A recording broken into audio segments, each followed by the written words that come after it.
for two. Kickers are extra, I give them the boot. Ooh, going for two. Sit back, relax while I grab me a brew. Ooh, now I'm reclining while putting my time and I'm ready to go. My spine is aligning and much my lineups, my bank account grow. I am so rich, but knowledge is all that I'm leaving it with. Ooh, listen to this. Multiple options, how far can I get? Ooh, DFS Dynasty redraft tonight, I'm not finishing last. I'm finishing past any and all, I am looking to last. What else? This spot is popping and I am so locked in and only opening the door when it is opportunity knocking. And all of these spots keep on talking and talking. So what are we talking? What kind of alignment? And running it deep, even players forgotten or came from the bottom or hitting that top end. And this spot is popping, yeah, this spot is popping. And woo! This is the armchair, yeah. Put up your arms, yeah. Sound the alarm, yeah, yeah, yeah. Woo! What is going on, everybody, and welcome to Going for2.Live's Day 2 NFL Draft coverage. Y'all know who I am, Jeff Lambert. You can follow me on Twitter at JeffLambert77. The man to my right, I guess left on your screen is one of the sides. Brian Searfoss, of course, chilling in his living room today, relaxing, watching the draft. What's up, Brian? Oh, not much. No studio for the draft. We relax. We enjoy ourselves. Yes. It's a time to celebrate, not be uncomfortable. For sure. And the gentleman below me, he's been on a couple of the segments already on day 1 coverage. He's going to be taking you through all of day 3 coverage, and he's probably going to be on for pretty much all of day 2 coverage as well. Mr. Kyle Senra. What's up, Kyle? I like to talk. Hi. I have nothing. I don't know how you have enough time in the day. Yes. I mean, it's draft day. There's always time on draft day. I'm just talking in general podcast in life, but I always talk, so may as well record it, right? Yeah, Kyle is a podcast connoisseur. Not only does he do a ton of podcasts, but he also is he listens to a ton of podcasts as well. So, all right, gentlemen. Best thing you do while you're managing your fantasy rosters, right? 100%. We'll jump right into it, man. Day 1 was pretty crazy. A lot of surprises. I mean, there always is every single year, but I think there were some really big surprises. And I want to go to you first, Kyle. Here, give me just a quick rundown. What was your biggest surprise of day 1? I mean, I'd imagine. Is there a biggest disappointment, or can I use it here now? You can use it. That's fine. Use it however you want. If it's disappointing, what's your biggest surprise? Yeah, as well? You know what really surprised me and really disappointed me, which probably was actually a good football move, potentially, I don't know. But Joe Alt to the Chargers. I mean, I love Josh Palmer, but they desperately need another receiver next to him at the very least, if not 2 or multiple. So it just seemed like best player available met team needs so perfectly to just go with Malik Neighbors, and they didn't. And I feel like the Chargers are always bad for a reason. So here we go again. It's a new regime. There already feels like they're off on the wrong foot. I don't think Joe Alt's an awful pick. Franchise right tackle. Could you get a right tackle of caliber, though, without having to spend a top 5 pick in the NFL draft? You probably could have. Maybe it's not as expensive in free agency as if you go for a pure left tackle. Just feels like they left a lot of meat on the bone there, not taking the lead. Surprising, and it's the Chargers, so I'm sure their fans are used to disappointment. Sorry to. Yeah, that definitely was not my most surprising. I thought they might go offensive line there just because it's a very Harbaugh move. Yeah, the wide receiver depth is so good that they can get a decent. I know there's not going to be another Malik Neighbors in round 2, but there can definitely be a couple good guys they can plug in there. And I said it a ton on the show yesterday that wide receivers, as far as equaling wins in the NFL, is very low in the totem pole. Some of the best receivers to ever play in the NFL played on terrible teams. They didn't equal wins, where I know a right tackle doesn't equal as many wins as a left tackle does, but offensive line in general does sort of equal wins. And I could see where they want to run the ball.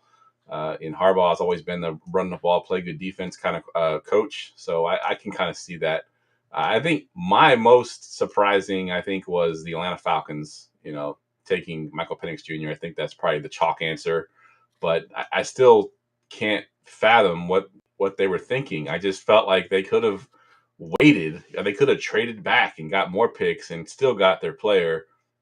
I've been saying this, Jeff. If they had drafted Justin Fields and not Kyle Pitts, then they probably go Brock Bowers here.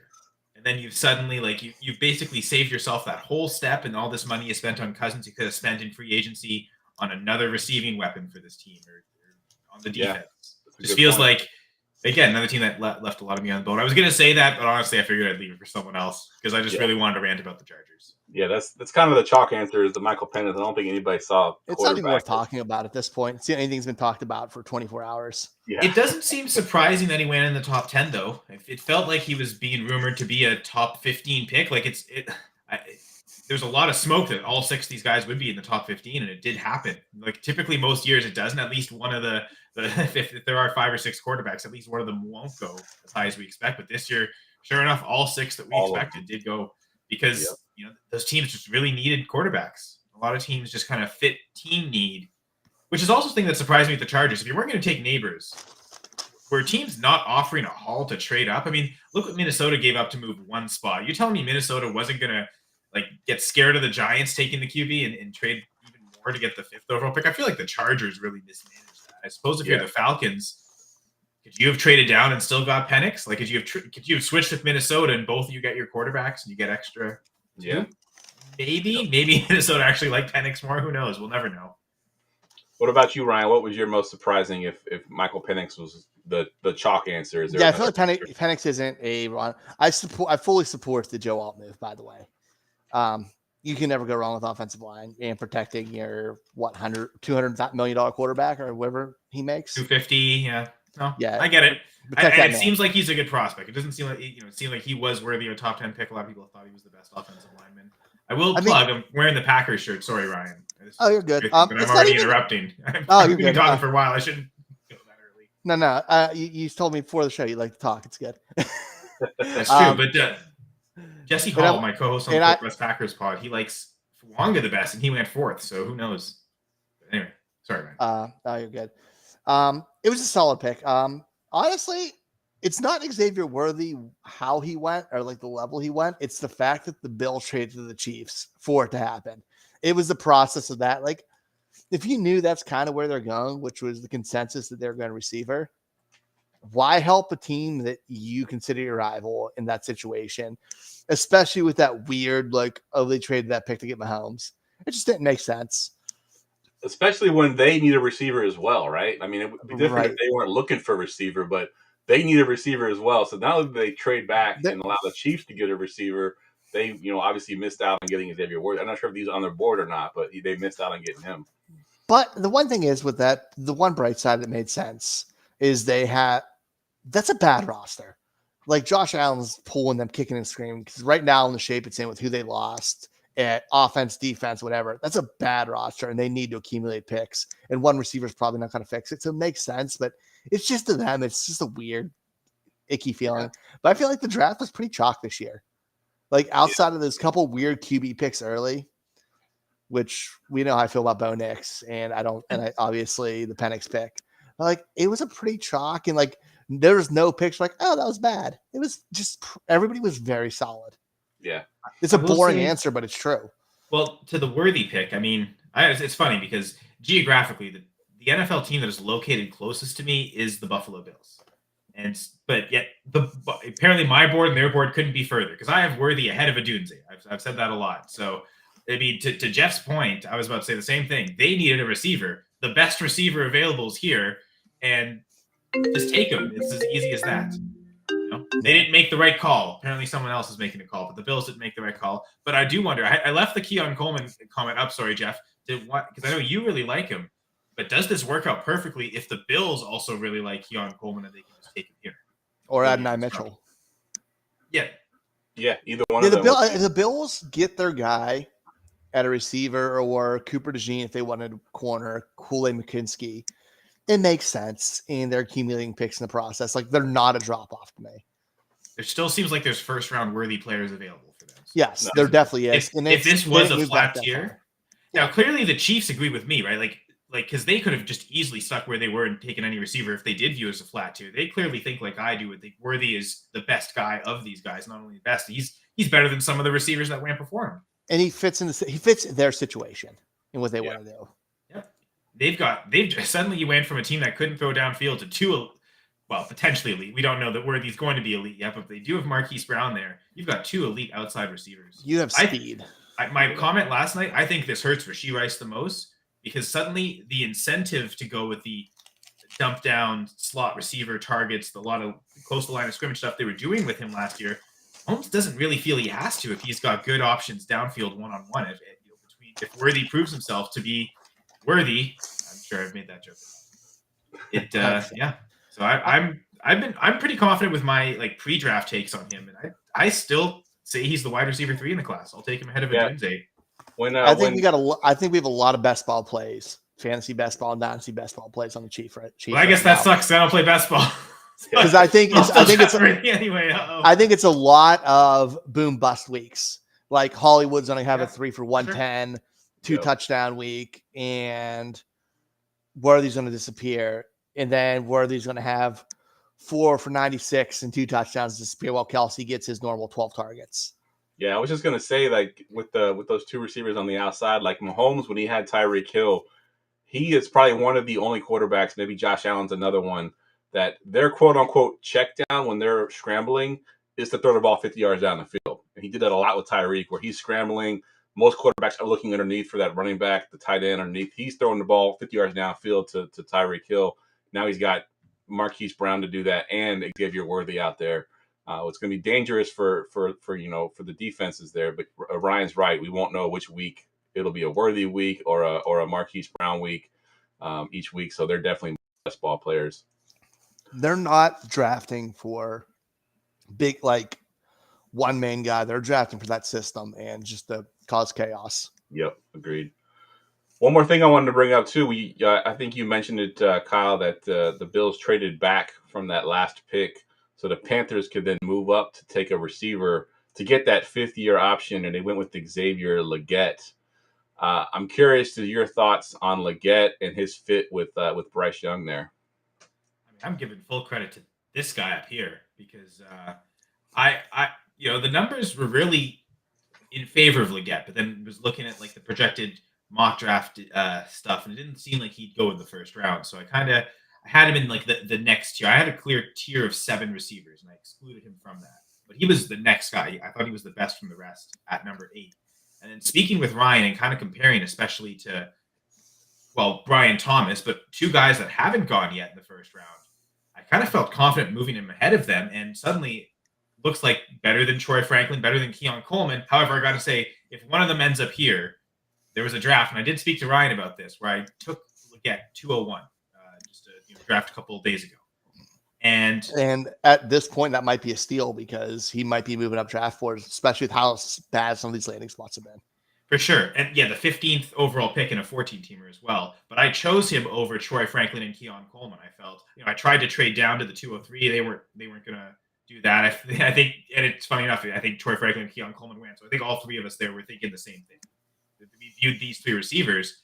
But yeah, Ryan kind of gave me confidence and just trusting what the numbers were saying and going with Legette as my wide receiver 5 and thus taking him here in the draft. And yeah, I hope it's paid off again. If Franklin or Coleman goes to the Bills, though, I'm going to feel like, damn, that would have been the pick I would have loved to make. But still, feel pretty confident with Legette. Got the first-round capital.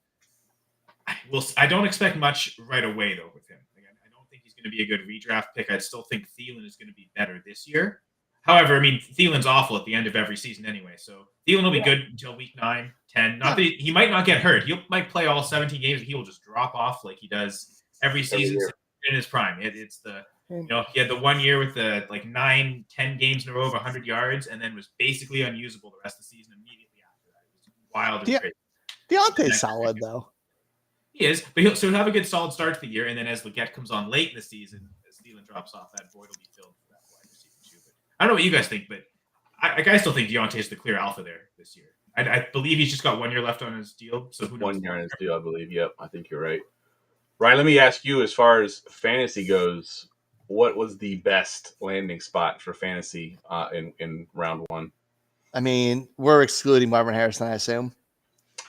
Yeah, that's the chalk answer. Let's get a little bit different because I think that would probably that wasn't even going to be my first answer, to be honest. Fair. Because to me, it's an amazing landing spot, but he was already an amazing prospect. So the landing spot didn't elevate him. I mean, he's I had him as the 103 in Superflex before. Honestly, Still there probably now. Leggett might be my favorite landing spot. Everyone, just because the road to targets for him seems the easiest. Adunze's road to targets is rough, being he's with two really good receivers. Even Worthy, we talked about like Kelsey, Hollywood Brown, all those other guys who can run fly routes on that on Kansas City, Sorry, was and this that's just just a how they wide? do it. Sorry, I'm sorry. No, go. I was What are going you to ask, saying? was this just a wide receiver landing spot, or just Any Yeah, well, any? I said wide fantasy receiver. spot. Brian Thomas again. He's with Christian Kirk, who got fed, and got Evan Ingram. Like, there's a hard chance for a lot of these guys to get targets, and Carolina's going to throw the ball a ton because obviously they stink, and they should have been the 1 overall pick for a reason. So he should get targeted. So I think he has the biggest boost from it. What about you, Kyle? What's your best fantasy landing spot for round 1? So I wasn't high on this quarterback coming in, but the fact that he got the best landing spot, gets to throw to Justin Jefferson, Jordan Addison, eventually T.J. Hawkinson, Aaron Jones this year too. J.J. McCarthy, he's raised up to my QB3 now, so I'm in on McCarthy. The Vikings are going to be that You said confident. QB what? 3. Yeah, I agree. I'll take him ahead of May. Because to me the confluence of the best landing spot versus probably the worst landing spot means I'll take McCarthy there. 100%. I'll throw out another name that I know Ryan's going to hate, and only based on because I think he is going to be a first-round pick now in Superflex leagues, and he was not considered that before. He But stinks. Bo Nix to the Broncos, as far as pure fantasy standpoint, when you're looking at best case scenario, he is likely going to be the day 1 starter, unless he is just absolutely terrible. And his value. If he's absolutely terrible, he's probably even. He's a 50-50 chance to be the day 1 starter because that puts him on even footing with Zach Wilson. Yeah, 100%. Yeah, so Bo Nix, I think, gained a ton of value. I do think that in Superflex leagues, he's going to be a late first round. You can't ignore the draft capital he got. You can't ignore that he's now going to be, as we say, a starter in the NFL as a quarterback. And in Superflex leagues, just a starter is enough to be a starting quarterback in your fantasy league. So Bo Nix, I think, it's a surprising pick to me, but I do think that he gained a ton of value in fantasy. He has value if he starts. If he can beat out Zach Wilson. Who else is there too? Isn't there like Jarrett Stidham? Isn't he also there? Jared Stidham, and there's one other terrible quarterback. They just someone from the he's XFL. Dude, Sean Payton is collecting terrible quarterbacks like they're Infinity Stones. If Chad Kelly gets kicked out of the CFL, does he end up back on the Broncos? Bro, I love Chad Kelly, man. When he beat Alabama in college, just music to my ears is beautiful. I feel like Sean Payton's one of those guys whose ego is just so inflated that he thinks he can win with any quarterback because he succeeded with Drew Brees. Yeah, that's to me. We had this talk yesterday. Yeah, we had this talk yesterday. They called him the quarterback whisperer. Like, I'm like, who was he whispering to? Drew Brees, a Hall of Fame quarterback? Like, he's the only one that he's ever really had as a quarterback. So I don't really know where that came from. It wasn't like Drew Brees was a slouch before. He had that injury, but he was still a pretty good quarterback even before he got to Sean Payton. Yeah, just because I'm a Drew pick. Brees hater, so I'll lean on the Sean Payton made Drew Brees side. But yeah, other than that, though, I mean, to be fair, I will say like the season Winston. To be fair, have you seen the finale? Huh? Yeah. Yes, I have. Yeah. Also, the trailer for the new season of Shoresy. Oh my God, looks so great. Shoot, it's going to be out probably right around when the Stanley Cup's awarded. To be honest, that's very fitting. Great timing, Kiso. You get a month before me, which sucks, but I do crave it so much that we'll definitely. I love it so much. Anywho, nobody knows what we're talking about, and if they do, they're awesome. And if they do, they're absolutely awesome. You have lost me, so. Yeah, if you got, I guess you said it's on Hulu in the States. It is on Hulu, yeah. Yeah, so if you got Hulu, Jeff, check out Letterkenny and Shoresy. Both shows are amazing. Yeah, 2 of the funniest shows you'll ever see. In that Letterkenny, I knew only from Scott Fishbowl because I knew you were in that division. That's the only reason why I knew that name. God, it's so good. It takes a little bit to get used to, and like the humor takes like a couple episodes. But yeah, it's great. But go back after you get like the head sense of humor, and then go back to the beginning because then back watching. Fair enough. All right, so one thing that was not taken in the first round were running backs, which we didn't expect any to go, so there was no surprises there. We do expect them to come this on day 2 in either round 2 or round 3. I want to get your prediction, Kyle. If you have to pick, I know you like your RB1, but if you had to pick a prediction on which of these running backs goes first in the NFL draft, which one are you taking here? No, I don't think any GM's listening to my board. If they do, it'll be amazing. It'll be the longest victory lap of all time. I think the combine performance will set him apart, and I think Jalen Wright will be the first running back that goes. You got a prediction of what team he might land with as that first running back, or are you just going to say he's the first running back, period? I'll give him the best landing spot too and go with Dallas. Nice. What about you, Ryan? Are you on board with Jalen Wright being the first running back off the board? I think it's going to be Trey Benson. Let's have a weird feeling. Florida State guy. Huh? Florida State guy. Well, it's his size, like how well he ran for his size. Incredibly impressive combine too, almost as good as Wright's, to be fair. Mm-hmm. But he's just bigger. Where? I could say somewhere like the Raiders might be a team that takes a running back and reaches because they're not in the best shape at that position with losing Josh Jacobs. I think they could be a team, and they pick before Dallas, I believe. Yeah, I'm scrolling through the second Yeah, round. they do. They're picked number 12 in the second round. Yeah, that's a good call. I mean, everyone's saying Brooks, but we'll see. That's what I was going to say. I was going to say Brooks, and I was looking to see landing spot where he might land. And, it's easy to say some of the teams that we know need running backs, but I think he ends up on a team that we're going to hate. He's going to end up on a team that already has an incumbent decent running back, because I think that the goal will be to redshirt him, and not have him play immediately with that injury. So I'm going to look at a team like maybe the Eagles. He sits behind Saquon Barkley for a year. Maybe he gets a little bit mixed in there. Eagles have always been a team that likes to mix in their extra running back. So they do, but the Eagles don't make bad picks. And a running back in round 2 is a bad pick. Yeah, you're right. You're right. Like the Eagles just consistently make smart picks. Yeah, that's a good call. Eagles the Eagles have 2 second-round picks, so that could. That means there'll be 2 good picks. Yeah, you're probably right. Honestly, they could still add to their secondary because it's dog water.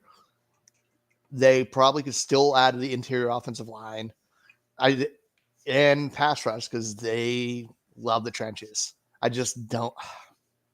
It'd be great, but I don't know, man. What about Cleveland? Cleveland could. Cleveland at 22. If they do, that tells you about all you need to know about Nick Chubb. Yeah, exactly. If they and don't what they take think of one, Jerome Ford. If they don't take a running back till day 3, that means Chubb and Ford are probably healthy and up and going. Yeah, good call. So first off, I want to shout out to Jay, one of the former co-hosts of the 2-Point Conversion. And thanks for tuning in, Jay. Hope your Rams finally had a first-round pick. I wonder, that must have been exciting to have action on day 1. That might have been the biggest surprise of the first round. They didn't actually end up trading it. To Jamie's point, and I'll actually even throw this to the guy with Jerome Ford. I mean, in terms of like tape grade, what I saw in film, I totally agree not only with Roschon ahead of Benson. Roschon has a better film grade than any running back in this class, and I'm pretty sure Jerome Ford would have too. So, and I think the Bears have already made their moves. I don't think they're going to draft a running back, but I don't really think Cleveland will either. I think they'll. This GM strikes me as someone that they're not going to overdraft it. Even Ford went a little later than expected, and he seems to have turned out. I think that they'll. I don't think they're going to take one today. They probably will draft a running back tomorrow. But I wonder if we don't see a running back in the second round. I think that's very possible. It's very possible because teams are getting smarter about that. Yep. And there's no elite prospect and a lot of just average pick your poison kind of guys who are similar. You have a lot of short yardage guys, some pass catching guys. Jay, you could pick your poison. What's the real difference between Braylon Allen and Corum and Benson? Not much. Yep. Why not wait? None of them are as good. You can get the RB1 in the 6th round this year, apparently. So Jay saying, as a Rams fan here, he says F them picks. But there is one thing. I know y'all made your first pick since 2016 in the first round. there's one thing that y'all have that the three of us on this panel do not have since 2016, and that's a championship. So I'll take that over the picks in the first round any day of the week. So for sure.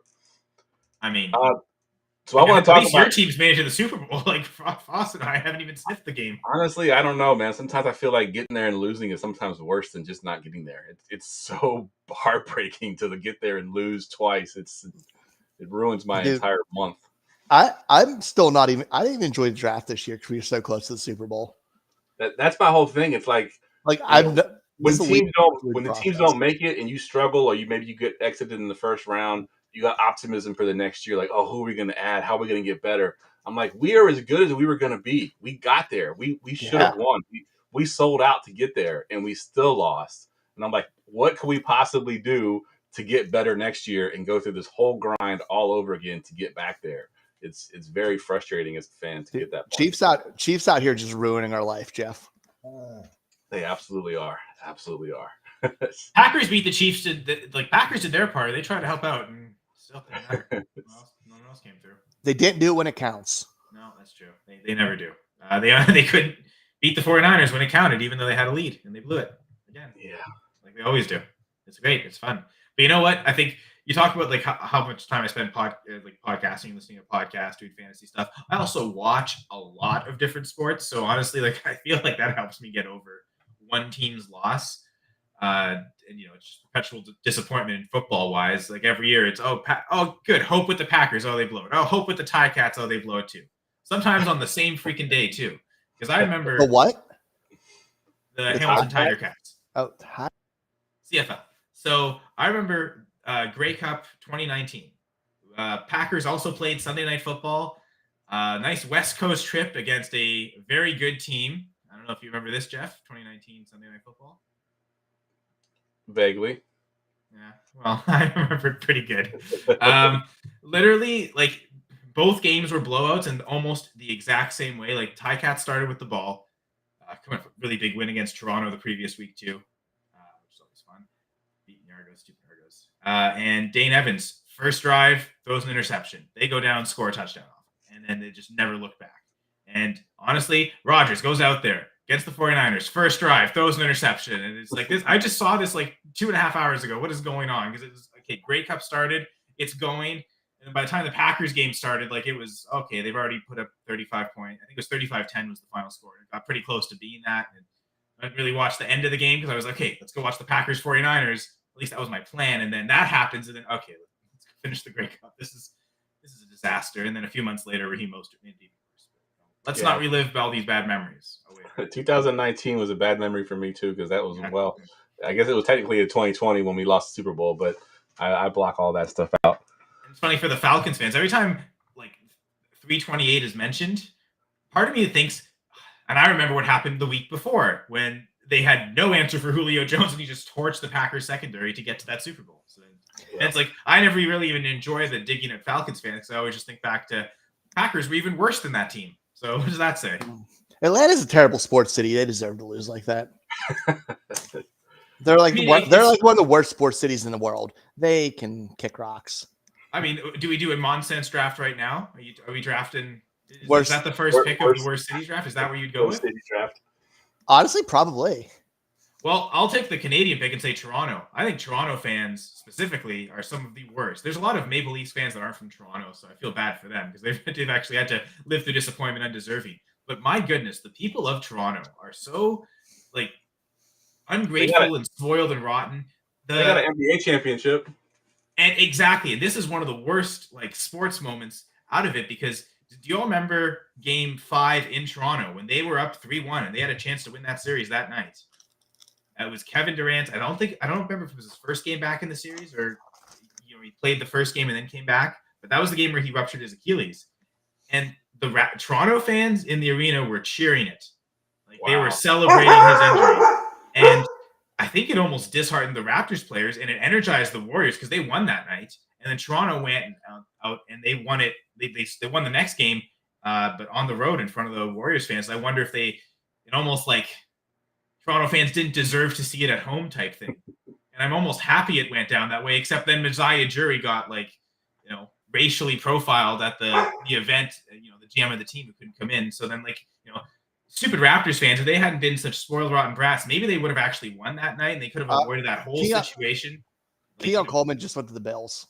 There we go. So now I regret taking Leggett over him. I should have taken Keon Coleman 201. Damn it. Keon Coleman. I think I called Keon Coleman to the Bills about a month ago. I said he'd be a perfect fit with the Bills. And this was even just in the first round. Before they got rid of Stephon Diggs, dude, he was still there. I thought Keon Coleman would fit there. So let's talk about that, Ryan. What are your thoughts on? I know you're a FSU fan, so talk about Keon Coleman to the Bills and how does he fit there? Is he the number one receiver? Because I've been saying this whole time that he probably couldn't be the number one right off the bat, but I mean in this offense he probably is, right? I mean, he has to be. Who else is there to catch the ball? Like Shakir's going to be the underneath slot receiver, and it's going to be him. Yeah. He's good at catching the ball downfield. He's going to have some drops. He's going to give Bills fans brain aneurysms. Except it's going to happen. But like he can run the ball in his hands. He's a good weapon for them. And I think this is a big boost for his fantasy stock. I agree. This definitely boosts him up quite a bit, which is unfortunate. Wide receiver.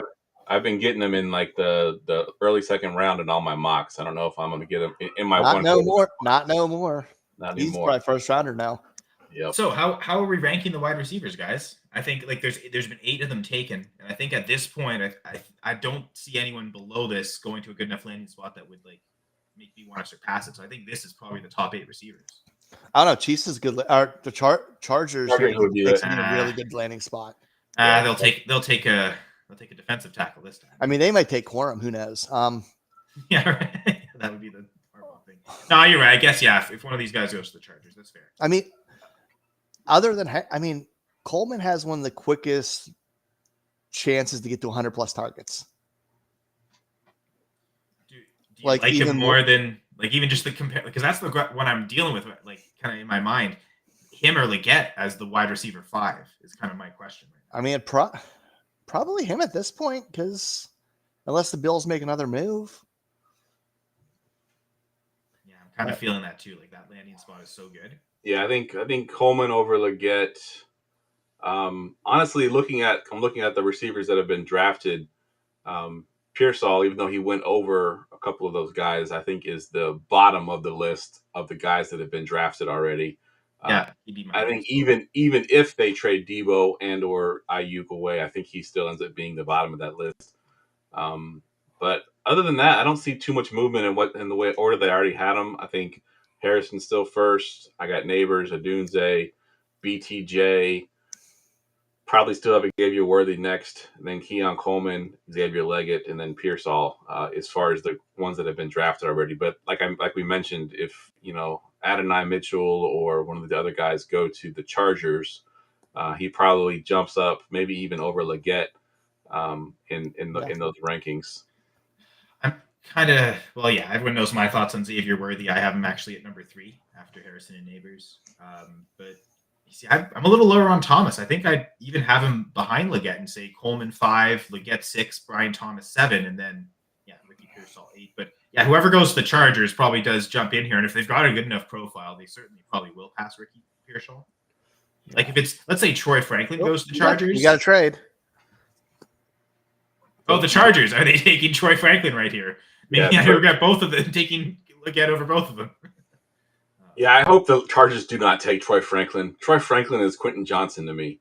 They're going to have 2 fast, they did it once, non-physical receivers in that offense. I hope they don't take Troy Franklin. They just look like Devontae Walker. To be fair, they took Josh Palmer earlier than expected. Like a lot of people weren't expecting him to go on day 2, and he was a 3rd round pick, and he's turned out better than expected. It almost like he was worthy of actually being there. Maybe even they got a bit of a steal. Like he should have been earlier in that draft because there's a lot of guys ahead of them that were like I think that was like Tyquan Thornton and Sky Moore and Velus Jones. Like there's a lot of like bad receivers that went ahead of him. So the Chargers even almost got a steal out of it. So. I wonder if it's maybe they do wait because they think they can get that steal again, and they're trading up because they want an elite defensive player that's suddenly available to them. because they're jumping. Like I look at who they're jumping. Right, they're jumping the Cardinals and Commanders. They definitely did it for a quarterback, or for not quarterback. I'm sorry, for a receiver. They had to have. But you never know with Hart. You never know. I suppose you're jumping. Maybe Arizona didn't want to move. You wouldn't budge, and you're trying to jump the Commanders, who you think they're definitely going to add a receiver for the quarterback they just drafted. So yeah, I mean, maybe there is that. Yeah, maybe you're right. Rangers do have a pretty decent trio with McLaurin, Dotson, who kind of fell off last year, but I do think he's still a good talent. Honestly, I guess Curtis Samuel's gone, so I was still counting him, so he's not there. I was gonna say who's trio, because I don't think Diami Brown will be good enough to count for this. Even though Arizona still needs another receiver. You mentioned that earlier. Yeah, you mentioned that last night, right? Like Greg Dortch is still the wide receiver 2 there, so. Yeah, so Chargers moving up there to get the. You're right. I mean, actually, you know what? Maybe you're right, Ryan. Yeah. So, what are your predictions? Quick before we get the pick, is it Adonai Mitchell? Is it? I think Mitchell. You think it's Mitchell? I think Justin Herbert whispers in the ear, "Give me the Oregon guy," and it's Troy Franklin. Troy Franklin. They're gonna have again. They did it last year with Johnson. Who's to say they won't mess up again? And they could have had Neighbors. Instead, they'll get Troy Franklin and think they're okay with it. Because, like, I'm gonna look at tackles right now. Feels like there's a list of like 6 really good tackles. It seemed like, at least pre-draft wise. Have they all gone? Lad McConkey. Man, I didn't get a chance to pick my guy. I was going to say Lad McConkey, but sure. Sorry, I ramble on. I'm bad. It's all good. That's who I was going to say. Lad McConkey. I was looking at the names as you were talking, trying to figure out if there's anybody I like better, but Lad McConkey was kind of the one I was looking at. Wow. Oh, Michael Wilson, right? I mean, Jay's calling out Michael Wilson. That also could actually be true. Maybe even more than Greg Dortch. To be fair, that kind of slipped my mind. Good point. I think Wilson's a 3. I don't think he's a 2. Like, you need a legit 2. I hope Wilson's a 2. I got him in a lot of dynasty leagues, so I'm hoping he ends up being a 2 there. All right, let's talk about Lad McConkey. I know Kyle's thoughts on it, so I'll let him go last. So Ryan, give me your thoughts on Lad McConkey. So you lose a wide receiver who is a fantastic route runner, great hands, knows how to get open across the middle. You draft a guy who's one of the best route runners in the draft with great hands who works in the middle of the field. I think it's a really, really good fit. I think he should thrive there, dude. He's a pretty good athlete. And so that dude catches everything. I know he didn't have enough time to figure out shit in Georgia because that's just not what Georgia does. I like the fit. They still need another receiver, but I like the fit. And if they believe in Quentin Johnson, he's a great compliment. All right, so now that you've kind of given the good side of him, Kyle's about to tear Lad McConkey down because I know for a fact he's not a Lad McConkey fan at all. He'll definitely go up in my rankings after this. I mean, this is an amazing landing spot. Clearly, the Chargers believe in him, so I'll be willing to buy in at the right price. The one comparison I right now have is Ricky Pearsall has a better receiving profile in terms of college production. He got the first-round capital, and McConkey didn't. Falcons just traded up now. They're going to take another quarterback, aren't they? They want to have 2 backups. This is where Spencer Rattler goes. Because they're going to actually trade Penix because Cousins is so offended that he's going to make them trade Penix at some point soon. They're going to get Falcons might be moving up for defense, I'd imagine. Yeah, probably. You'd think that's what a smart team would do, but they proved last night they're not a smart team. Yeah. Because, I mean, to be fair, there's no real need on the O-line because I think they've got a lot of, solid guys locked up. Either long-term or still on rookie contracts. So it feels like they're O-line this early is more for depth where it feels like they could still really add a starter somewhere, either whether it's a receiver or on defense. Is this where Cooper DeJean goes? Or Cooper DeJean, as we were having the debate last night about the 2 names. Atlanta Falcons getting a cornerback here. What side are you on? How would you say his name, Jeff? What's your natural inclination? I've heard them say Cooper DeJean a lot more, so that's what I'm going with. I don't know. I've heard it both ways. But I think DeJean's fancier, so I'm going to go fancy. Well, yeah, the bilingual French Canadian in me wants to say Dejean, so I'll just say Cooper DeJean. Any chance they go receiver here? See, after seeing two go off the board, they move up to get one. I mean, they have what they have. Darnell Mooney. Obviously, they have Drake still there. But do they draft a receiver at this point? You think, Kyle? I mean, maybe that's the currency. It seems like so. It's the only offensive position I think that would make sense. So I guess maybe because there's more possibilities. Like if they don't love any specific receiver, but they really love a defensive player. It doesn't really matter which position. I think adding any defensive talent at any spot on this team is probably a plus. Whether it's an edge rusher or a defensive back, or even like corner safety doesn't even really matter that much to them. I think they just want to add as much talent. So I would say if I was to ask me to guess right now, I'd say they go defense just because there's probably more possibilities available there. Yeah, they don't like the specific receiver that's there. I'm using the CBS draft tracker, and they've got some of the top names for defense. Cooper DeJean's one of them. Johnny Newton for D lines on there as well. I think either one of those would fit with this team. I think the offensive pieces they have, they won't go offense here. I think it would be a defensive pick for me. Kool-Aid's a possibility too. They're pretty solid. Yeah, I think they're pretty solid at linebacker, like inside linebacker. Yeah, I'd say corner. It's a call. It's just what you want. So while we're waiting for their pick to come in, we have our one of our guests is getting ready to jump in here. As soon as I see his video on screen, I'll bring him up. But he just jumped into the green room, so we'll give him a few minutes to get his video fixed. But real quick, I wanted to kind of go back to day one again while we're waiting for the Falcons to make their pick. And Rome Odunze going to the Bears with incumbent Keenan Allen and DJ Moore already there. What does that do for his fantasy value, Ryan, with Rome Odunze? He probably doesn't move him in the wide receiver rankings, but are you a little bit more down on him? It's kind of the situation that we had last year with the Seahawks last year drafting It is a little like the Seahawks, but DJ Moore's a younger receiver.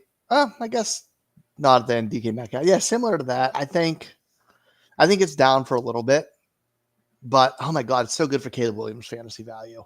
100%. Yeah. Like they're making the pick. Let me bring in our guest here. Y'all know him. He's been on the show a couple times, Mr. Joe Bond of the Fantasy Six Pack. What's up, Joe? What's going on, man? Hey, Joe. You just reminded me. Gotta put this bad boy on. So, Joe, real quick before we get picks in for the Falcons. Rook or Orahoro. Well, that's fine. Line. Yeah. So real quick, Joe, I want to get your thoughts on those first two picks from a fantasy perspective. Keon Coleman going to the Bills and Ladd McConkey to the Chargers. What are your thoughts on these two guys going into those spots? Dude, yeah. So we were talking. I did a recap show with Dylan this afternoon, and I was talking about potential receivers that the Bills would go after because that was kind of the consensus, thought there. And I think everybody was pretty much spot on there. And he mentioned a couple of names, and I was like, don't forget about Keon Coleman, man. This dude's a baller. Like, don't forget how many highlight reel catches this dude had last year. There's a reason for it. This dude is physical. He's fast. He, contested catches, they're his. I mean, and that's going to be a real threat for Josh Allen. I mean, he's always had some pretty decent receivers. Don't get me wrong, Stephon Diggs is awesome. And I'm not saying this guy's going to be better than Stephon Diggs, but some of those, 50-50 balls that might have gone Stephon Diggs' way are now potentially, 60-40 balls that Coleman can get. This guy just goes up and gets the ball. And I love that about him. He's the throw me the damn ball type of receiver that, I like you, Joe. I'm going to go get it. And just believe in me because he's got all the faith in himself. And so I love it. I'll be honest with you. I don't know a ton about the other receiver. I didn't, I'm not like a big, let's scout the draft talent pool guy. So there's going to be some dudes that I'm going to be like, not really sure. But I mean, you got a landing spot there from a fantasy perspective, right? Because they cleaned out the receiver room this offseason, no Mike Williams, no Keenan Allen. So, they're dealing with the rookie they got last year. And I'm blanking on names right now. I just Quentin Johnson like 2 minutes ago. So, Quentin Johnson. Yeah, Quentin Johnson and Josh Palmer. Yeah. So I mean, we want to believe in Quentin Johnston, but time will tell, right? And I mean, Palmer's all right, but they need more help there for sure. That Yeah, the slot receiver in for the Chargers is just such a big role, It is. and that's what he is. Like he's That's what almost the slot is. exclusively a slot. Yep. Yeah. In Yeah. fact, depth charts I'm already seeing. He's already in the slot position for them. So there you go. And to be fair, like with Palmer and Johnson, it does seem like they could win on the outside, and like that's almost like their spot where they can shine. They can, Palmer, especially deep ball tracking. I mean, Quentin Johnson tracks the ball really well too. He can get open, he gets separation, he does everything, and then just the catch itself. But they both operate well as outside receivers, which does make almost everyone fit in perfectly into their roles. So, Kyle, let's circle back to the question I asked before Joe jumped on about Rome Odunze and that Bears crowded receiving core there. Because not only is there Keenan Allen and DJ Moore there, but we also have Cole Kmet, who's a pretty good receiver, as a tight end as well. What are your thoughts on Odunze? I know you said you had Worthy over Odunze to begin the draft. So, does this move Odunze down any more for you, or are you leaving him where you got him?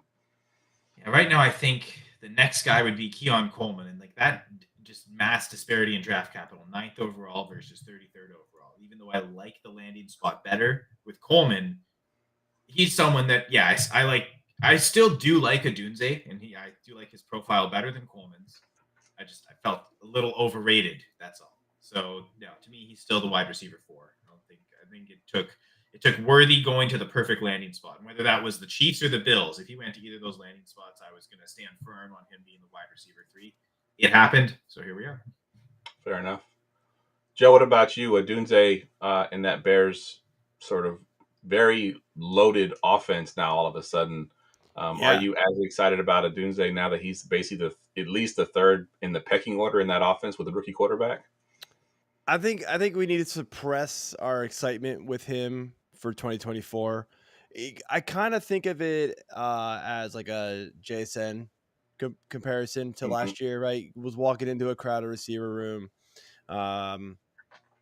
So I think we're going to have to, kind of take a pause for 2024, but dynasty value, I would have no issues, even I don't think he's going to jump Neighbors or Harrison, obviously, but I think, keeping him right there at the third receiver off the board in your dynasty rookie drafts is pretty spot on still.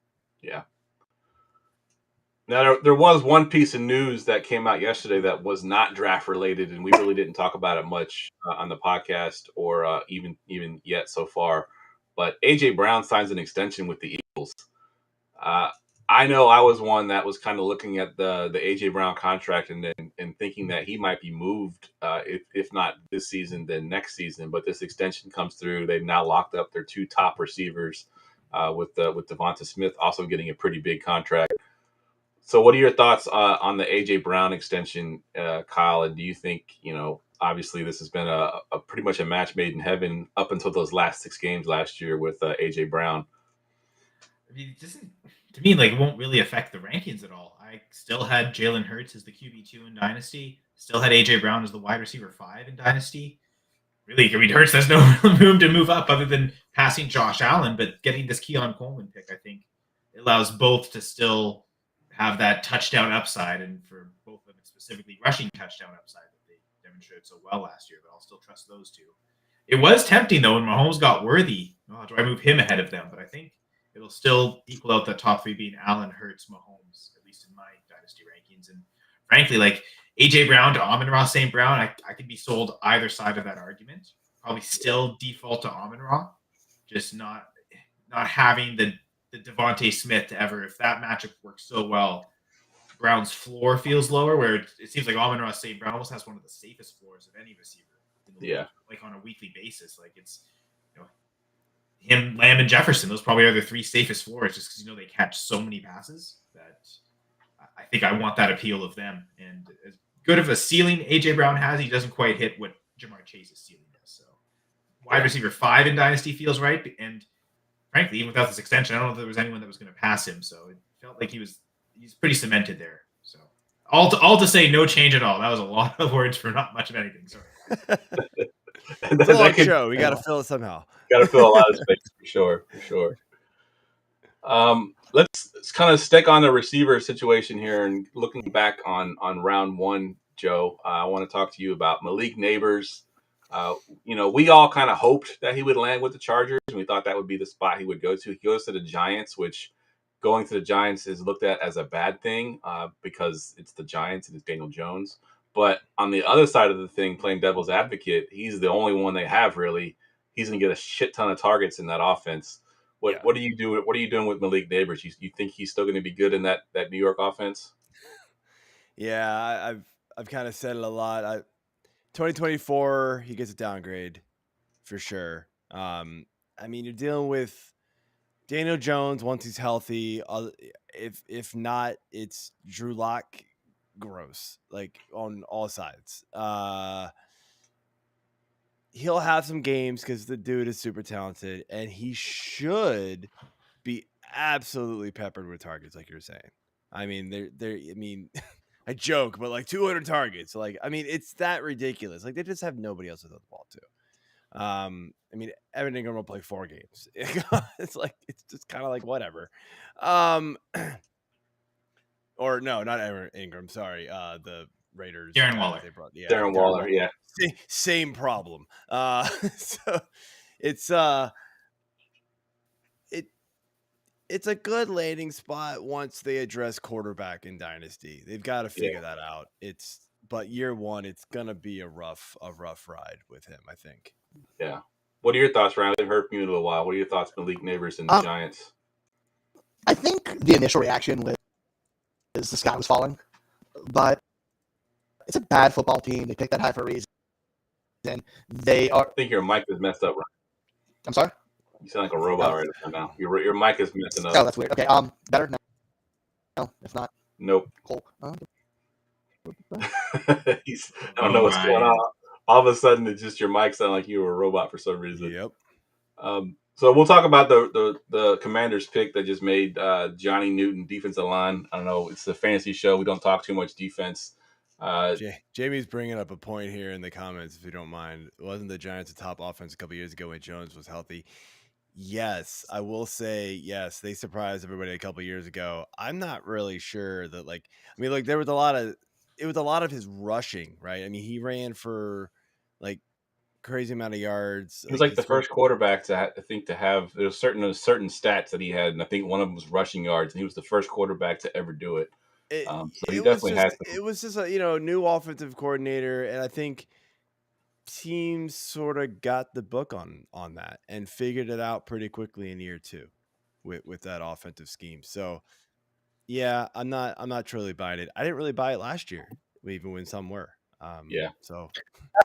Okay, so I'm just looking up the Pro Football Reference encyclopedia, and they were 15th in points and 18th in yards on offense in 2022. So middle of the road. The last time they were anything better than that was 2015. So we're talking, Beckham's second season. Eli still not really in his prime, but not bad. And they were 6th in points, 8th in yards. But after that, they haven't really, other than that season. Yeah, this 50 and 18 was the best it's been. It's not eye-popping numbers. But I do think Neighbors is good enough that he should be still worthy of being that top 4 or 5 pick. And that's really where I'm actually going to, now that I'm going to be on for so long, I might as well just crowdsource this question because I play in a couple reality sports online leagues. But I love the salary cap contract format. My absolute favorite. So this one league I have been in since 2015. It is what I consider one of my most important. Really want to get this pick right. I have the 104.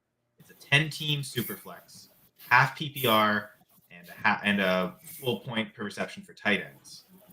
And my QB situation isn't great. Russell Wilson and Justin Fields, Gardner Minshew, Mac Jones.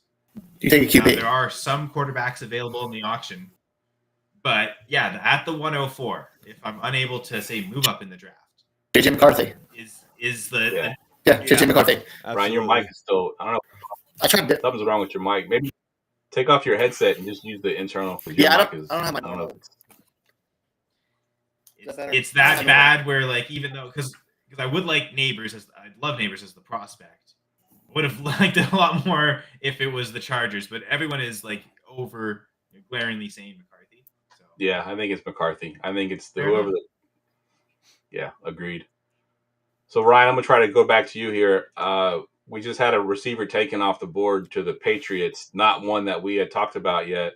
Jalen Polk Even goes to to the the Patriots. Patriots.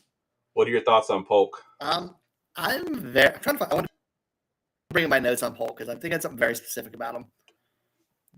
So it wasn't your mic because you're still sounding a little bit.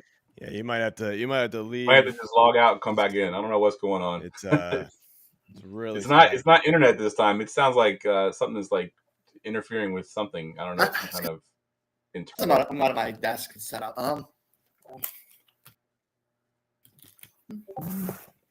So we'll go to you, Joe. Jalen Polk. I know you said you don't know too much about some of these guys, and Polk is probably not one that was high on your list to look at. no. But as far as landing I'm spot there with Drake May, kind of look at him now. I mean, and it's something I said last night when they drafted May. I was like, they're gonna have to address the receiver position. Was this the guy that I thought they would have taken? Probably not. I think there's other dudes on the board still that I thought would have gotten drafted ahead of him. Just looking at, the various, big boards across the various sites. He's not the next up, but it doesn't always have to work that way. It's whatever the scheme, the coordinators want to run. Maybe he fits into it. I mean, talented guy out of that Washington offense that was, high flying. So yeah. The potential's there, I guess. Yeah, and the Patriots have not been known for drafting good receivers in recent history. So let's hope that they get it right now that they've got a change in regime. Yeah, without Belichick, it's got to. Hopefully it'll be better. Yeah, it can't get much worse. That's for sure. All right, Well, Ryan. I would say the same thing about Ryan's mic quality. So did it get any better, Cost? I don't know. I don't want to feel good. I'll have to go upstairs if not, which I don't want to do. I think you're good now. You sound good now. That's weird. Give us your thoughts on Polk. I think Polk's kind of limited. Like, just. Oh, and now you're bad again. It went right back. I don't know what happened. I quit. I'm going home. I'm going up to my office. I'll be back on. All right. Kyle, we'll go to you. Jalen Polk, where do you have him ranked before, and does this raise him in your rankings at all? So he was right ahead of Ladd McConkey before the rankings, which most people say, oh, it must be pretty good. No, that's pretty bad. His production profile is almost as bad as McConkey's. And if it weren't for McConkey, he'd view as one of the worst. Career average dominator rating of 16.7. And to remind everyone at home for dominator rating, because I did have to explain it last night, actually, so I'll do it again on this stream. It's a percentage of teams receiving or total yards and total touchdowns. And over the course of his career, he averaged 16.7%, which isn't horrible, but for this class with so many elite production profiles, it looks pretty bad. His single season best receiving yards per team pass attempt season was 2.02 yards for every, divided by every team's pass attempt based on his own yards, which again it's awful. That's a little bit better in terms of like other guys in this class. It's better than guys like Jalen McMillan, Brandon Rice. Okay, I guess there's not that many more other than, of course, again, he's better in both of these than Ladd McConkey, but he got the far worse landing spot. So while I'm willing to raise McConkey significantly, because most people thought I was like really wrong about McCarthy, it doesn't seem like Polk I was that far off having wide receiver 18. It was probably still lower than consensus, but yeah, I think about his profile really stands out at all as being. On my rankings, I have him at receiver 15, right behind Tez Walker. You mentioned Jalen McMillan. I have him actually behind Jalen McMillan. Leggett, who already got drafted, and I also have him behind Roman Wilson as well. So I had him pretty low. I had him at receiver 15. So I guess draft capital wise, probably raises him up a little bit for me. The fact that he went top of the second round, I have to look at that, and put him above guys that haven't been drafted yet. Like I just mentioned, Des Walker, Jalen McMillan not drafted yet. So he probably jumps. I don't think we have to. I'm going to push back and say we don't have to because this landing spot is so bad. It's funny because, okay, the quarterback spot is bad because there's no receivers. And the receiver spot's bad because of the quarterback, but now they've got both. But I don't know. It just feels like, Kendrick Bourne had a pretty good season last year. Who knows what he's going to look like this year? But I don't think Polk automatically comes in and is ahead of him based on how good he was playing. Fair. And Demario Douglas seemed to come on strong late in the season. So, I mean, if we had just automatically raised Tyquan Thornton based on draft capital, he would have gone way too early. And this kind of almost feels like that again. So I'm going to suspend judgment and see like what See where they land. the guys that, because if a bunch of other guys go in the second round here and their production profiles are way better, I'm still going to stick with them because it's still second round capital. I think the thing is, it's the guys that don't go today. That's where I think those guys will fall behind Polk more than he just automatically raises in the rankings for now. So I'm going to leave him where he is until we see how, at the very least today goes. Fair enough. The Titans just took Tavondre Sweat, defensive line from Texas. We won't talk about it because it's not fantasy related, but just wanted to put that out there.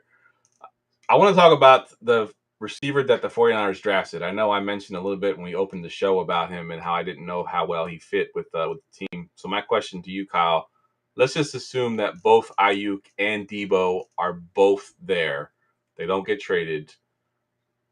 That hurts Pearsall, right? From what you thought pre-draft as far as landing spot. I know some people like saying that, oh, he got first round draft capital.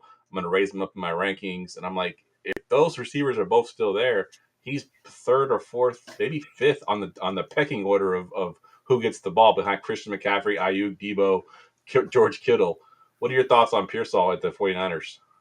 And I go back to other drafts we've done. Maybe it's because we keep doing these live streams, so it makes me flash back. But like when Kadarius Toney went to the Giants, I'll shout out Gerson. Like when we did the day 3 stream that year, and Amon-Ra was the first pick, he was adamant right away.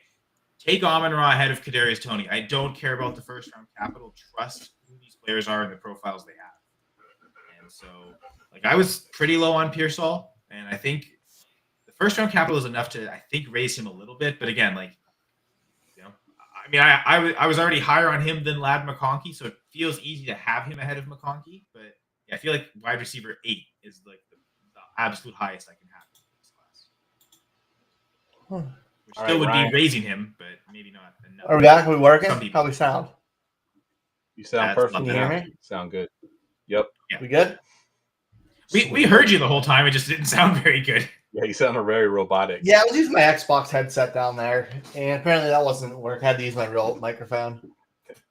So the question I asked Kyle, since we had another defensive player just taken in the draft in the Titans, assuming that they don't trade Brandon Ayuk or Debo Samuel, Ricky Pearsall, what does he do in your eyes? Like if he is, basically the fourth or fifth option in that offense now, is he going to raise up in your rankings because of the first round draft capital, or does he lower because of landing spot? Probably about the same as where I had him. Landing spot's great, but if he's not the second option somewhere, he's not passing one of them up. It might be a future thing because one of them get pissed off and leave, but as of now in that situation, it's a little bit rough. Yeah, I agree 100%. I think unless Debo or Ayuk leave, Joe, let me get your thoughts on that as far as Pearsall goes. I don't know if you scouted him at all, but just looking at landing spot with 2 incumbent receivers that are pretty good, and then you have a good tight end and probably the best running back in the NFL. Yeah. Fantasy wise, there's only so many balls that can go around here for this guy, right? Yeah, honestly, I think even if they get rid of Debo or Ayuk, I think it's going to be a struggle to see him really be a fantasy asset this year. It takes a while sometimes to learn that offense, to really get acquainted into it. And even still, as good as Debo and Ayuk are, I mean, how it could be frustrating as a fantasy manager to have either one of them, right? And then you add in Kittle, right? I mean, he's like the most frustrating of all of it. Like he'll blow up for 40 points and then he goes 3 games in a row with 5. And you're like, what happened? Like, Ayuk and Debo were quite that bad with the consistency, but it just kind of goes to how that offense works, right? And so you add in now a third weapon as a wide receiver, possibly the second, assuming the trade actually happens. And I think it's just going to be, just kind of frustrating. There's going to be a lot of hope because, he's in San Fran and that offense is good. They'll make it work. I don't know. And I know there's a lot of people saying that, Pearsall, he's a better replacement for Debo. Debo's a freak. Yeah, I I mean, said it last night. He's a one of one. There's nobody like him. Pearsall weighs 30 pounds less and is 2 inches taller than Debo. Mhm. He's not Debo. Stop it, people. I get his game style, like what he's good at might match, but he's not Debo. Yeah, agreed. So People we'll see what thinking happens.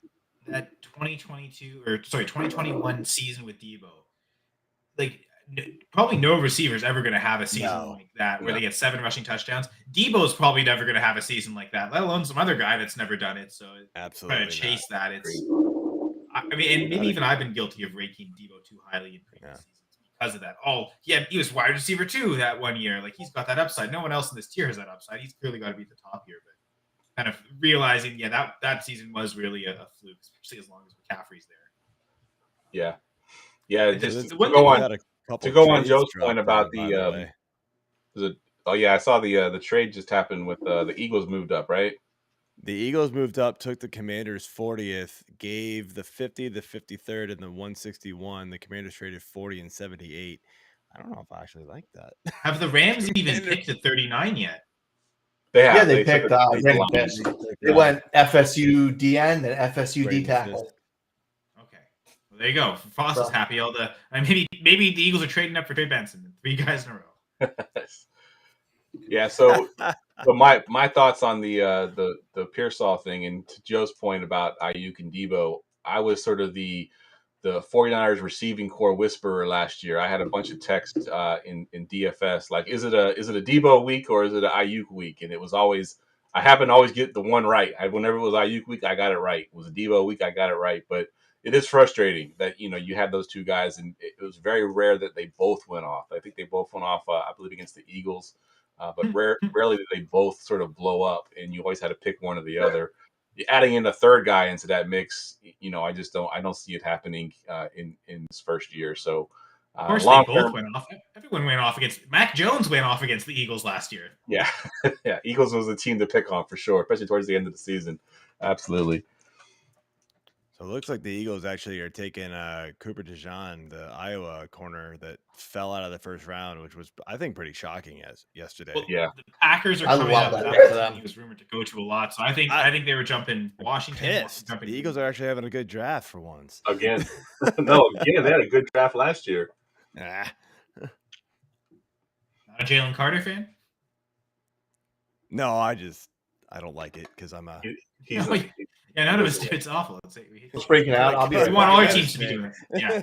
He's a Commanders fan. He doesn't like the Eagles. That's why I didn't think you were an Eagles fan. But yeah, none of it. We all want to see our team do that. And anytime it's not our team doing it, we feel like we're losing behind.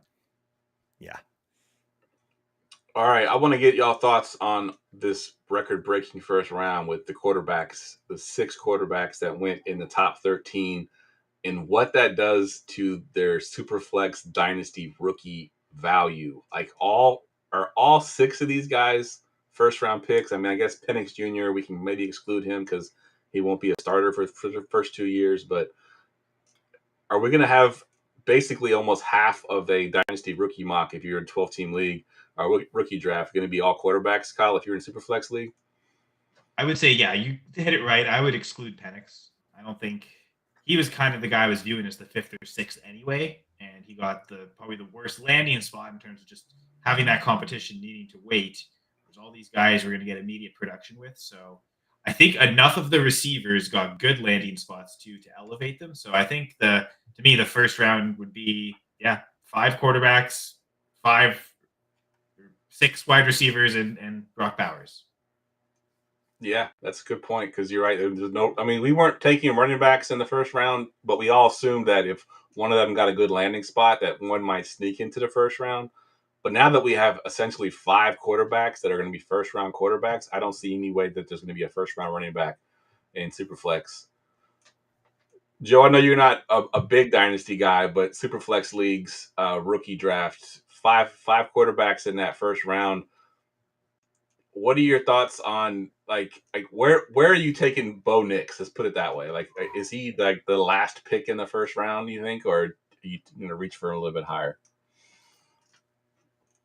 I have a feeling in Superflex he'll probably go a little higher. I'm not sure he should though. I think that's gonna be a mess. Like, and who knows if he actually starts day one? I know like they don't really have great quarterbacks there, but I mean, is Bo Nix really that good? I don't know. I'm not really sure anybody is super sold on Bo Nix, to be honest. I mean, there's a reason why he stayed in college. It seems like forever. Yeah. Yep, agreed.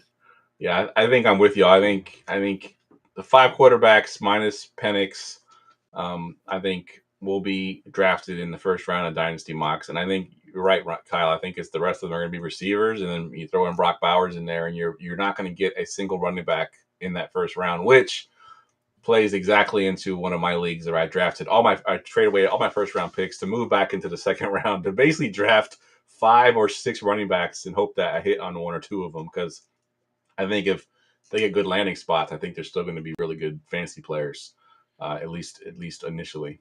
I'm actually just going through these rankings again. I actually might even say Nix falls out of the first round in a 12 team. The one I'm kind of hinting and hawing at the 12th spot right now is Bo Nix versus Brian Thomas Jr. Because I could argue 7 receivers should go in the first round. Yeah. First round capital landing spot with the Jaguars. Now, Jay's saying that he thinks Penix is still back end of the first, because if you're drafting in the back end of the first, you probably don't need a quarterback. So you could just basically throw him on your taxi squad and hold him for 2 years. But I think I'd still rather the upside of one of those receivers. I'm a competing team, though. Yeah, if I'm a competing team, I want a piece that can help. I want a piece that can help. And there's some otherwise, that's the thing. Trade to someone who does want Penix, right? Like that's the bigger move. If you really are a win now team, Penix is the last thing I want to do. Just sit and take him and wait it out. So the Eagles did take Cooper DeJean, or is it DeJean or DeGino? We made a determination on that yet? DeJean. We're going Sure. DeJean. Cooper DeJean. DeJean. So the Saints are up. The Saints are up on the clock right now. They just traded with the Packers. They took Packers. Are we allowed to do spoilers? Because I spoil it. Yeah, spoil it. We're not gonna. Kool-Aid McKinstry. Oh, okay. Kool-Aid. Oh yeah. Best jersey name. He better just put Kool-Aid on the back. Yeah, exactly. Use his first name. That would be pretty neat. It would probably sell. Yeah, I like that. Kool-Aid on the back. Maybe the Saints need to have like a special day where they wear red jerseys somehow. You go like the XFL used to with nicknames. Yeah, he hate me on the back. All right, so we've gotten a ton of defense here in a row here. So let me look up another question that I had on my board. So here's a simple one, and I'll ask you, Ryan. Looking at the skill players on the board right now, who is your favorite fantasy player still on the board that has not gotten a landing spot yet? And you can pick a receiver or a running back or a quarterback if there's still one out there. I mean, it has to be. I'm trying to bring the list up here. Bear with me a second. So Adonai Mitchell still out there. It's definitely still Mitchell. Yeah, that's who I was gonna go with. I think his upside's enormous. It's just them questions. They might be bigger than we thought they were. Yeah. But yeah, probably Adonai Mitchell or whatever running back is in the starting. Yeah, I'm looking at some of the teams that are on the board here. Texans, I doubt, take a receiver at this point. Cardinals, we mentioned, might need a receiver. Raiders probably need a receiver number 2. Packers are pretty much loaded with receivers. I know the Colts were in play for a receiver in the first round. There was rumors going that they wanted to get up and get a receiver at one point, so maybe they go receiver. They'd be a good Yeah, speed I receiver agree. team. Like they'd be a good landing spot for like Troy Franklin. Is there another guy that you like, Kyle, that's on the board that would be your top fantasy player? Ryan just mentioned him. It'd be Troy Franklin at this point, receiver specifically. But yeah, I mean, it's not really. I don't really love the Rattler or Pratt as quarterbacks. Feels too early for them, and still feels too early for any of these running backs, really. So now, if the Cardinals, who are now on the clock, the Texans pick is in. It hasn't been announced yet, but it is in. If the Cardinals take a running back here, I would like that a lot. I don't know who they would take. This is still kind of early, and there's still receivers out there. They still have a lot of needs, both on the defensive side, especially, but in that secondary, especially. So there's some good cornerbacks still on the board here. So I would think the Cardinals were probably going defense here. But if they took a running back, which is a need for them, they would vault whoever that running back is prior to my running back 1 at this point in the draft. Well, I think the timing of like when they traded down, and I guess also talk about that with the Packers and like how they were trading down right after Cooper DeJean went. I almost said it the other way. So like clearly they didn't like McKinstry. They liked DeJean more because otherwise they would have just stuck and taken him. So they clearly traded down for that. But it seemed like the Cardinals traded down right when Ladd McConkey was taken. So they were maybe thinking receiver. Oh, McConkey was the last in a tier. Now it gets to a flat range, so we'll trade down because at this point we'll still take one of these receivers. We just don't mind who it is. So I wonder if they just go receiver like Ryan was saying, not making Michael Wilson or Greg Dortch your number 2 receiver. They have a ton of picks too. They do. So Joe, I want to ask you. I know because you're more redraft than you are dynasty, and one of the top receivers in the last 4 years, 3 years, whatever, however long it's been Justin Jefferson. And now he's getting a rookie quarterback. What does that do for Jefferson's ranking? Are you still putting him top 2 with him, Chase, or CD being in that mix? I think I am. I mean, look, we saw once he came back from his injury, he was dealing with backup quarterbacks.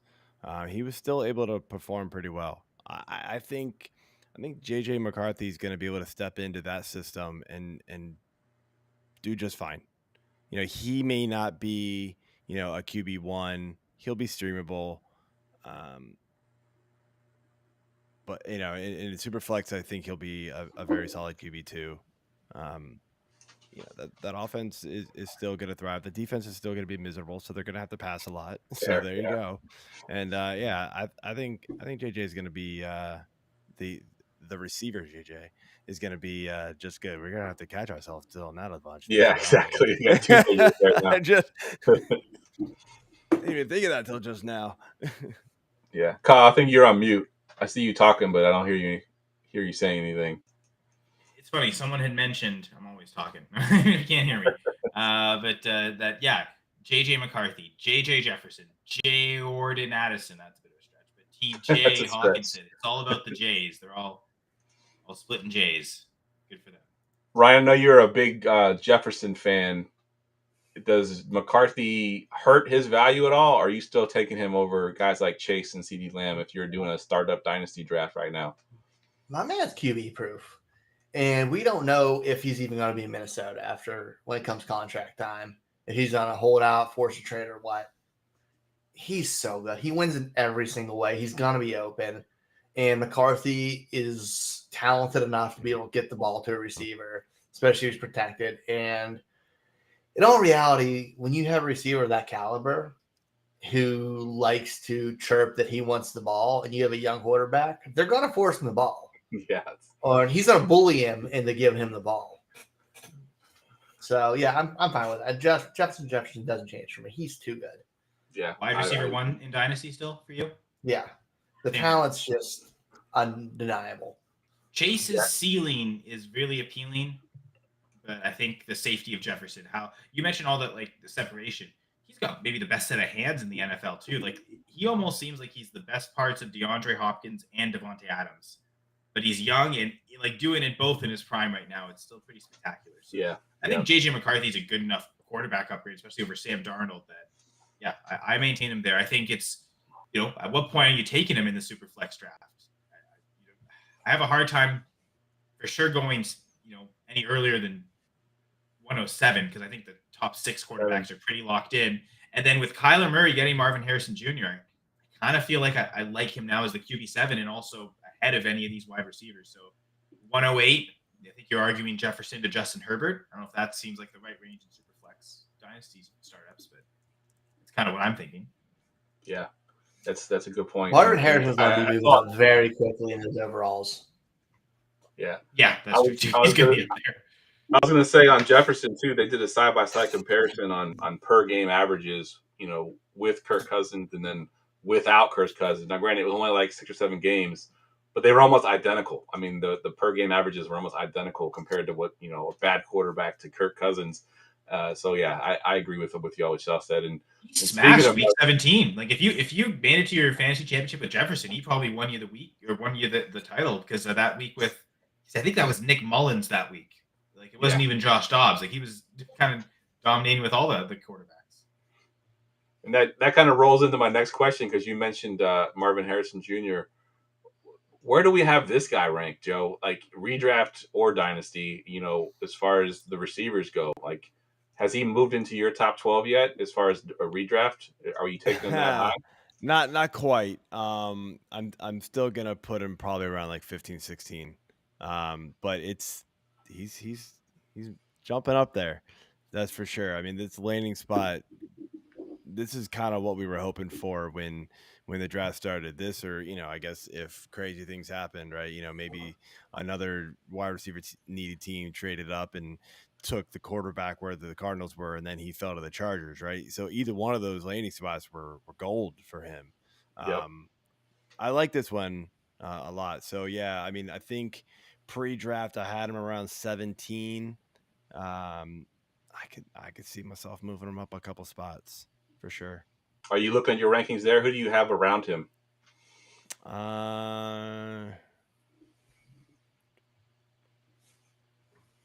While you pull that up, I'll ask Kyle. In Dynasty, I think he's already actually he's a little lower than that. Actually, now that I'm looking at it, I think I was looking at something else yesterday, and they were around 17. But yeah, I mean, right now, before the draft, it was he's right down there with like Christian Kirk and Keenan Allen and those guys. But I mean, that's a good group of receivers still. Like any of those guys, pretty deep.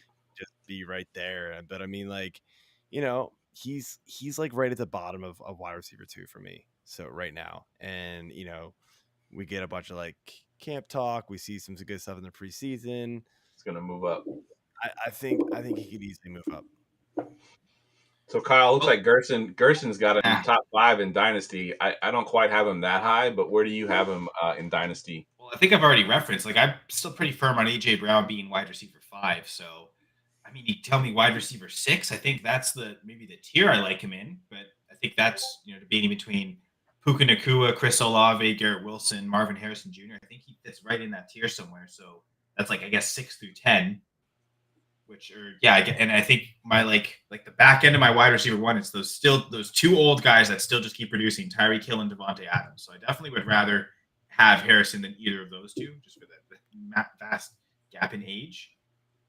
Pittman, Olave, Wilson, Harrison, like that's tough, especially because I think after what Puka did last year, I have a hard time saying Marv is going to be able to replicate that. He could still have an amazing season, but not come close to that. So I think probably wide receiver 7, if I had to put a spot right now, right there ahead of Wilson, Olave, and Pittman. I think 7 I think fits for me. What about you, Ryan? Where do you think you're going to put Marvin Harrison in your Dynasty rankings? Probably that 5 or 7 range. AJ Brown, you have the discussion because we've seen Kyler Murray force feed receivers every single year, no matter what. He's force fed Hollywood Brown when he's healthy. He's force fed DeAndre Hopkins. He force fed in college Mark Andrews. It's just what he does. And Marvin Harrison is going to force you to do that. They still don't have a defense. They're going to be playing from behind. He's 160, 170 target range as a rookie because there's nobody else to do it. And he's as talented as any wide receiver in the league, just off of natural God-given talent. He was the wide receiver 1 there with Garrett Wilson, Olave, and JSN. He was still the top guy and the best of that group, and that's 2 top 10 receivers in Dynasty right now. So I'm putting him up at least 5, or at least 6, but probably. Yeah, I'm looking at my rankings now. Now I haven't put in rookies yet, so I probably will do that shortly after the draft. But I'm looking at it in that 5 to 7 range is kind of where I'm looking at putting him as well. That's pretty much where I think consensus is going to probably have him. I think even before landing spot, DLF had him as receiver 10, and that was moving up. So I think he's definitely going to be on his way up. Had a bunch of defensive players taken. The Texans with the cornerback, Kamari Lassiter, and then Max Melton, another cornerback, went to the Cardinals. Jackson Powers Johnson goes to the Raiders, and now the Packers are on the board. And Kyle, you are the incumbent Packers fan here, so put the Packers hat on. What are they going to do here at this pick? They're going defense, right? My stick for the weekend is I'm switching hats every time the Packers are on. When the Canadian players are drafted, I got a Canadian hat too. Otherwise, we're always going for 2 here, though. No kickers. I mean, yeah, I think the one thing with going offensive tackle yesterday, it still feels like guard could be a spot of need for the Packers. So if they really like, I think at this point be the 3rd interior offensive lineman to go. I think there's only been 2 that have gone. If they like someone as that 3rd best interior offensive lineman and they think that that's a guy they want, maybe they draft. They go O-line to start the draft. Now it does feel like there was a gap between Barton and Powers Johnson and everyone else. So now that he just did go, I do think it is maybe less likely that that's the case. I know there were a few corners projected to go in the 1st round, and some didn't. I feel like they've all gone though. So yeah, this they could really go anywhere. I mean, they would have. It almost feels like they maybe shouldn't have traded down. To be honest, they could have. Kool-Aid McKinstry probably would have been a cool addition there. Yeah, I think they got 3 listed on CBS's potential. Oh, there you go. They just picked a linebacker. Edgerrin Cooper is the linebacker from Texas A&M. Actually, just went. The one thing with this, what it appears to be a scheme change for the Packers going to a 4-3 defense, you need those good coverage linebackers that aren't as much edge rushing linebackers, and I feel like they maybe were one short, and now they get either a Sam, the Sam linebacker, Sam or the I guess a Sam linebacker. I'm trying to think of because Preston Smith maybe could fill in as a linebacker in this scheme as opposed to as defensive end, unlike some of the other edge rushers where a lot of them do project more as defensive ends. I'm thinking of Sean Gary, especially he was a 4-3 defensive end in college. This kind of returns to his roots almost in a sense. It seems like Lucas Van Ness, the same thing. Preston Smith's the one guy that he was always really good in coverage, and I think he's had to play in multiple schemes. When he was with the Ravens, am I thinking that right? Preston Smith on the Ravens? No, that was Darius. No, you're thinking of Darius. He was with the Commanders. I do want did the Commanders play a 4th? I think they did play a 4-3 at that point. So he's kind of used to that, but it still feels like if you want Quay Walker in the middle, Preston Smith, that probably will linebacker, who's your strong side linebacker. It looks like it might be Edgerrin Cooper. So it sounds like Cooper's more of a ball hawk, go get the guy, go get the run, go get the quarterback. Yeah, instinctive kind of guy. Reading real quick. So yeah, he wouldn't be your coverage linebacker for sure. It sounds like, but you slide somebody else over there. Yeah. I feel like Preston Smith kind of again fits well in that role. Is because I know in the CFL, it's especially the weak side linebackers, usually the coverage linebacker, they're almost basically a 6th defensive back, whereas the strong side linebacker is kind of your tackler, but also sometimes your blitzer. So I think the NFL operates like that too. So he projects probably as your strong side linebacker. Yeah, I think that makes sense if the Packers felt like that was a position of need. I still argued corner and also interior defensive linemen were more of a position of need, but looking at all that, some of those guys that went in this round were some of the ones I was kind of hoping for the Packers. Devondre Sweat, Jerzon Newton. Those were the guys that, okay, maybe if one of those fall to the Packers in the 2nd round, they kind of get the best of both worlds. They can address both lines, offensive line and defensive line. Oh, we're about feels to like get they our just first running back. Dude, I'm so Joe, you just sent me that link and I'm so confused.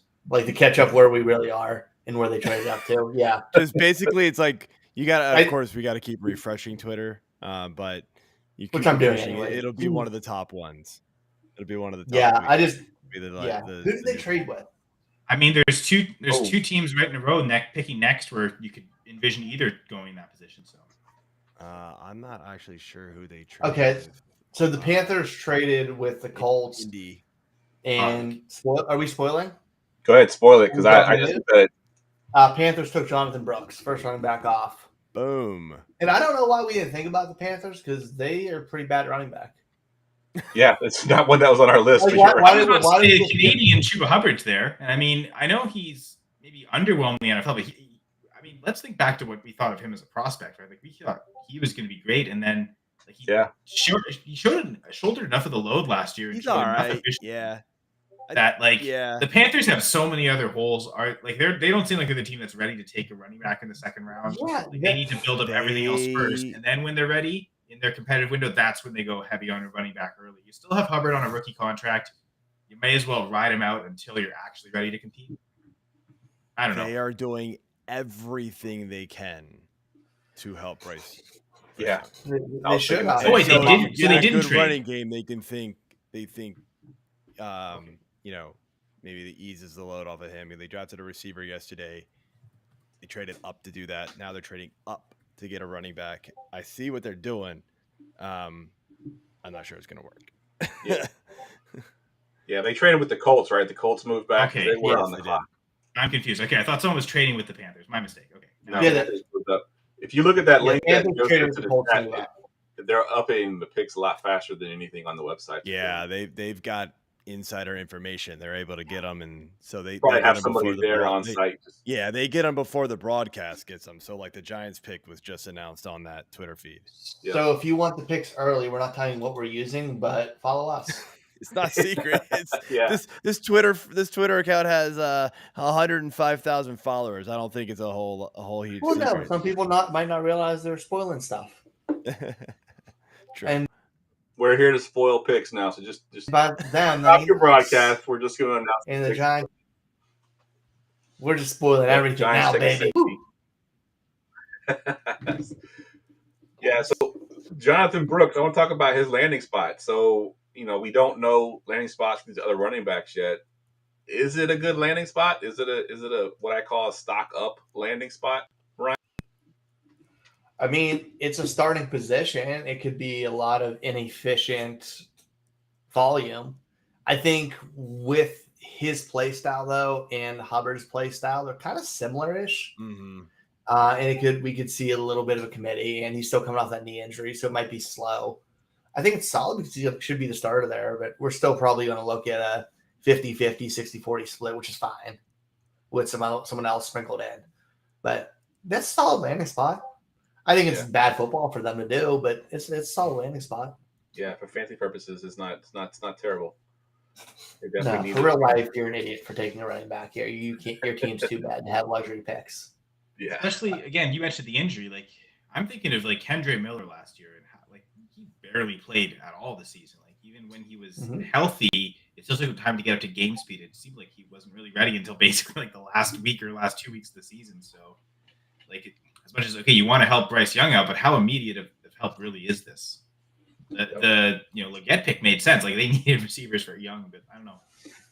I'm a little hesitant on. Jaguars take defensive tackle Mason Smith. He tackles flown. Yeah, it has.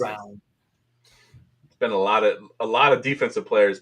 So the ironic thing is I moved me and Ryan to day 2 instead of day 1 because I wanted to do more offensive players. And there was like a record number of offensive players taken yesterday. Yeah, record number of offensive players go round 1. And I was thinking about that today, Jeff, because you told me that, and I was like, but wait a minute. Yesterday was like really good, especially the first half. I just thought you wanted to enjoy just watching the first round. I didn't. There was a little bit of that. There's also a little bit of we could talk about the first round, right? So we had more content to talk about things that happened yesterday. Whereas you're on the first round, you're basically waiting for things to happen to talk about. Whereas here we've got it's so long between picks. Yeah, it's terribly long. Didn't feel like it yesterday. That is for sure. Yeah, that's true. Beginning. Yeah. So let's see what else I got on my list here of things. So I don't know if I got Joe's opinion on the Xavier Worthy to the Chiefs thing. It's always seemed like we get excited about these small, fast receivers going to the Chiefs. We want to compare them to Tyreek Hill. What are your thoughts on Xavier Worthy to the Chiefs? So last night I was on the IDP Plus show during this pick, and I literally said, and I know you didn't just do this, but you just kind of said the same thing as me. I said, we're gonna get so much lazy Twitter analysis of just, oh, this is Tyreek Hill. It's not. Stop it. No, it's not even close. And even if it is, just remember how long it took Tyreek Hill to like actually become Tyreek Hill. I mean, he barely played his first year. Yep. You know, he was special teams, and I could easily see that being the thing now, right? I mean, even Rashee Rice last year, as good as he was at the end, he was horrible at the beginning of the season. Like, it takes time for Andy Reid to trust these rookie receivers and like get them ready to play with Pat Mahomes and whatever offense that they're running. Like, he's not coming in day one and just gonna be, you know, the next Tyreek Hill. There is no chance. So I'm kind of out on him on 2024 Dynasty. Fine, you know, especially late first round. Take your dart throw. Why not? I mean, you could really hit the home run there with that pick for sure. I have a strong suspicion that somebody in the middle of the first round is probably going to snake him instead, because you get the Kansas City factor, you get the Pat Mahomes factor, you get the Tyreek Hill thoughts flowing through the mind, and you're going like, oh Yeah. man, this guy could be really awesome. Can I worry about we go back to overpaying that? for that, but it's not horrible. Tyreek Hill's 1 of 1. Yeah. Like Tyreek he's Hill's 1 of thick. 1. Like we talk about him having the speed, cool, but Tyreek Hill is built like a running back, and Mhm. that's what makes him so good. Is he's not only fast, he's strong and explosive. He breaks tackles. He can run through those arm tackles.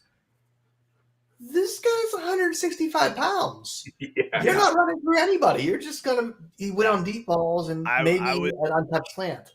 I mentioned that today on my recap show. I was like, this guy is 5'11", 165. So he's an inch taller than me and 10 pounds lighter than me. Like, I'm a football player. I'm not also running 4.2 40s. But, like, that's not a good thing when I can say I'm heavier than you and I'm only an inch shorter than you. Like, no way.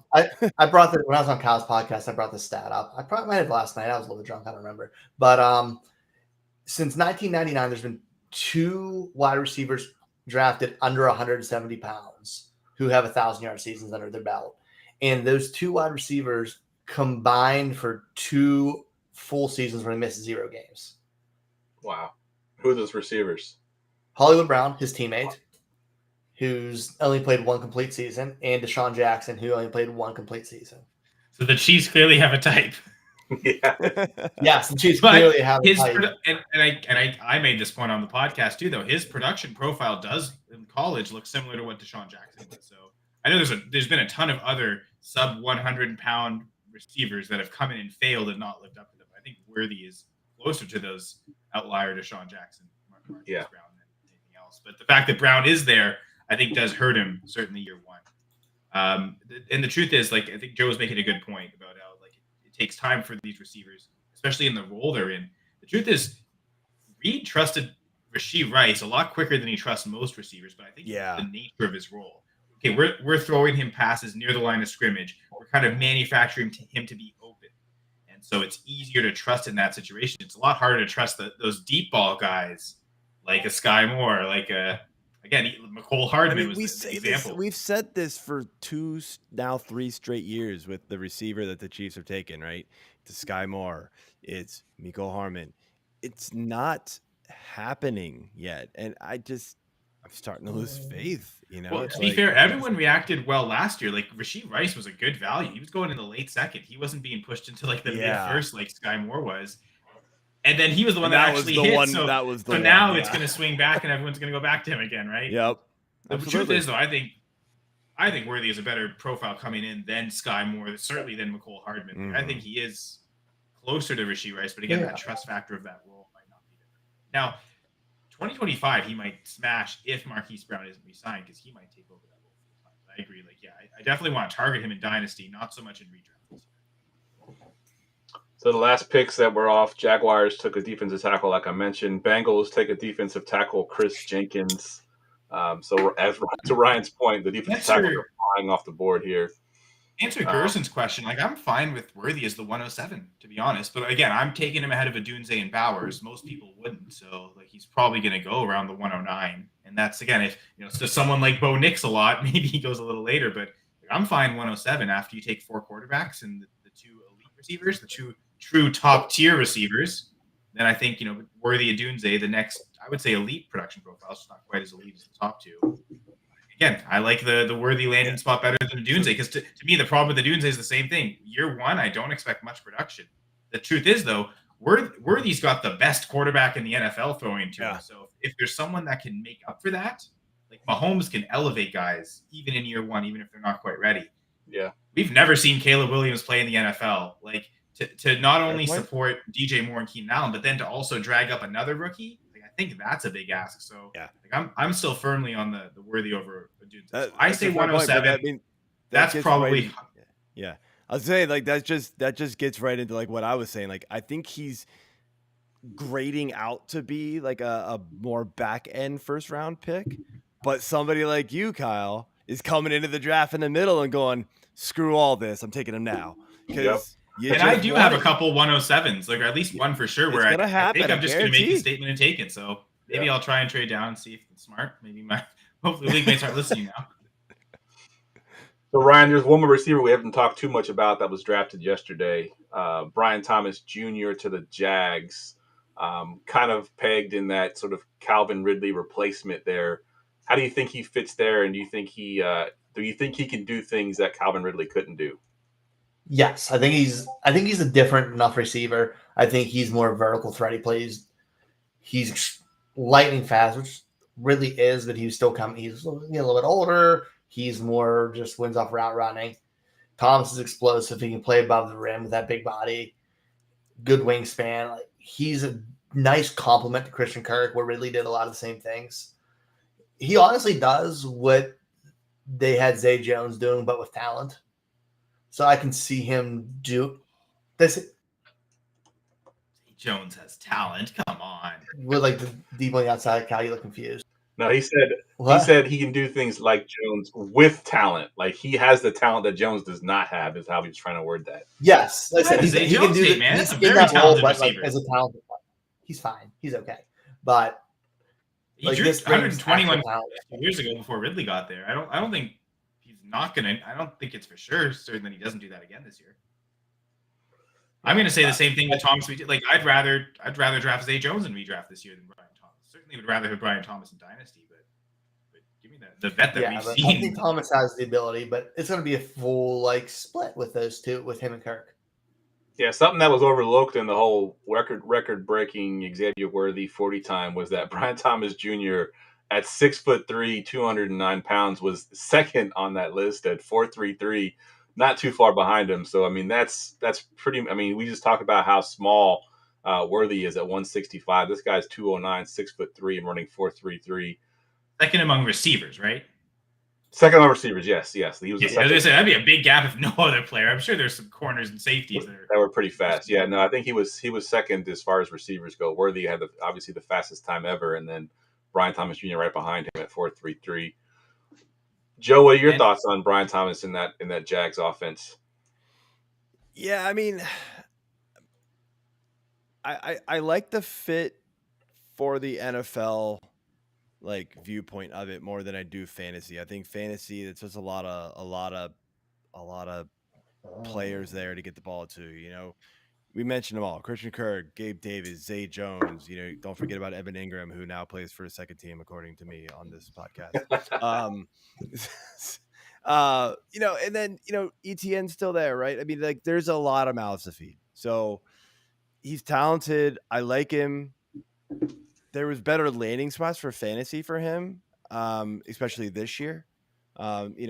Give it a couple of years, give it a year or two, and let things kind of shake out. Who knows? Gabe Davis is going to be there, for a length of time. Christian Kirk, same thing. So he could really rise up the depth chart there pretty quickly. But for now, it's just, it's going to be inconsistency. For sure from a lot of these guys, really. I like Jay's point of Gabe Davis really is the loser here. He's definitely the loser. He's easily going to be fifth or I'm going to guess Travis Etienne gets all right. Gabe Davis decides, he doesn't want to play every other week, so those will be the weeks Brian Thomas does well, right? It's it feels like Davis's role in this team is very NFL important and no fantasy important. So he's going to open things up for everyone else and not draw targets, so we can just ignore him completely.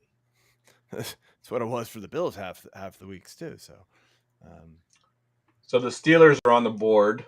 Ryan, I know you're a Ravens fan living in Pittsburgh. Have you heard any scuttlebutt on what the Steelers might be doing here in the second round? Receivers listed as a need for them.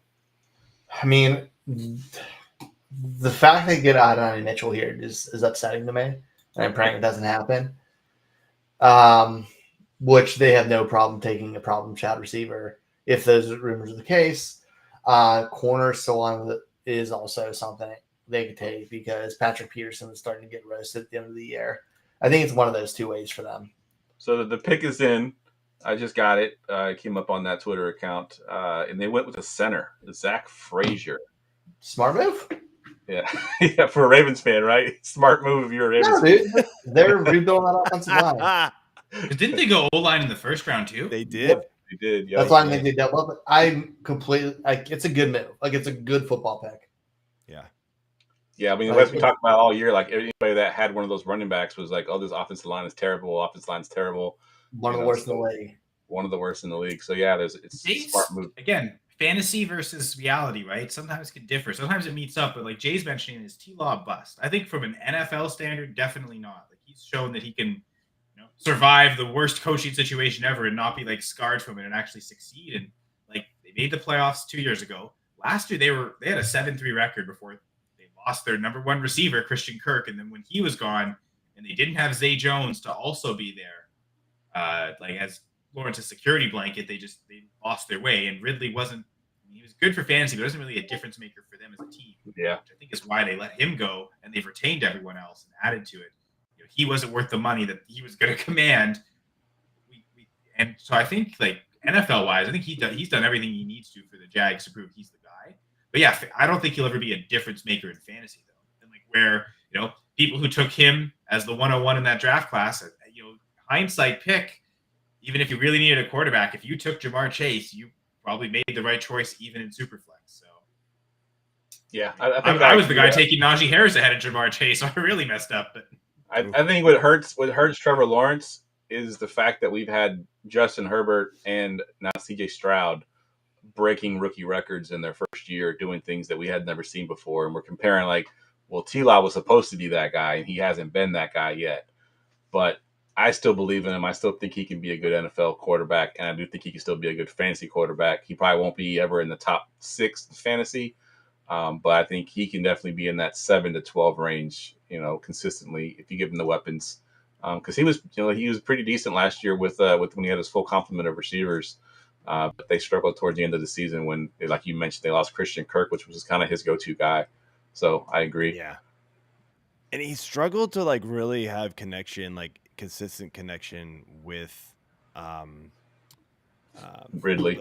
With Ridley. And I would just wonder if that like screwed things up. And then, obviously, the running game really got going last year with ETN as well. So, that kind of took away from his numbers a little bit. But yeah, I like Lawrence a lot still. I'm not ready to call him a bust. Year 1, I'm throwing out the window completely. Year 2 was good. Year 3 was not so good. I'm calling year 3 a sophomore year. His actual rookie year was a joke. I mean, that team was just they weren't coached to play football. No. Again, I don't exaggerate. I say worst coach in NFL history. Yeah, I legit believe that statement. I don't know, man. The Commanders got a lot of coaches to put on that list, man. Spurrier.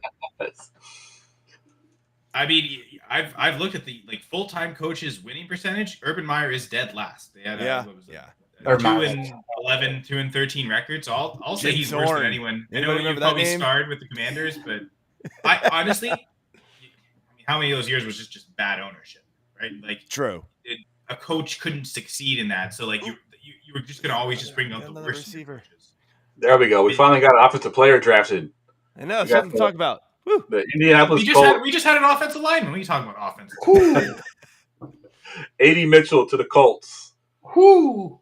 Brian, you've been talking about him all podcast here. What are your thoughts on the landing spot to the Colts?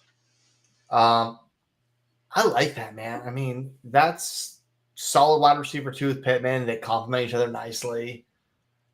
I don't think he's better than Josh Downs. I'll say that right now. Josh Downs is slot though, right? So he was Slot, slot. yeah. 80 Sure, Mitchell's Mitch could be on the outside, but I still think Downs is going to draw more targets, though. I don't know. Yeah, I wasn't as high on Mitchell. Like I was super high on Josh Downs last year. So that comes from that scope. Where he was my wide receiver 4 before the draft. So probably too high, obviously. But yeah, I think he showed enough last year that I'd still trust Josh Downs.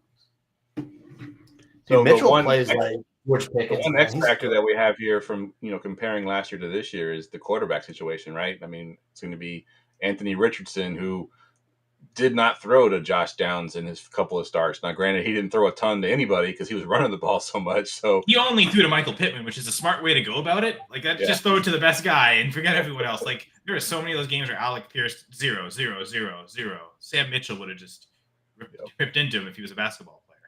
So really, I think for fantasy purposes, Joe, I want to go you for the redraft side of things. Is Anthony Richardson, now has 3. We assume AD Mitchell's legit, so he has 3 legit weapons here at receiver. What does that do for his fantasy value when you combine his rushing ability there as well? I mean, I don't think you're boosting him up too much higher at this point. He's already going, he's already kind of mid QB1 in most rankings, including mine. The rushing is really what's going to propel him up. His passing is sufficient, and he's got the weapons there. We saw he's not a total 0 there, like some were kind of worried about coming into last year. So he proved a lot of doubters wrong there. It's going to be health for him, but yeah, I mean, this absolutely helps him. It's going to be harder to make him fall in any rankings because you're adding another weapon for him for sure. I haven't done my redraft rankings yet, but QB8, going through my mind, that feels like the right spot for him. Yeah, I think I've got him QB 1, 2, 3, 4, 5, 6, 7. QB7, yeah. I won't even look at redraft till like July. I think a serious comparison is probably Kyler Murray, and that's a leverage point. I think I'd lean Kyler. And I'll be honest. Right now, I've got Kyler. I think if I'm counting this right, it's 12. Okay, so that would make up that difference of why you have it 7. 10. But actually, Kyler's 10. I can't count. Kyler is going to move up with Marvin Harrison. Yeah, just like Marvin Harrison will move up. I got Anthony Richardson at 7 in Dynasty right now, right behind CJ Stroud at 6. So CJ Stroud is 5. Why do you hate Stroud so much, Jeff? He's QB1 in Dynasty. Come on. Yeah, no, not. Yeah, that whole Twitter drama. There's no way.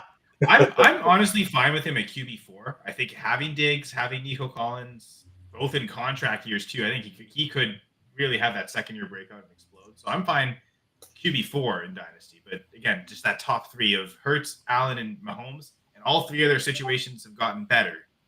Even if, with Hurts, it's just simply okay, we know AJ Brown's locked in there longer term. But I can't quite get to Stroud breaking into that tier, but I'll take him over anyone else, to be honest. Yeah, I've got the 3 rushing quarterbacks, obviously Hurts, Jackson, and Allen with Mahomes and Burrow. And then it's Stroud and Anthony Richardson of the next one. Burrow up there. I think Stroud actually would belong there QB6 in redraft. I think that's probably where I would have him. I think I would then default to those rushers for sure in redraft. But Dynasty, I don't know, because I'm a big believer in Stroud. I had him as the QB1 the whole time last year, post draft. I was pretty stubborn. I didn't care about the S2 scores. I thought that was all just nonsense. So Jamie's in the chat. Guys, he mentions offensive line. Go ahead, Ryan. What are you going to say? Oh, I said I'm going to have to leave. I have a crying dog here who's up for his nightly walk, and nobody else is at my house to do it. Fair enough. It was fun. I'll enjoy pop the in rest chat of the to either be excited about the Ravens or not. All right. Sounds good. But it's fun, guys. Talk to y'all later. See you. Take care. So Jamie's talking about Najee Harris being a big winner in this draft, obviously because they've taken 2 offensive linemen here. What are your thoughts on Najee Harris? He was obviously hyped up quite a bit, his rookie season, and then sort of, had 2 good seasons, but then last year kind of fell off a little bit, Kyle. What are your thoughts on Harris this year with this upgraded offensive line? One of the reasons he fell off is because Jalen Warren took so many attempts. So I don't see that not happening. Yeah. It's a new offensive guy there, but still the same head coach. And it had been a head coach, even though he's not on the offensive side of the ball. But we kind of said that Tomlin's wanted the 1 running back system, and it seems like that wasn't the case last year. Was that a Tomlin decision?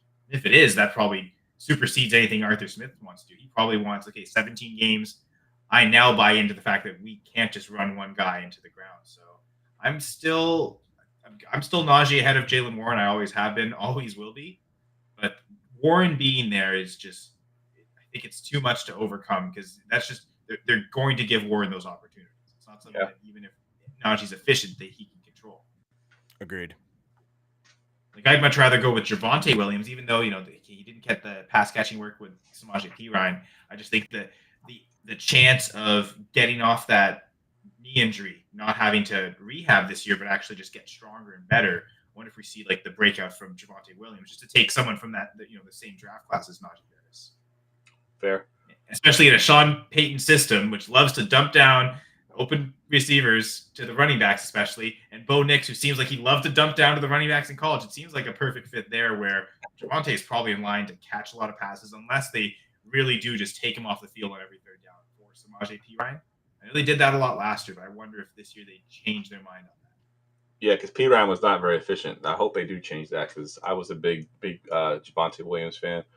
We just had another offensive skill player taken here. The Washington Commanders take, I believe it's the second tight end since Brock Bowers. I think it's the first tight end since Bowers.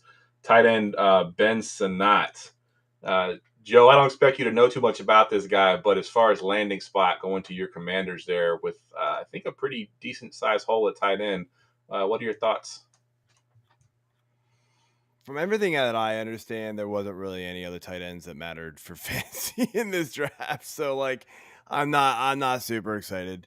I was kind of hoping for something else here. I think,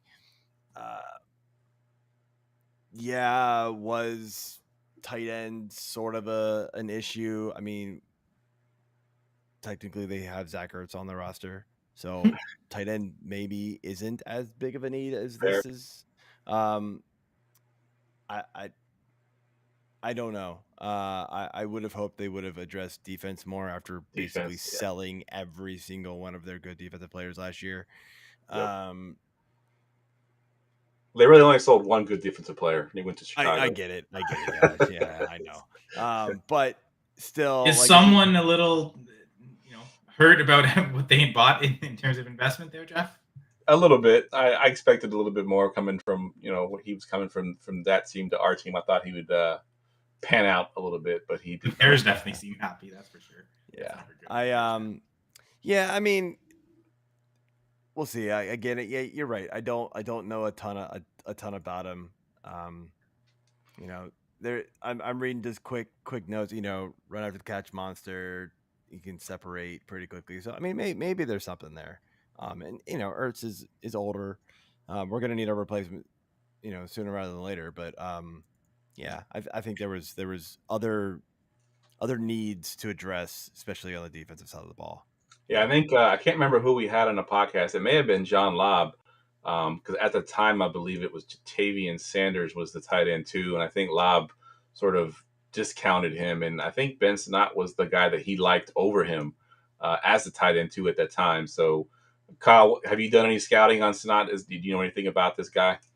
Well, the only thing I like with tight ends is relative athletic score. So not much anything else other than how good of an athlete are they. And Ben Sinnott's pretty good.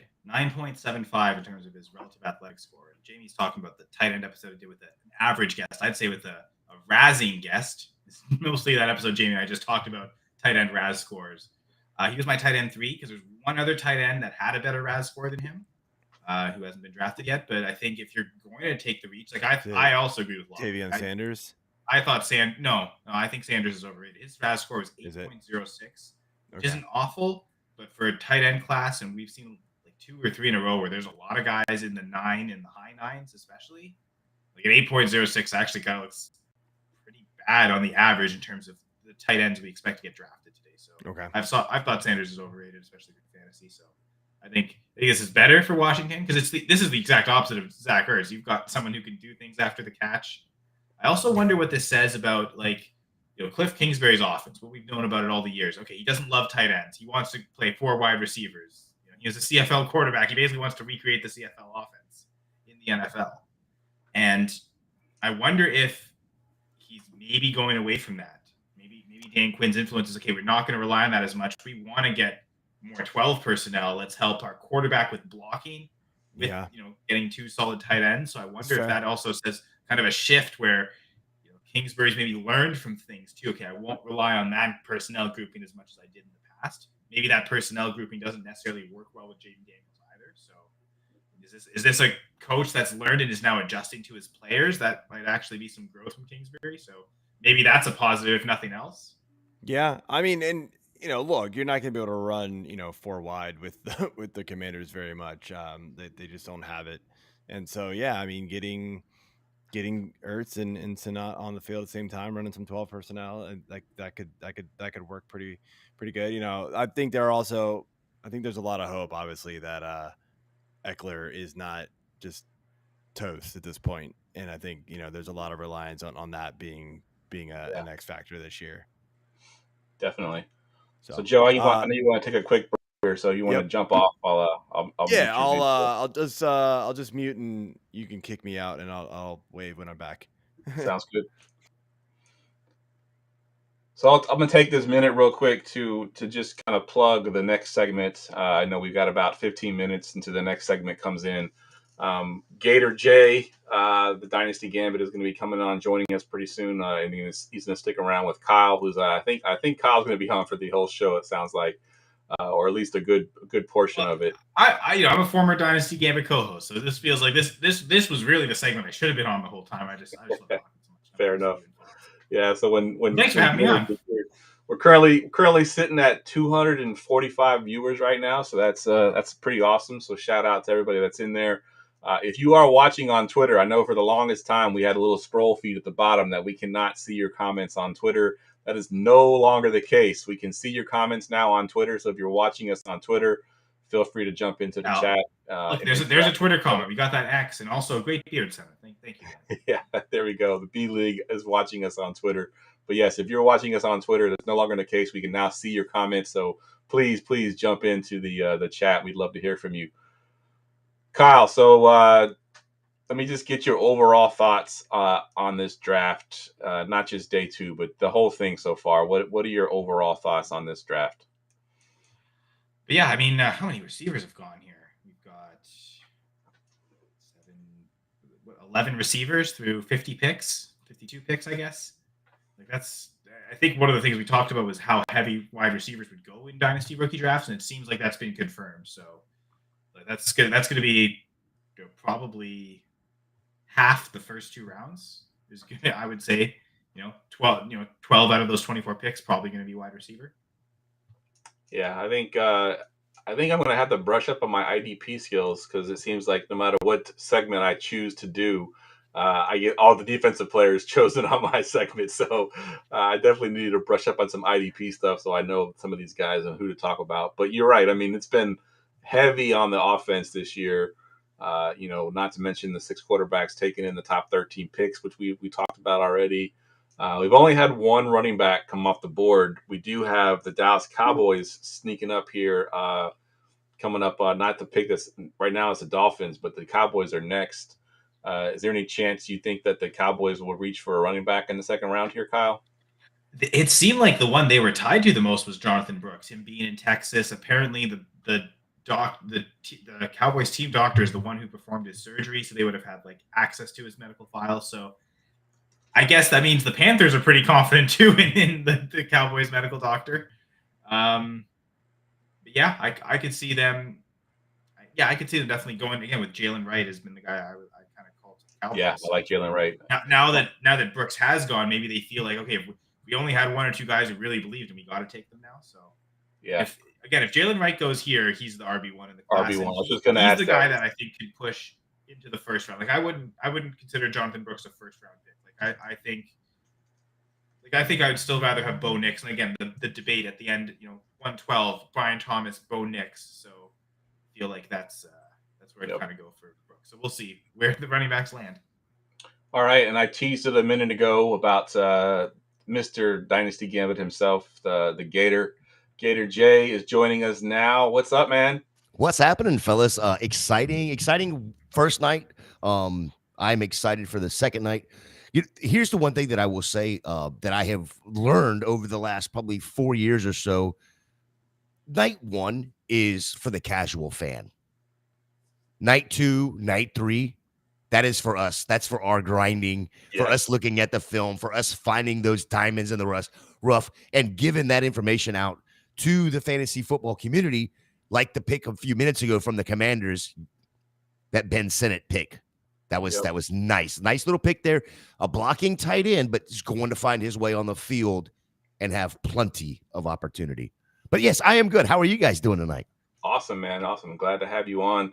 Currently, you're stepping into 245 viewers right now, so you got yourself a nice little audience to take over here in just a second. I'll ruin that for you. I'll ruin that. Are you coming back at?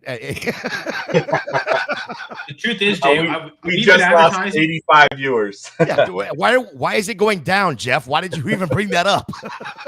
Funny, because we advertised pretty early on that I'd be here for the whole show. So if that didn't scare people off from joining the stream, nothing will. So Gator, real quick before I hop off and let you two do your thing, give me like your biggest surprise of day 1 or day 2 and your biggest fantasy impact. Well, my biggest surprise was that we had 12 straight or 13, 14 straight, whatever it was, NFL record. And then we set another NFL record prior to that of 6 quarterbacks in the top 12. So that was a huge surprise to me. I think between everybody in the fantasy community and even national, talk radio has beat Atlanta down so much that they've given up. Even in this second round, they traded up and blew that up yet again. So Atlanta's probably a shocker to me. Biggest surprise was for the second round so far, maybe not so much fantasy unless you're truly into an IDP, is the Rams getting Jared Verse in the first round and then turning around in the second round, trading up, going and getting Jared Verse's college teammate and plugging the hole that Aaron Donald just left. And with Fisk, who I thought could truly get into that first round, he didn't, but the Rams got a freaking stud for the defensive line. Jay's in the chat. He's gonna love to hear that because he's the Rams fan in the chat, so he's gonna love to hear that one.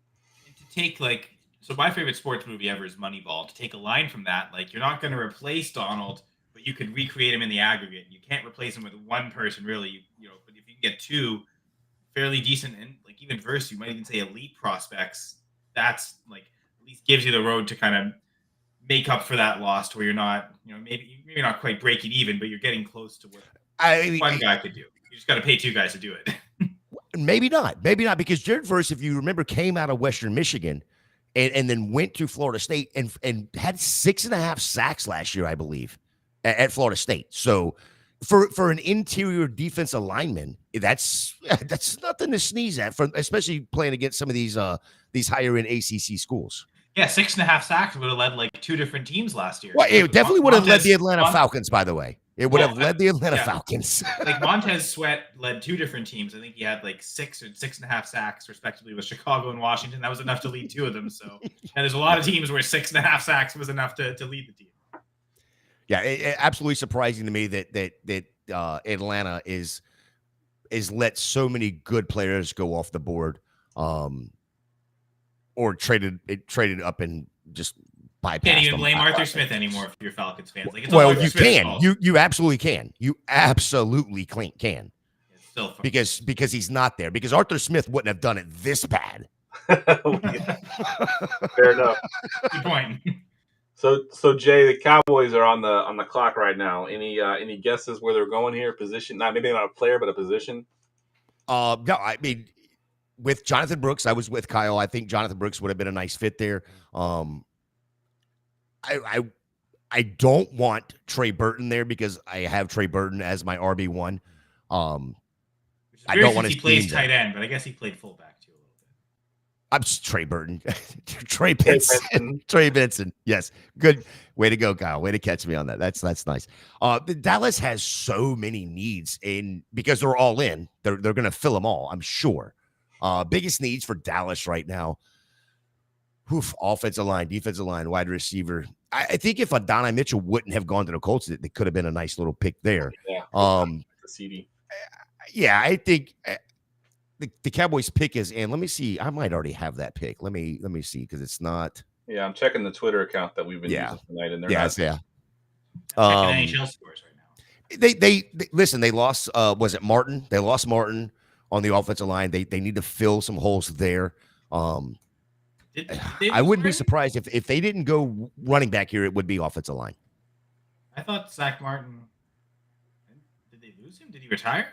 They did. Cowboys are going defense, and they're selecting Western Michigan's defensive end, Marshawn Keeneland. Yeah, Zach Martin's still in the Cowboys. I thought they just extended. Was it? No, who's the one they just lost? Is it one of the Smiths? Tyrone Smith. Tyron Smith. That's what it was. Yep.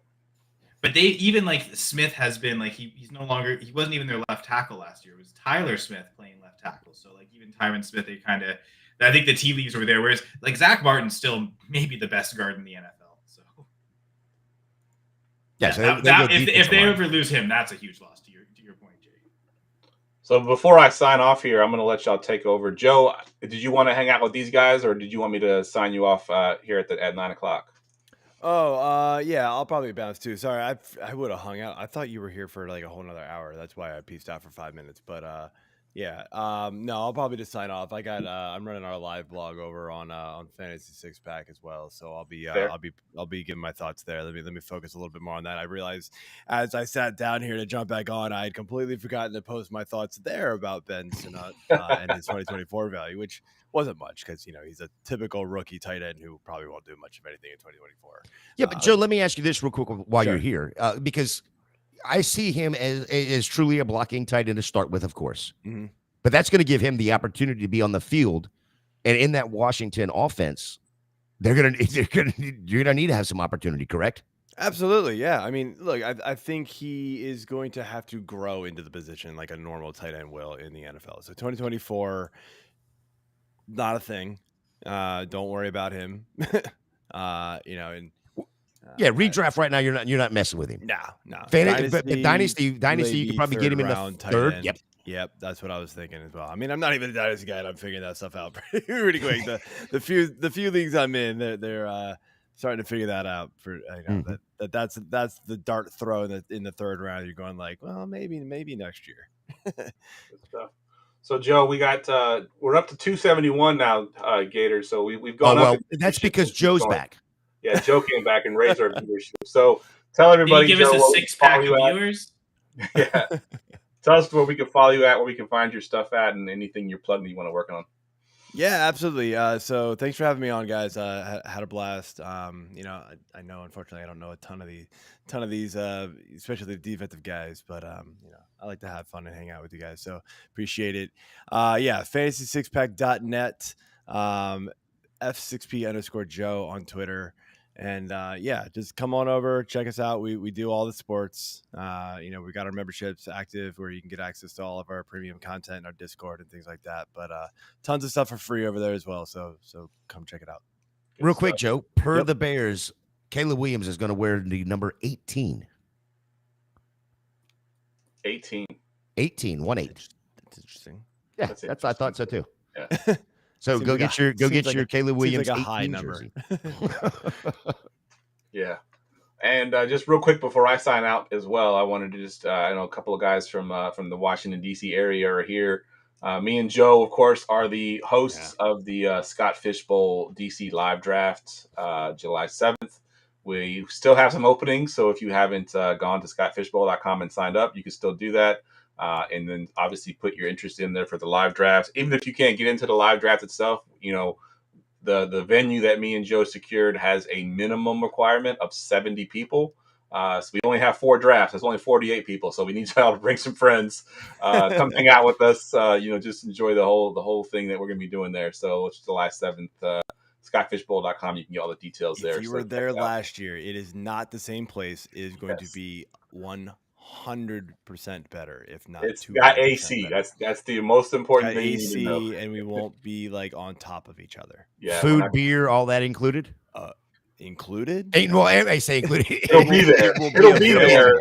It will be available. It's available. It's available for purchase. It's not going on the Fantasy Six Pack, or they're going for 2 credit cards. This is not an all-inclusive event. No. Yeah. That's fair. That's fair. All Buck's right. pick is in. Chris Braswell, defensive end, Alabama. right. Peace, guys. Have fun. See you, Guys, Joe. have a great Take care, night. I appreciate you, Joe. I appreciate you, Jeff. We'll see you on the flip side, I guess. I'll see you in Discord promoting those Oh, yes. mocks. Absolutely. Absolutely, we will. See ya, man. All right, guys. I'm gonna let y'all take over from here. Garrison, jump in if you want to jump in. Yeah, I sent him. I'll send. Are you sending it to him? I'll send it to him after that. I get off here, but you've already sent it to him. That's fine. Gerson will jump on and give y'all a third party in here. All right, fellas, enjoy the rest of the draft, and I'll be tuning in. So let's have some fun and enjoy the rest of the night. Well, at least Kyle will have at least one viewer with Jeff. Yeah. I'll be on Thank for you, Jeff. sure. Appreciate you, Jeff. Have a great night. You too. Kyle, the Bucks, like I said, selected Chris Braswell there. Go in for the means- defensive side of the ball. So I gotta stick with my shtick here. we got to change. There we Packers are on go. the clock. Okay. Yep. Green Bay is on the clock. What do you wanting them to do right here? I mean, they've had a good draft so far. Yeah, no, I think they've gotten good players at good values that haven't felt like reaches, but also fill positions of need. So I look at like what the Packers' current positions of need are, and I look and I see Gerson's here. Hey, Gerson. What up? G right in time for the GB pick, the Green Bay pick. So Yeah. perfect Yeah. timing, dude. This is a hell of a draft so far in the second round. Like the fantasy, I'm pretty excited. Hopefully one more running back goes off though. That's what I'm hoping. Packers' needs for this pick. Like I see their biggest needs still being defensive tackle, probably in the secondary.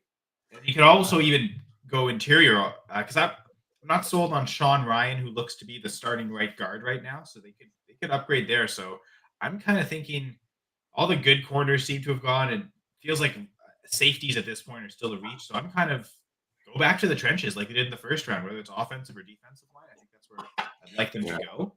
I don't know if there's any great defensive tackle prospects though, that like especially on the interior of the line where I think they need help. They need that second Kenny Clark, even though maybe not Kenny Clark, but like someone close enough to him.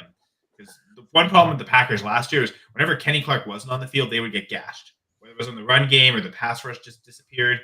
And like they really want to play him like 2/3 to 3/4 of the snaps. So you need someone that when he's out, when he's off the field, that they can still be effective. So, Well, your Packers are loaded though. Like they're so young too on offense. Yeah, So, and I mean, like they've got so many good rookie contract receivers, but part of that is because they keep taking them in the. So there's an argument that like second round receiver has worked 2 years in a row for the Packers. They make it 3 years in a row. So I have the pick for you. You ready for this? Let's give her. Georgia safety, Javon Bullard. Okay, I guess it wasn't too early for a safety. Nope. They love I was going to players. ask you. This is like I was going to ask you if you even had, because he's still on the board, which is surprising to me. But if you even had Enos Rickshaw in your thought process, cornerback. Corner, yeah, I think at this point I don't really know who the defensive players are. I'm thinking more just positions of need. So if he's a corner and he can play on the outside in theory, like that gives them true competition for Eric Stokes. That would have made sense too. But now. I mean, this seems like it's competition for Anthony Johnson, who was a 7th round rookie last year. He ended up playing more than was expected of him during his rookie season. I thought he did all right, but clearly it's a position they need depth at because there's really not much else at that safety position other than the big free agent acquisition, Xavier McKinney. Anthony Johnson is really pretty barren behind them. There's a few guys technically on the roster, but with like 0 NFL experience. So may as well get a highly touted prospect if you're going to get a guy with no experience. So yeah. It's a good program, too. They've loved picking from Georgia, Quay Walker, Devontae Wyatt. They've made several Georgia picks over the last 2-3 years, so it keeps going here. Yeah, in the couple of picks here, they've filled 2 of their 3 biggest needs with a DB and a linebacker. Their biggest one left, it looks like, is offensive line for the Packers. Again, interior line, I think. Again, addressing the tackle position. Yeah. If Jordan Morgan pans out, and they've got Jordan Morgan and Zach Tom on the edges protecting, like tackle is set for a few years. So I think it really is just that right guard spot, or is there a center that you think is an upgrade over Josh Myers? I think at this point, probably not. It would have been Powers Johnson. I think that was the one guy if they could have got him, or that might have been the upgrade over Josh Myers. But I think now is if you're going to go offensive line, it's looking at someone who can play that right guard spot. Texans are currently on the clock here, and their biggest needs right now, after filling the DB, is defensive line and then just overall depth, right? Just go over to who's left on the defensive tackle area here. Edge is going to be it's getting pretty thin there. Let's see what it's on edge. You still got John Ellis. What was that, G? Brandon Doris, the guy from Oregon. Is he still available? Defensive tackle? Yes. Yeah, Yep. like, He's is that who you think they're gonna? Is that where they're going here, or do they go ahead and go get best overall and get Enos Rakeshaw, cornerback, out of Missouri? Yeah, I mean they could go there. I mean they have a lot of needs, so really, I mean, Who does? Houston? Houston has very little needs, in my opinion. Oh, I thought you were talking about Maybe on the Tampa Bay. defensive side of the ball. So Houston. Oh no, Houston, they basically loaded up over the last 2 years in their draft class. So And they've got 9 picks. They didn't have a first round pick, but got 9 picks in this draft. yeah, they can go best player available. I mean, but from the standpoint of their head coach, the way he drafts is inside out, you know. Like he loaded up. Now he's gonna load up on the offense and defensive line, filling the trenches. I mean, they went and got Stephon Diggs. They have what's his name, the safety that's really good, the cornerback. They have a good defensive back, but Texans are on the move, man. Like I really think if there's a long shot odd for Super Bowl for them, like depends their odd, I would put in some money on them, man. Yeah, they went ahead at pick 42, pick 10 tonight, pick 42 overall, Kamari Lassiter out of Georgia, filling that cornerback area. And they're young, too, I think, of that secondary. They could still go here and go get Rickshaw, in my opinion. Or, like we said, they can go ahead and get the depth and go ahead and get the defensive tackle out of Oregon, Brandon Dolores. I think those are the 2 options here if I'm on D'Amico Ryans at this point. Yeah, I mean, and the pick is in. Actually, ooh, I love this pick. God, I didn't even think of this. Offensive tackle Blake Fisher out of Notre Dame for the Texans. That's good. I mean, somebody wants to run the ball, I think. Yeah, I mean, they just need well, they had Joe Mixon now though, so that's good. I mean, what the Texans done in the offseason is incredible. So like anything they add in this draft class is gonna be pretty. It's gonna help them even get a further step up. Just the cherry on top. Yeah, I mean, it's pretty unique that you traded up 2 times. Well, you traded up 1 to get Will Anderson, and you nailed a quarterback. You know, that's the most important thing out of all. You know, I mean, CJ Stroud looked really special last year. I mean, that offense. I can't tell you. I'm pretty sure if I were to go look at my prize pick slips, him and the Texans had made me over at least $5,000, $10,000 alone. Hey, we can't talk about that on here. IRS will be coming after you. Oh, well, they already do, but I still they already do. I paid my taxes. I already learned my lesson once. I once paid $37,000 in taxes, so it wasn't fun. So I learned my lesson though. But it's fun, man. Like this offense is gonna be fun. This defense is gonna be fun. I mean, they also got what's his name, Daniel Hunter, right? Yeah. I mean, that defense is gonna be sick. So Texans are gonna be not gonna be a team you're gonna look forward to play because they're gonna play smash mouth football.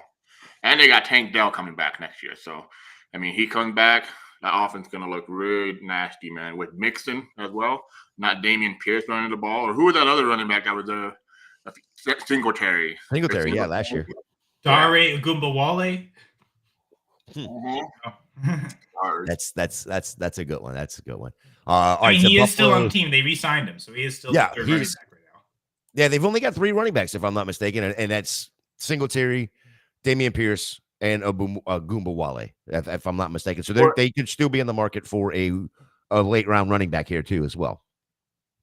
Buffalo is on the clock here. So the next 3 picks are Buffalo, Detroit, Baltimore, of course, pending any trades as well. I think I know the pick already, and if it is correct, I love this guy. And I'm not only saying it because I've watched him play, but I mean in real person. But I hope I'm correct. I haven't seen it. What is your thought process here? Who are you thinking? So I think the Bills need a safety, right? They Okay. need wide receiver. They need a safety. They already addressed the wide receiver with what's the name? Was it Lad McConkey? No, that was it was did they get Lad or who was it? Which wide receiver was it? For the Bills, they got Keon Keon Coleman. Coleman. Yeah, they got Oh, yeah. the reincarnation of Kelvin Benjamin. Yeah. So they got Cole Bishop, the safety out of Utah. I listened to what's his name? Greg Cosell, I think that's his name. He's always Yes. on the Fantasy Ross show or something like that, Ross Tucker show, and he broke down like the way he plays. And then I went and looked at his film, and this guy's just a ball hawk. Like he's a good defensive player. He communicates more than anybody on the field. Like his IQ is incredible. I didn't even notice that because I live in Utah.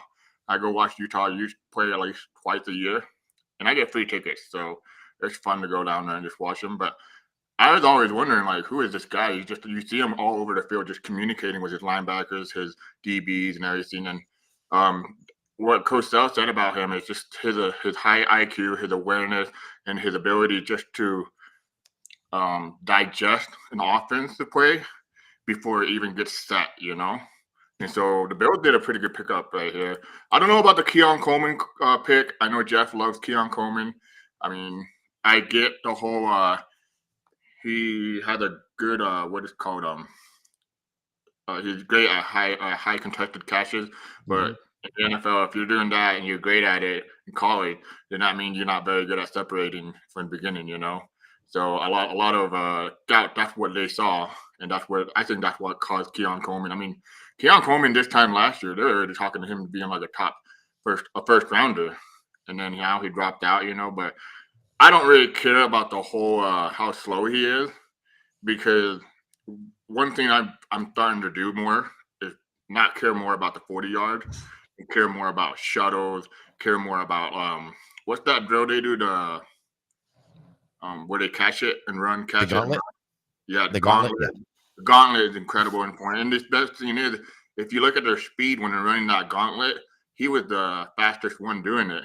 And I mean, over the years, if you go look at those gauntlet speed, a lot of wide receivers that broke out of nowhere had done very well in that. So I'm not out on Keon Coleman. Now, I don't know if he's my top 12 pick for fantasy, but I mean, I'm excited, man. There's a lot of good landing spot, but sorry, I went a little derail on that. Go ahead. No, you're good. Hang on one second, Kyle. I'll send it to you here in just a second. So Cole Bishop is a run stopper as well on the secondary. The next pick is in, and the Lions have selected Enos Rickshaw. So Kyle, I'll let you talk about Cole Bishop there, the safety that just went to the Bills, and Enos Rickshaw if you want to choose either one of them or both of them. Go right ahead, Kyle. Don't know a thing about either, so if you want to say anything about him, you can go ahead. You got anything on Rickshaw, G? Well, so Rickshaw? Yeah, Rickshaw out of Missouri. Mm-hmm. Yeah, he's a cornerback, right? He's pretty long. He's 5'11", 183, but like his arm length is pretty long, and he's a good. He knows, like, he's more of a mirror. Like, you know, you go one-on-one. He's not really that great at like zone. He's just more like you're gonna play him in cover one. You know, cover one, cover two, man. He's very good. He's really good at mirroring the wide receivers, but I think it's a good value for them right there. I think he would rank top 6, top 10 at least in cornerbacks. But I mean, they need it. It was the Lions that picked him, or who? The Lions took Rickshaw. Yeah. Oh wow! They picked a cornerback before too, right? In the first round, they got what? Didn't they get one of the best cornerbacks in the first round? Who did they get? Let's see. I'm gonna go back to it right now and look and see. Terrion Arnold. Terrion. Okay, yeah, they got Terrion Arnold out of Alabama. Some people thought he was the best corner. Yeah. Oh yeah. Yeah, And they got him at 22, which was a great value. I mean, I was hoping for the Raiders to. I mean, I'm happy with the Brock Bauer pick. I love it. I don't care about having Michael Myers. You can never have too many weapons out there, you know. But I'm not saying Michael Myers is a weapon because he. I was gonna say like when you need Michael Mayer to be good for that. Yeah, I mean it's just but he can catch the football, you know, at least, or make a double personnel. But what's his name? It seemed like he's a good blocker too. Like he came in kind of he's a great blocker. So he can block for Brock Bowers. He remind me of a lot of Zach Meyer, but Brock Bauer just is on another level. Like you can put him play wide receiver, you can put him on the slot, you can put him on the outside. I think Pierce said in the interview on the Raiders today that they were going to use him more like the way Georgia used him on the outside. They use him as mismatches with small cornerback. But the Lions doubling down on DB early, that's good because, again, I'll go back to the teams I used to pick on for DFS and prize pick, and that was the Lions. I would attack whoever the wide receiver was. Like they allow like 350 yards a game. Cool, Hang on one second, G. Hang on 1 second because the Ravens pick is in, and it's Washington's offensive tackle Roger Rosengartner. Getting a little protection there for Lamar. I don't hate that. But go ahead, G. I'm sorry. I just want to get that pick in because the next pick is in as well, I believe. I'm just waiting on the confirmation of it. Who is it? So on the screen, if you're watching it on TV, they're still showing Detroit. I've already read you off Baltimore's. San Francisco is truly on the clock. Oh, man. I wonder who the 49ers are going to pick because it'll be interesting. Well, while you're doing that, let's look at do this for Josh. What are the Falcons doing? What are the Falcons, Kyle? What are the Falcons? How am I supposed to know? It doesn't make any sense. Do I look like a guy that doesn't make? Actually, I do. So yeah, maybe it's good to ask me. So as a nonsensical, ridiculous person, what the Falcons are going to do is, I can't explain this. Like, yeah, I go back to like ever since they've drafted Kyle Pitts, they've done nothing but mess up every step of the way. If they had just taken Justin Fields, then they actually probably would have drafted Brock Bowers this year, which would have made G upset. He wouldn't have got that. But I mean, they had the opportunity to draft Brock Bowers this year. But I wonder if the fact that they had Kyle Pitts is the reason they didn't. No, well, I was gonna bring up Jonnu Smith, but he is now with Miami, so at least that's the reason. You can't blame Jonnu this time. It's pretty saddening. Like I felt bad for Michael Penix because this guy had made a tremendous journey to actually, came back 2 years. 2 years injuries in a row, and then makes a comeback, takes Washington to basically the national championship game. He had a great season, proved himself, and now he goes to the NFL, and the first thing he gets is booze, backlash. Oh, it's overrated pick, top 8. Like, can you imagine, like, your dreams are being made, but at the same time being criticized by a pick being too high? So let's say they drafted Michael Penix, pick 20 or something, Would everybody been saying the same thing? No. But it's not their fault that nobody – I always say this. People have to realize that, and I believe Mike Mayock said it. He said it on a podcast. It was actually Established the Run, I believe, or someone. It was like a popular website. But he said everybody always assumed that teams don't want to trade out or want – but it takes 2 to tango. Sometimes they don't call us. Sometimes they don't want to pay the price that we really deserve, and so we just move on, And I'm like, that's probably what happened with the Falcons. Nobody wanted to trade out, so they're like, all right, well, we know the Raiders, we know the Broncos are going to pick quarterbacks. We're not going to allow them to pick them, so they took him. But I feel bad for the kid. I mean, he's a great quarterback. I mean, I don't know how he will do in the NFL. Breaking. We got a trade. We have a trade. San Francisco is trading the pick to the Kansas City Chiefs. Oh, boy. Chiefs are moving up one spot? Chiefs are moving up. Is it one spot? Yeah, they're Yeah. moving up one spot here. But they're going to take a tackle and offensive lineman. They got to take a tackle. Or defense. Like, I guess they literally had a championship caliber defense, but do you keep maintaining its strength by keep adding to it? You're right. I guess, yeah, the O-line could probably be a spot they could address. It has to be. That O-line was horrible last year. I mean, they got pretty lucky in the Super Bowl that a lot of calls went their way, but they still won, no. But to finish off on the Michael Penix thing, I am not one of those people that is gonna wait on my first round investment 2 years at quarterback in fantasy. Well, I don't know how people are saying that. Yeah, I would draft him because that contract of Kirk Cousins is guaranteed basically for 2 years, and after that, they can tie with him. correct. But here's the problem: is Terry Fontenot, the GM for the Falcons, and then of course the head coach. They all said the right things. Kirk Cousins is the starter. Kirk Cousins is the starter. We're drafting for the future. Fine. They also said they are fine, just like Josh said in the chat, that they are fine with him sitting for the next 3 to 4 years. Guess what? He's 24 years old now. Now, don't get me wrong. I get it. The average age of a Super Bowl winning quarterback is 30.75 since 1920. There are the outliers, the Tom Brady's, the Patrick Mahomes, the Ben Roethlisberger that won it at 23. Fine. But you also look at the 40-year-olds that Ben Roethlisberger. Like Tom Brady. I thought Brady. when you said Tom Brady, Right. I thought you were thinking the old outlier. He's the young outlier. He was too, the though. young You're right. outlier and the old outlier, right? So here's the crazy part, though, is he would be 27, 28 years old before he starts. You'd have a whole new team by then. Yeah, the GM might not be there. Kyle Like, Pitts, he's fine Kyle sitting Pitts for 4 could be years. in the game. Listen, you could have a Kyle Pitts Toronto Argonauts jersey by then. The other quote that he had that kind of made me like, what the fuck are you talking about? He said, I don't think we're going to be picking in the top 10 the next 4 years.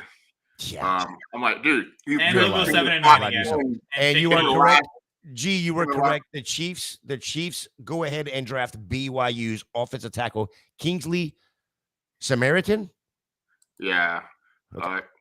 But it looks like they didn't trade pick 64. So did they trade something else to be able to draft 2 in a row? No. San Francisco's on the clock right now. Okay. It just hasn't updated that part. Okay. Dude, that's a pretty good get. I mean, that guy is a good. He had a pretty good pass blocking. He improved every year. I know he was one of the BYU's been developing pretty good talent at the offensive line. So Kingsley, at this pick, it's pretty good for them. It'll be more of a depth pick. I mean, they're probably going to try to move on from that horrible signing of what's his name, the tackle that allowed the most sacks and the most penalties this year. Juwan Taylor? Yeah, Juwan Taylor, I believe. Yeah, he sucks, dude. He's horrible. Well, the one thing about him though, he had one of the highest time to pressure rates. Like it was almost 4 seconds. So yeah, he was taking a lot of penalties, but he was fairly effective when he was playing. So he wasn't a complete loss. Like you can't be taking penalties and allowing quick pressures. If you do both, then you're useless, right? But so at least he was taking lots of penalties, flagged so much, but he wasn't like a complete bust in pass protection either. So I could see them bringing on the rookie slowly, right? They're gonna bring him slowly. They'll start their offensive line. But yeah, long term. Yeah, he's just more of a kind of like what their name did. They also drafted the Jets. If one of the offensive linemen gets hurt, then their first round. I can't say his name, so I'm not even there to say it. Yeah. Well, yeah. I'm not sure knew that's how you pronounce it. Okay. I made that awful joke with it. I can barely pronounce my real name, so I think I'll pass on. So I'm trying to say his. Why do you think we call you G? Yeah, there we go. I usually type it because I'm lazy, but G is also one syllable to pronounce as opposed to 2 syllables in Gerson. 49ers take Florida State cornerback Renardo Green. sources, the source that I'm looking at, and I'm sure y'all can see it as well. They say they were eyeing offensive tackle, but their guys were all off the board, and that's why San Francisco moved back just the one pick. And even though the Chiefs took an offensive Even tackle, though the Chiefs, clearly the Chiefs tiers at tackle were the same. And to be quite honest, the tackle that the Chiefs took with Kingsley Samaritan out of BYU, I saw a lot of smart people mocking him in the first round. Yeah. So to get him in the second round, mid-second round, or late second round, the hell the 49ers doing? Yeah. I think with offensive linemen this year, there was the elite, the ones that basically went in the first round, but there is some depth in the second and third round that you can get. You're hoping to hit on a few. I mean, like he's definitely one, and over the years we see it more and more, like those mid-round picks for tackles can provide good value. The only thing that's a big difference is that fifth-year option, in the first round. A lot of people don't take that into account. I think if you have that on offensive lineman, defensive lineman, quarterback, wide receiver, running back, not so much, because you don't really want a running back to be paying. You don't, like it's expensive, by that fifth year. And we kind of saw what's been happening with the running back market over the last few years. So, but that's what they were saying. It's loaded, elite in the front, top heavy, but then you get in these guys like Kingsley, and then there's a couple more that are left. I have to look though. It's just good value right now, but I expect, like I told everybody, I think I told on the draft show that we had with Jeff and everybody else, I said I'm not going to be shocked. There's not a lot of defense players. I expect like 20 offensive players to be taken in the first round, and I don't know what it ended up being, but the defense. 14 straight. Yeah, 14 straight, and there had to be at least 5 more at least. But it was a hell of a draft. I just think this draft has a lot of values in the mid round, so I'm pretty excited. There's one wide receiver I really, really want drafted. He's like kind of one of my favorite sleepers, but I don't think he's going to get drafted today. Probably tomorrow. So hopefully tomorrow when I'm on with Kyle and we can get a reaction. Looks like 23 offensive players went in the first round. Went in the first round out of 32 picks. That's 9 defensive players only. So the NFL GMs and head coaches are now trying to play fantasy football right along with us, which makes us all feel really, really freaking good. Real quick, be fair, though, was this the class to do it, right? Because it seems like there weren't elite defensive players in this year's class. I don't think that's just going to be the norm. It just happened to be the way it was this year. We see, some positions that are really empty some years, and it goes and comes in waves. Yeah, 100%. I think where the surprise for me was okay, maybe a little bit of surprise because it's the first time it's ever happened with it being 14 straight, right? I think the last time it was like, or the most it's ever been was like 8 straight, maybe 9 straight. I can't remember exact number there. But the other side of that was 6 quarterbacks in the top 12, which we've had 6 quarterbacks go in the first round, but never 6 in the top 12 picks. Yeah. And Atlanta brought that up. Their GMs brought that up, and I don't want to keep going back to Atlanta, but the GM for Atlanta brought that up. Well, there were 6 quarterbacks in the top 12. No, fool. There was only 3 of them taken ahead of you, or 4 of them taken ahead of you. Whatever, 3 of them ahead of you, because then it was Penix, Nix, and JJ McCarthy after the first 3. So you caused this problem if you took Penix, because those other Bo Nix would have, Denver probably could have traded back to 24, 25 and still got Bo Nix, right? So we still may have had 6 go in the first round. They just wouldn't have all gone in the top 12. That being said, round 2 is officially over. Carolina is on the clock. 5-minute clock here going into the third round. Top 3 picks are supposed to be right now are Carolina, Arizona, and Washington. And it sounds like, or it looks like, Carolina has now traded that pick to the New York Jets. Oh, they're going to go. Jets are on the clock. And let's see what the Jets are going to do here. What's Jamie got? This has been the best second round for offensive tackles, wheels up for passing and rushing stats. Okay. They're gonna go wide receiver, right? I was No, leaning. the Jets have traded up and are taking Western Kentucky, correct, wide receiver Oh, sweet. Malachi Who? Corley. Malachi Oh, Corley. wow. I didn't even think he would get drafted this high. That's crazy. Evidently, the Jets were afraid of Carolina, Arizona, Washington going to get him. Yeah, they weren't gonna get him. I don't know. I didn't have him this high. I had him more. Wow, I cannot believe Troy Franklin is not getting like. I'm a big Troy Franklin guy. I don't know why people don't like him, but we'll see whoever lands him. I hope he just proves them wrong. But Malachi Corley before Troy Franklin, that is crazy. Yeah, the Troy Franklin fall has been nuts. Yeah. Dang, I don't know much about this guy, so I can't really speak on him. But it just, I don't know.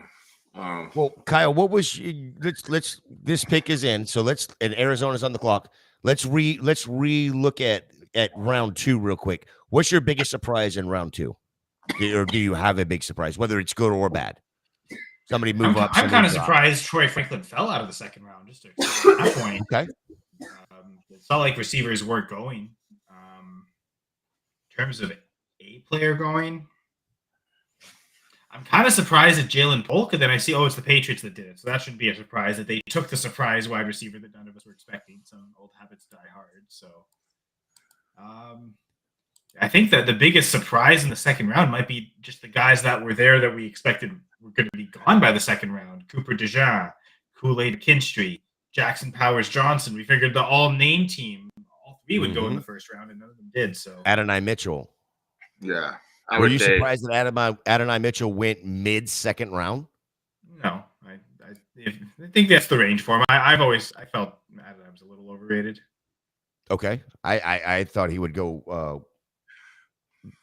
I thought he would go beginning of the second round, but some were even saying like Bills without trading back to the Chiefs, the Bills taking at that spot there. That seemed like a popular landing spot for Mitchell. So yeah, it seems like the consensus thinks it's low. I didn't think it was that great. Like I thought this was the appropriate spot. Do you have a surprise of the second round? Whether like I said, whether it's good or bad? To me, it's definitely I think his name is Jazine Newton. I had him higher graded. I thought he was gonna be a first rounder easily. Him falling that low, I mean, the great pick, great value for what's their name, the Washington Commanders. Yep. And then the second one was definitely Cooper DeJean to the what's their name, the Eagles falling that low. I had DeJean as a top 15 pick, man. I think he's a baller. He can play. I don't care that. I know a lot of people are like always bring up the race thing, but if you can be black, yellow, green, red. I don't care. You can be a dog, whatever you can be, everybody. Dude, if you can play, man. And like Cooper DeJean is a straight baller. You go look at his. I mean, not only football, he was great at basketball. The guy is just a baller, plain and simple. He is Air Bud. Yeah, so the Eagles doubled down on the DB, and they are fixing up what their weakness was. Like a lot of people are like, "Oh, what's his name? Jalen Carter last year was a great pick." I'm like, your defensive line can only be as good as your DBs make them look good. Like if the DB jammed them up, that quarterback's gonna get sacked. Right away. And that's where they struggled last year is on the passing game. They got torched by passing quarterbacks, so they're doing great. Oh, no way, man. Is that serious? I haven't seen it yet. I cannot confirm that yet. So give me just a minute. I'm trying to confirm it. And that's not out there yet. So I don't know where Jamie found that at, but if that's the case, wow. It's true. I'm sure it is. Jamie wouldn't put that in the chat if it wasn't. So these guys are really fast at updating this shit. I'll link you guys.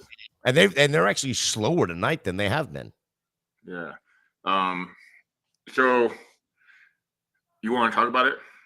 I want to see it first. Yeah. So it's the pick is The pick is in. It is the Arizona Cardinals are taking Florida State running back Trey Benson. Second running back off the board. Third round. I mean, beginning of the third round. Mm-hmm. I don't hate this. I don't hate this. I hate it for the few shares of Connor that I have. Yeah. Well, Connor's like last year, this year, right? Or did they they extended him? I think. Yeah, I think this is his last year. Yeah. I feel like Benson might not start right away, but I think they'll still give Connor the veteran respect. Yeah. He'll probably get more carries this year than Benson will. I like the landing spot. Yeah, I like the landing spot. Connor's gonna be gone. They'll put in Benson. And if you got to think about the offense they're building: Kyler Murray, Marvin Harrison Jr., Trey McBride, and then you add Benson. That offense is starting to look a lot better and better. I mean, I don't think the offensive line's elite, but I don't know how good the offensive line grades out, to be honest. But I mean, well, that's going to be the next thing for us to go look at is what does that Arizona offensive line look like, and is this are they going to be able to protect Kyler? Or are they going to be able to create holes? Yeah, I mean, they seem like they created a few holes last year for Connor. So yeah, I mean, Connor had a pretty good season the last 2 years, so something tells me that the offensive line can't be a bad running game. You know, he gets pretty good yard. I mean, I do know that he has a terrible yard per carry. I'm pretty sure because I swear he got the ball like 20 times in one game and only got like 60 yards. But I like it for Benson. I don't know. I think I would pick Brooke over Benson right now in Dynasty. But it's really tough. I'm leaning that way too, to be honest, Garrison. You're gonna what? I'm leaning that way as well. Yeah. But I like Brooks Benson beforehand. So I would say this: if Marshawn Lloyd gets drafted by the Dallas Cowboys, it's gonna be. I'll be honest, Garrison. I think whoever gets drafted by the Cowboys has a really strong chance to be the RB1. Yeah, but I think with the running back remaining, Marshawn Lloyd is the only one that's gonna make it tempting not to like. He's gonna get more of the workload, you know, be that Cowboy guy, because they're not gonna put in that little short midget guy. What's his name? Deuce Vaughn. Yeah, Deuce Vaughn, and then they have what's the other guy's name? I forgot. Rico Dowdle. Yeah, Rico, Uncle Rico. Oh, and they just signed Royce Freeman. No, but like I think Jalen Wright goes there. He's easily the RB1. Yeah, I mean, and the other thing is Marshawn Lloyd. There's a lot of running backs still that could. I'm a big Jalen Wright fan, you know. So if he lands there, it'll be fun. I honestly think that in the end, they're probably just going to draft Braylon Allen because they always draft those high, prolific college career running backs, you know. If you really look at all the running backs they always draft, they're always like Ezekiel Elliott or what's his name? DeMarco Murray. Did they draft him or they traded for him? I can't remember. They drafted him, right? Pretty sure they drafted him, yeah. Yeah, but man, this is I mean, good for fantasy. You got low, at least very early third round. Mm-hmm. I mean, we don't want what happened 2 years ago where a lot of running back went in the fourth, and we were kind of wondering like, damn, this is what the NFL thinks, you know. Yeah, the Commanders pick is in, and it is Brandon Coleman, guard out of TCU. So we can go back to talking about real football and what matters. Brandon Coleman. Is it Brandon Coleman? Yeah, Brandon Coleman. Oh, okay. Let me see what I have on him. See, I don't mind the Benson going to Arizona. I think this is probably the last year for Connor. I disagree with you a little bit, Kyle. I think there is a true world where Benson comes in and takes over the starting job week 3, week 4, somewhere in that range. Not saying that Connor is going to be absolutely irrelevant this year. This is the NFL. This is the way things going right now. When it comes to these running backs, it is going to be a running back by committee. Both of these running backs have receiving chops as well. So both of these are true 3-down backs. And I think you can see each of them give each other a breather. Yeah, I'm looking. Yeah. I believe Benson hit that 20 reception threshold. Mm-hmm. He should have.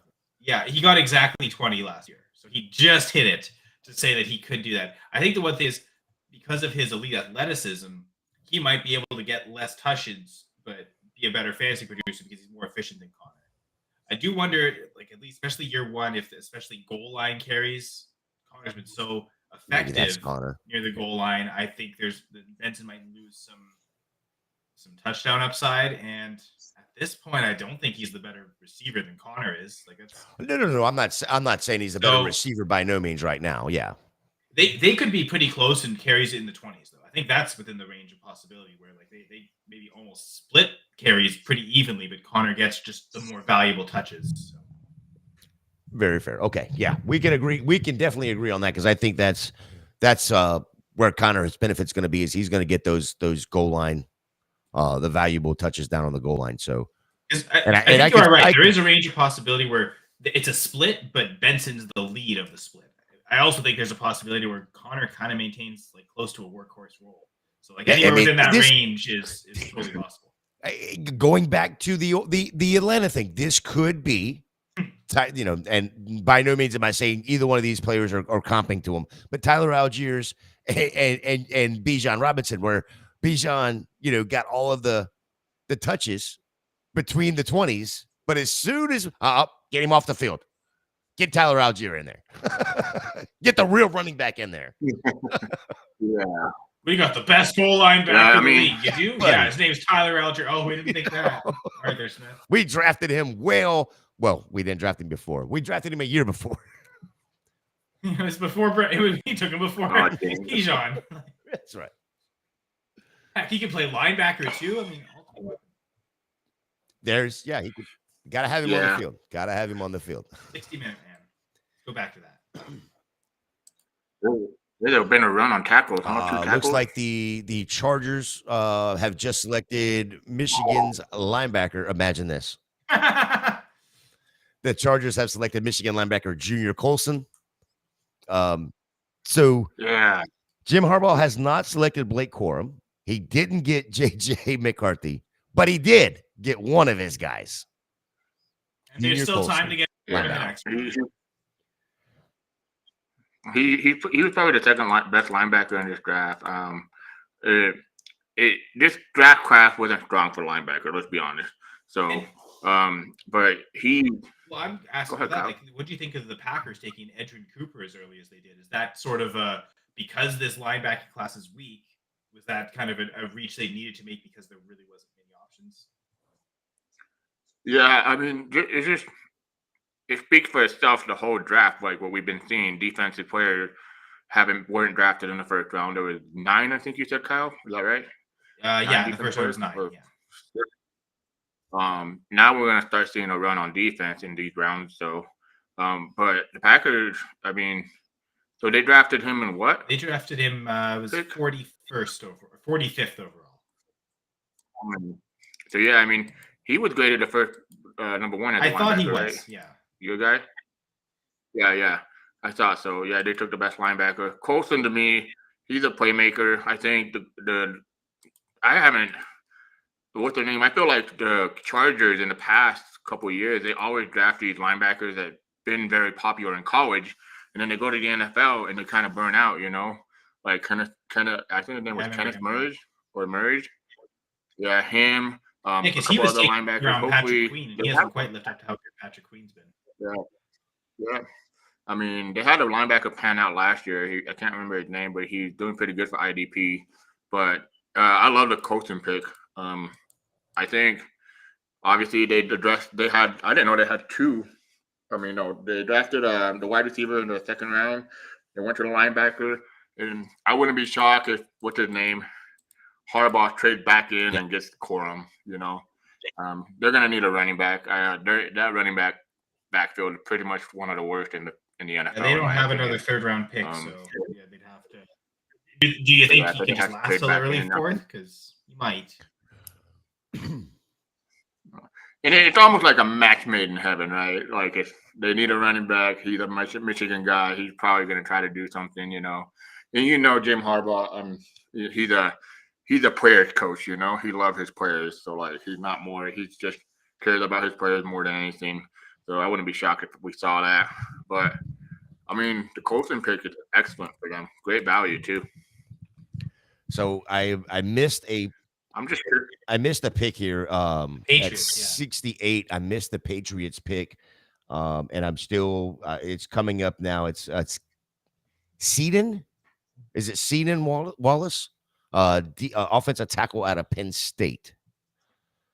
We'll come back. We'll come back to that in just a second, because then directly after that is where Junior Colson was taken by the Chargers, and then the Giants immediately ran to the podium and got Kentucky's cornerback Audrey Phillips. Yeah, they would. Yeah. Again, the defensive run is going right now, so a lot of defensive players. This is where the value of all defense comes. They drafted Andrew Phillip, right? Yeah. Is it Andrew? Or is it Audrew? Oh, Yeah, Andrew. Okay, Andrew. Okay. I don't know, man. Probably Andrew. That guy. Yeah. Definitely Andrew.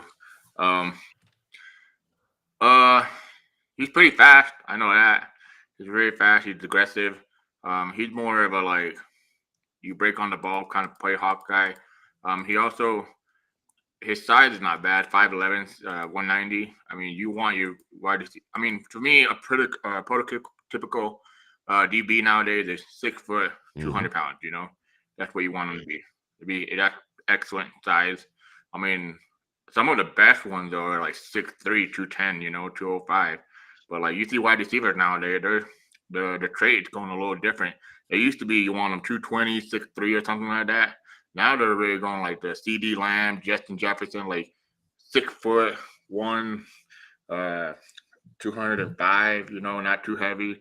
But I think the game's changing so much with the rules. So like you kind of want cornerbacks like this where they can play coverage, but they can also be very. I like to call them dirty playmakers, like get in their face, you know, like don't take crap from them. Like Harrison Smith, like as a DB, he just hits people and just goes at them. Troy Polamalu style, you know, kind of guys like that. I'm looking right now at Audrey. Yeah, Audrey. Is it? I'm gonna say it's Audrey Phillips. Yeah, I think it's Audrey Phillips. You're right. The one thing I like about him is like you said, he's aggressive, but he's aggressive to the ball. Right? You see, he's a good run stopper. I watched a couple of his games at Kentucky, of course, being in the SEC.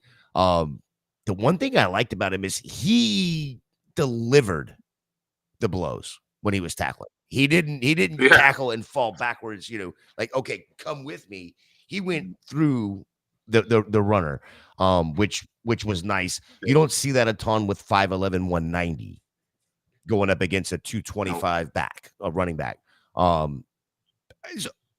He doesn't have a problem playing man or zone from what I've seen. He's comfortable playing either one of them.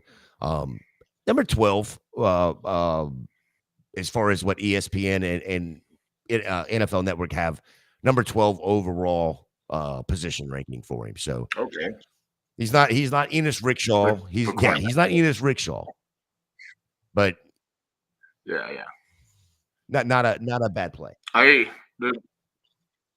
One of the picks that I saw go off is actually the tackle from TCU, Coleman. I like that guy quite a bit. I think he's very aggressive. He played with like I like to call it violent, you know, like oh shoot, is my camera on? Yeah, you're good. Okay, I'm good. Sorry. He played with aggressiveness, violence, kind of like a mauler, you know. He does have a little bit of issues with his footwork, but I think the NFL can do some work there with him. He did have a bad season last year, like you could say tape-wise, but if you go look at his season the year before, he did like so much better. I think his last year was just more. If you really think about it, that TCU offense wasn't very good at all. I mean, like compared to 2 years ago, you know. Obviously, 2 years ago they had a lot of talent, but I think he going to the Commanders with it. He can help them out on the line for sure. So I like that pick for them. He he's a hand fighter. Like he needs to improve on that. In the NFL, you can't be as a guard. You'll get beat by defensive tackle with swim move, spin. They'll smack that hand. So he needs to improve better at that. But I like him a lot. I think he's one of those value picks in the mid round. But yeah, man, I think the Commanders are having actually a pretty good draft. I'm kind of shocked to say that. But they're killing it this year. I mean, finally, Dan Snyder's not there, so hopefully everything turns around for that franchise. I can't imagine having an owner like that. Actually, wait, I can. I'm a Raiders fan. I have Al Davis, and Mark Davis. I know what it's like to have delusional owners, So I hope it all works out for the Commanders. I mean, let's be honest. I want to go visit Jeff and watch a good product if I go out there. I mean, last time I watched the 49ers Commanders, we were freezing our ass off in the rain to a 0-6 game. I was like, hell yeah. I traveled all the way across the country to watch a 0-6. They won by 2 field goals. The 49ers, I'm like, this is awesome. And Jeff goes, yeah, you guys picked the worst game to come to. I'm like, sorry. The Arizona pick is in. I haven't seen what it is as of yet. But as soon as that comes up, I'll get that out there. We got another 10 or 15 minutes or so, roughly, and then I think it's going to be the cheat sheet guys after us. Is that right, Kyle? That's what I think so. Yeah. Yeah, I think Mike and the guys will be jumping in here shortly to join in on this. Look at that. The New York Rangers won. They're about ready to sweep. Who would have thought that coming? I don't hate that. Because they're playing the Leafs, right? No, they're playing the Capitals. Do what? They're playing the Capitals. Yeah. Who did they take? Are the Cowboys on the clock? Oh, we're just talking hockey real quick. Garrison, sorry. I think the Cardinals are on the clock. Apparently the pick is in, so now the Panthers are on the clock. Unless the Cowboys the Cowboys pick after the Panthers. So maybe they are on the clock. Maybe. Yeah, so the pick is in, and is for the Cardinals, it's Isaiah Adams, offensive tackle out of Illinois. Again, another and then we got Carolina on the clock now, Dallas on deck circle. Isaiah Adams, Canadian. Yeah, he wasn't expected to go on day 2 at all. So that's a nice win for Canada. Another round 2 pick. It's you got one for sure last year with Matthew Bergeron to the Falcons, and might get 2 this year because I still think the second best tight end in the class is still available, and he is Canadian. Dude, I love this pick by the Panthers, though. So I'm not gonna ruin it, though. I'll say. Oh no, break it. Go ahead. I love that to the Cardinals, though. Isaiah Adams, like if you trust it, go right ahead. Trevin Wallace, Kentucky linebacker. He's so fucking fast. Guys he's like side to side, field to field. Covers so much grass. Great. Pursuing a run as a run stopper. I think he can improve better in the coverage game. He has talent there, but his speed is incredible. In the NFL these days, you can use those speed guys almost like a safety too. And his size is not too big. I think he's like 230 or something like that. I could be wrong. But in the NFL nowadays, we want speed, and that's what we're getting. I mean, she's 6'1", 237 pounds. It's just he's gonna be a good at covering tight end, that's for sure. But I love that pick for the Panthers. I mean, I'll be honest, I haven't really been a big fan of the Panthers draft so far. But obviously, it goes back to last year where they messed up. But I mean, that Leggett pick, trading back in, I didn't like it. I'm not a big fan of Leggett. He's okay, but I think Leggett is just a size thing. Everybody loves his size and whatnot, and the way he moves. I don't know if Bryce Young can take advantage of that. I thought they should have addressed line a little more. They paid a lot of money for the line, but it didn't look very good last year. So we'll see this year. But I don't know. The Panthers are just. You guys see that little meme that the picture that came out with one of the restaurant, and then Dave Tepper got mad and went to the restaurant. It said they put like a sign outside, like like those signs that have like black letters and stuff, like restaurant letters, But the restaurant put on let the Panthers and let the coaches and GM pick something like that. And Dave Tepper stopped by the restaurant. This is 45 minutes before the draft. Stopped by the restaurant and asked, "Who do you guys think we should pick?" Because he was pissed. And I'm like, dude, how fucking petty do you got to be as a billionaire to care about what a little small restaurant says? Like, dude, you're running an NFL franchise, $1 billion franchise, and you're over here caring about a company that probably makes less than $1 million in a year. Like, dude, you're just setting a bad example for your team. But I think he should have sold that team a long Just time bought ago. it. It wasn't that long ago. He just bought it because the other owner was even worse than him. He's So horrible. He's horrible. He's horrible at hockey, right? Kyle, doesn't he have a hockey team? I think that's the Bills owner that has he owns the Sabres and the Bills. Oh, okay.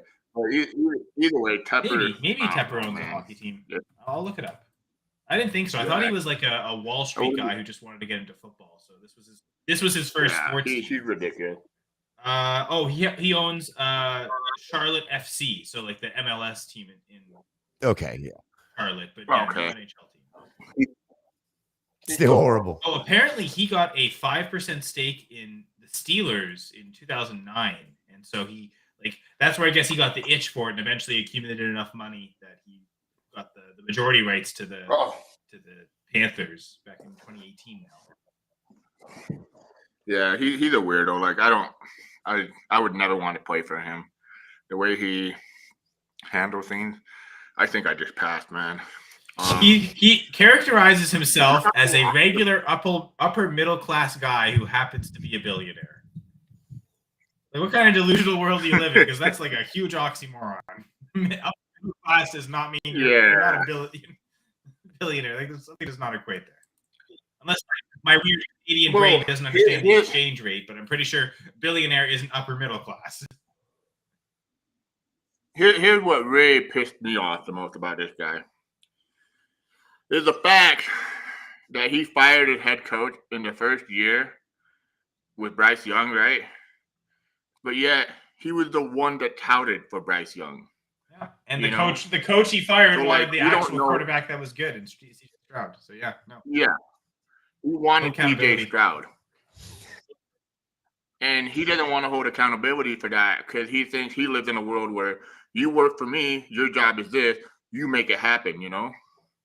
Like, dude, you go and fire him.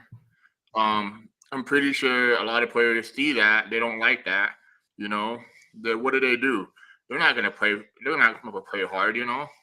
Their season is basically down the drain. Like some players signed just to go play with what was his name? The head coach that came from he came from the Colts, right? What was his real name though?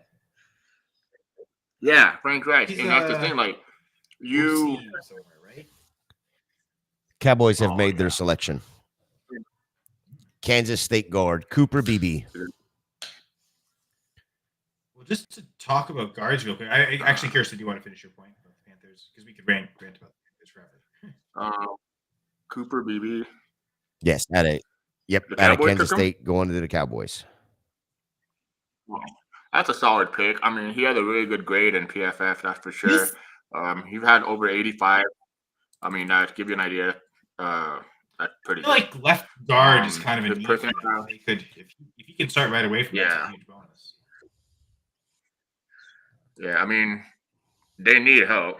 Actually, can he play center too? Because they might be picking him because they think he's got some interior versatility. I'm just glad that the Raiders. I really thought maybe I should have said that. One of my favorite picks in the second round was the Raiders pick taking Jackson Power or whatever his name is. He's very versatile, and I'm excited to have him on the Raiders. It's kind of crazy, but he actually played down the street from where I live. He played for Corner Canyon High School. So it's kind of crazy seeing that a guy from local got drafted by the Raiders as a Raiders fan. So it's pretty fun. Yeah, that was a good pick by the Cowboys. I mean, you can fit with what they do.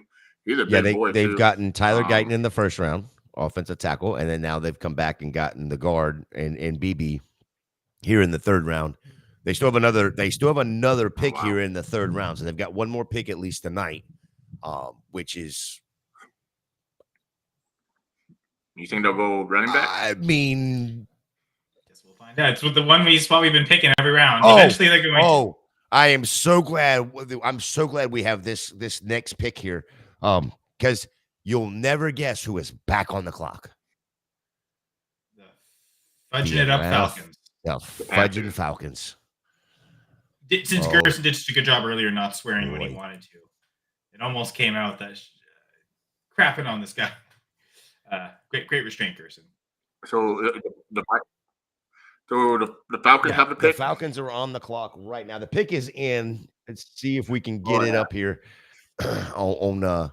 But you know who else is in? Yes, yeah. I was just gonna say you want to bring him in. Drop for this the Mike Falcons FF. Mike Hicks is in the building, folks. What's up, boys? Mike, your second favorite team in this draft is on the clock right now. The pick is in. We don't have it confirmed on who it is yet.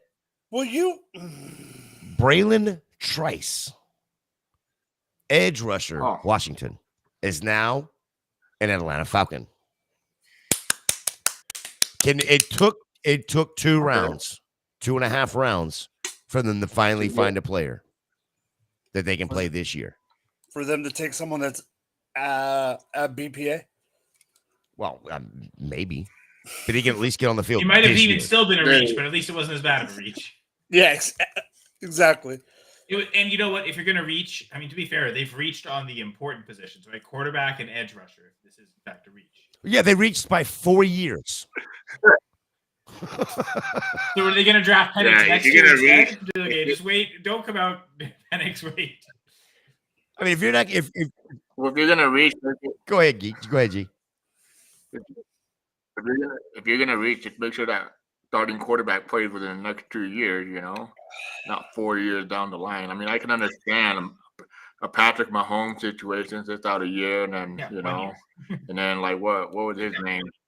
Yeah, I mean, there's a lot of quarterbacks that have done it, But I think the days of quarterbacks sitting out a year is over. I mean, these NFL franchise nowadays, they're so desperate, They just want their quarterback to, hey, we're going to throw you into the wildfire, and that's it. Look at Bryce Young.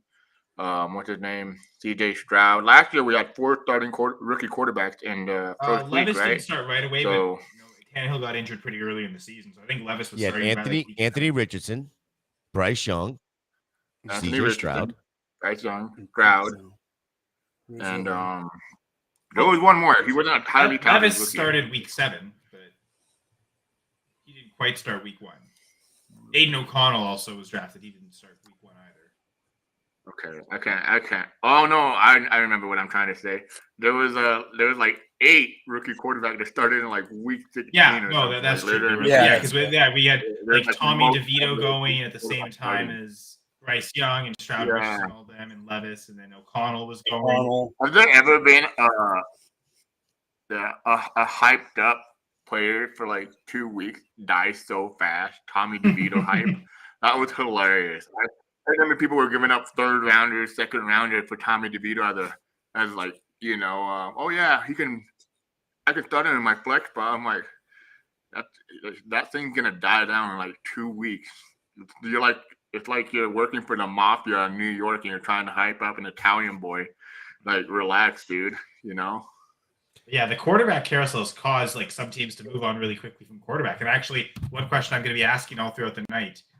So I'm in one of my RSO leagues, Reality Sports Online. It's a salary cap contract format. That's my favorite format to play. This league has been going since 2015, so one of my most important leagues. And really want to get this 104 pick right, which is what I currently have. Could still trade it, but if I were forced to stick at 104, I'm waiting for. Surprised he's in. If he's in the chat, he should be in here. Yeah, where the fuck should he be? Oops. All right. So my dilemma is like. Oh, dude, can I join you guys? Mm-hmm. You're already in, dude. You just don't leave. Yeah, as I say, I'm going to switch I these know, over but because I'm going to I'll be headed leave. out I don't here. want to be that guy that just jumps in. No. No. Well, Because honestly, I'm Gerson, fixing. No, Gerson. Jay is right. Jay knows what you're fine. Yeah. I'm gonna fixing. leave I'm eventually fixing to too head before- out here shortly. Jamie can slide in, and then Yeah. Kyo's going to be here all night because, well, It's No, fine. I'm actually Kyle is probably going to stud. leave at some point before the end of the broadcast. So just Get in, stay up Jamie. for tomorrow. So yeah, you definitely can stay through, Gerson. But before Gator leaves, I do want to ask this question. Oh, sweet. So my team currently 10 team superflex, half PPR, tight ends, full point PPR, and at that 104 spot, it is tempting to go with Neighbors because he's such a great prospect. But my QB room is currently Russell Wilson, Justin Fields, Gardner Minshew, and Mac Jones. Now, Mac Jones might be cut at some point by me, so don't even count him. Not that he really counts anyway. So with this Justin Fields, Russell Wilson, Gardner Minshew room, there are some quarterbacks available in the free agency auction. So if I don't get one in the draft, I could still maybe get one. But is it that barren of a QB room that I need to take JJ McCarthy, or is Malik Neighbors still the right pick? Okay, stop for a second. That to me, that's not even a question. If you have the option to take JJ McCarthy, you know he's going to be the starter. At least my opinion, he's going to be the starter day one. And he's throwing to JJ, he's throwing to Addison, he's throwing to Hawk. That's with what you have currently, that's a slam dunk to me. Now that being said, if it's Darnold, and we won't know that, of course, until the beginning of the year. But if it's Darnold, JJ is going to start at some point. I think he will, even if it's not week one. Yeah, there's no way they sit him a whole season. Jefferson will be way too pissed. Okay, that's fair. And that seems to be the consensus on people going. So I don't know. I don't know if you need me to repeat the question or. Who are your quarterbacks? Russell Wilson, Justin Fields, and Gardner Minshew. Yeah, you have to take a quarterback. Yeah, I'm gonna look at what the. Maybe try to see if you can trade up to top 3. If it doesn't. Well, that is I'm top 3. I'm trying to trade up to 102. To be honest, that's the move I'm trying to make. That manager has said he's gotten a few offers. Apparently, mine is one of the better ones, so he might consider it. What did you offer him?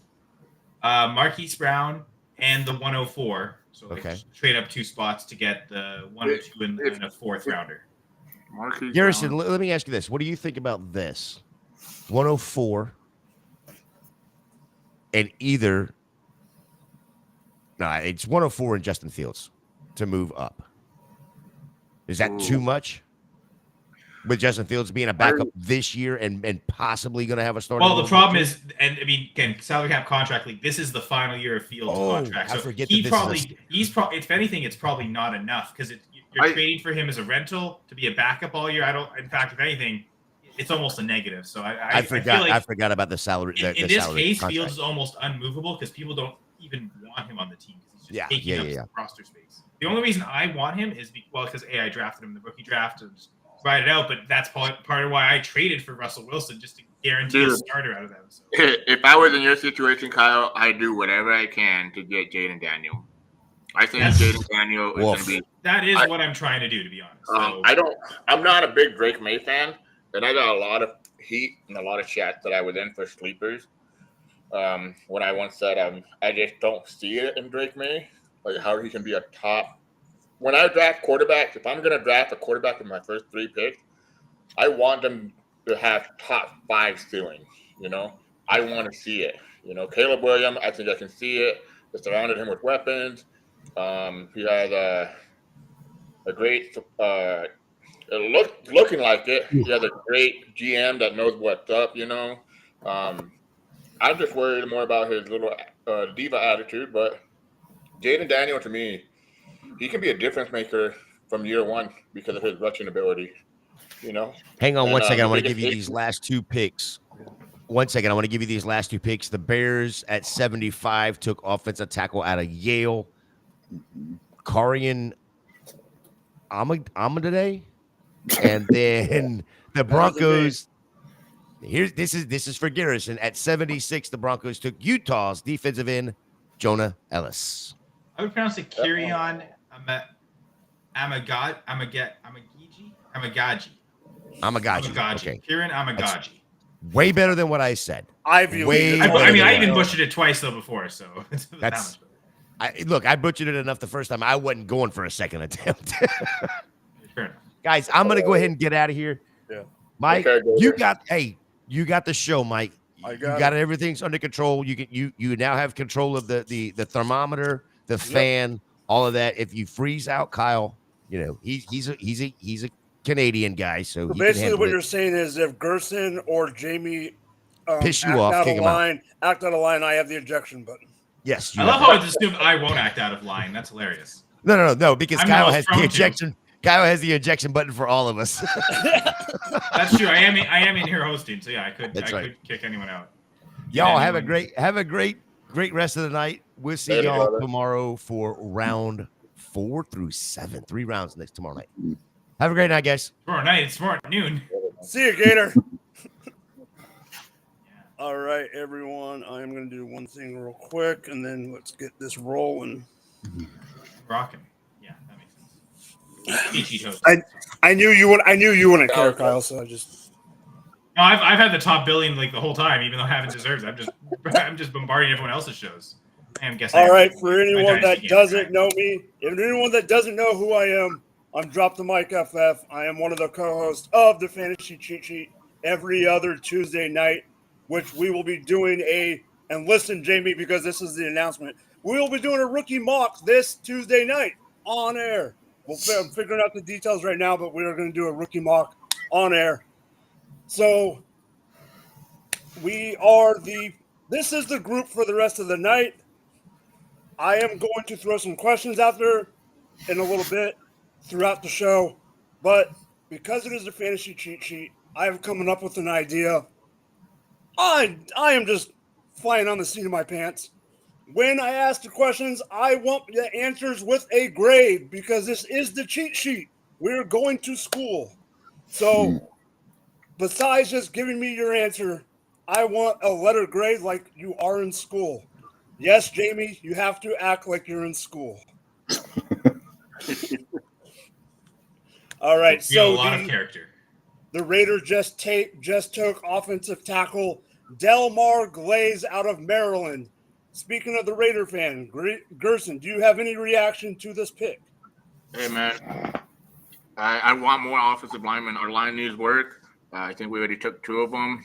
I love the Jackson Power pick. I don't mind this pick. He's not going to start right away. Glade. But we need that. We have Colton Miller, and then Jackson Power there, and then Ryan Terry offensive line and whatnot. I think we'll be all right. They're doing a pretty good draft. They're doing better, like either best player available or trait. They're looking for traits, rather than reach for like a. I'm not gonna lie. When the Falcons took Michael Penix, I was happy because that meant my Raiders weren't going to take him at 13. I don't think Michael Penix belongs there, Like, we already signed Minshew. We have Aiden O'Connell. I'm like, obviously, we're not a top quarterback that we were going to get. I thought when they drafted Queensberry, when they signed Queensberry and then he backed out, I thought they were going to go make a big move and try to trade up, like, their whole mortgage, all their draft pick for Caleb Williams. But then when he signed out, I'm like, yep, the Raiders aren't going to go that way. But I love it. I'll take tackle. All right, so that is that. And the pick is in for the Texans. I have not gotten it yet. I will let everyone know when that happens. Jamie, what is your initial thoughts of the second and third round, just in general? The second round, I love the offensive tackles going off the board. I put it in the chat earlier. It's going to mean a lot of rushing stats, passing stats. I think this is the first time in history that we actually had like a great second round for offensive tackles. So I'm going to give that an A for the offensive tackles in the second round. All right. Kyle, same question. You're on mute. Third round's tough because there's only been 2 fantasy guys, so there's a lot of things I don't know, so it's tough to know. Yeah, so far. But yeah, looking at that second round, I mean, I think I made this comment earlier. there were some like first round guys that fell into the second, and then there's some dudes we expected to go in the second that have still fallen into the third. So it feels like it's the talk was a deeper class this year, and feels like it's kind of coming through where, okay, there's still guys right now that are probably worthy of second round picks that are going to be mid third rounders. And we'll be talking about one of those briefly because I have something to say in a minute. I'm just waiting on this Texans pick. Dude, Gerson is whoa. what? Do you know it? Yeah, I'll wait.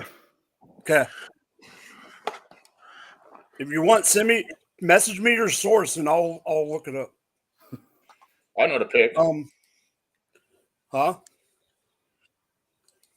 Do you have it, Gerson? Yeah, hold on, I'll get it. Sorry. That's pretty fast.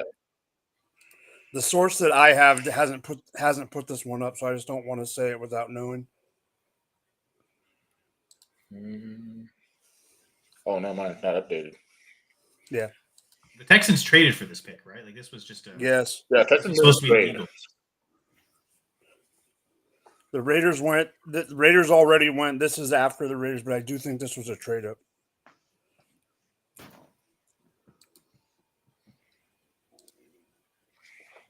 Yeah, Texans trade up with the Eagles. Yeah, they made a trade. So I got the Bleacher Report saying they traded up. That I'm just waiting on the pick. I am not going to talk too much about something that Gerson's already brought up because I have been talking about Michael Penix ad nauseum all over today. Besides that, what is everybody's biggest surprise fantasy pick in the first round? We'll start with you, Gerson. I think in the first round, let me look at the. So obviously we already talked about Penix, so you're right. Let's not talk about him. To me, Brock Bowers to the Raiders, and I'm not just trying to be biased. I didn't see the Raiders at all trying to draft him, because we had Michael Myers from last year, and I don't know. I mean, I know we're going to be a running team, but Brock Bowers is not exactly. You don't draft him to do run blocking. You draft him to be a playmaker, to go out there and play kind of like Travis Kelce. I like the pick myself, but it was just more of a surprise. I didn't see the Raiders going that way. I thought they were going to go cornerback, go defense. But I don't know if you guys watched the video. He didn't even look happy being drafted until No, he didn't. until they kind of realized that. All right, bud. I didn't care about. Everybody was staring at that family and like the reaction. I was staring at the girl all the way on the far right with the tattooed leg and really beautiful. I was like, oh yeah, she's freaking hot. Of course, you would look at her. Hey man, she was hot. I mean, we'll get years to look at Brock Bowers, right? Like, yeah, we don't get sure. very long to look at her. I'm gonna go look her up on Twitter, see where she's at. Maybe she's an IG model, man. But yeah, that was my shocker pick. More, it's kind of weird reaction, but I just the first round went kind of shocked. That's what I think. I was looking at my mock draft that I did, and I nailed a lot of picks. And if it wasn't like the exact pick, it was the same position they wanted. But yeah, Brock Bowers for me. Texans pick is in, by the way. Yeah. Kyle, before you go, Houston takes Kalen Bullock, safety out of USC, and the Colts are right on the podium. Oh, did they trade up with the Cardinals? Yep. So the Colts at 79. Yeah. I guess they moved up 3 spots.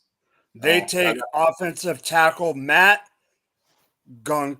Out of we're gonna love the Bengals pick.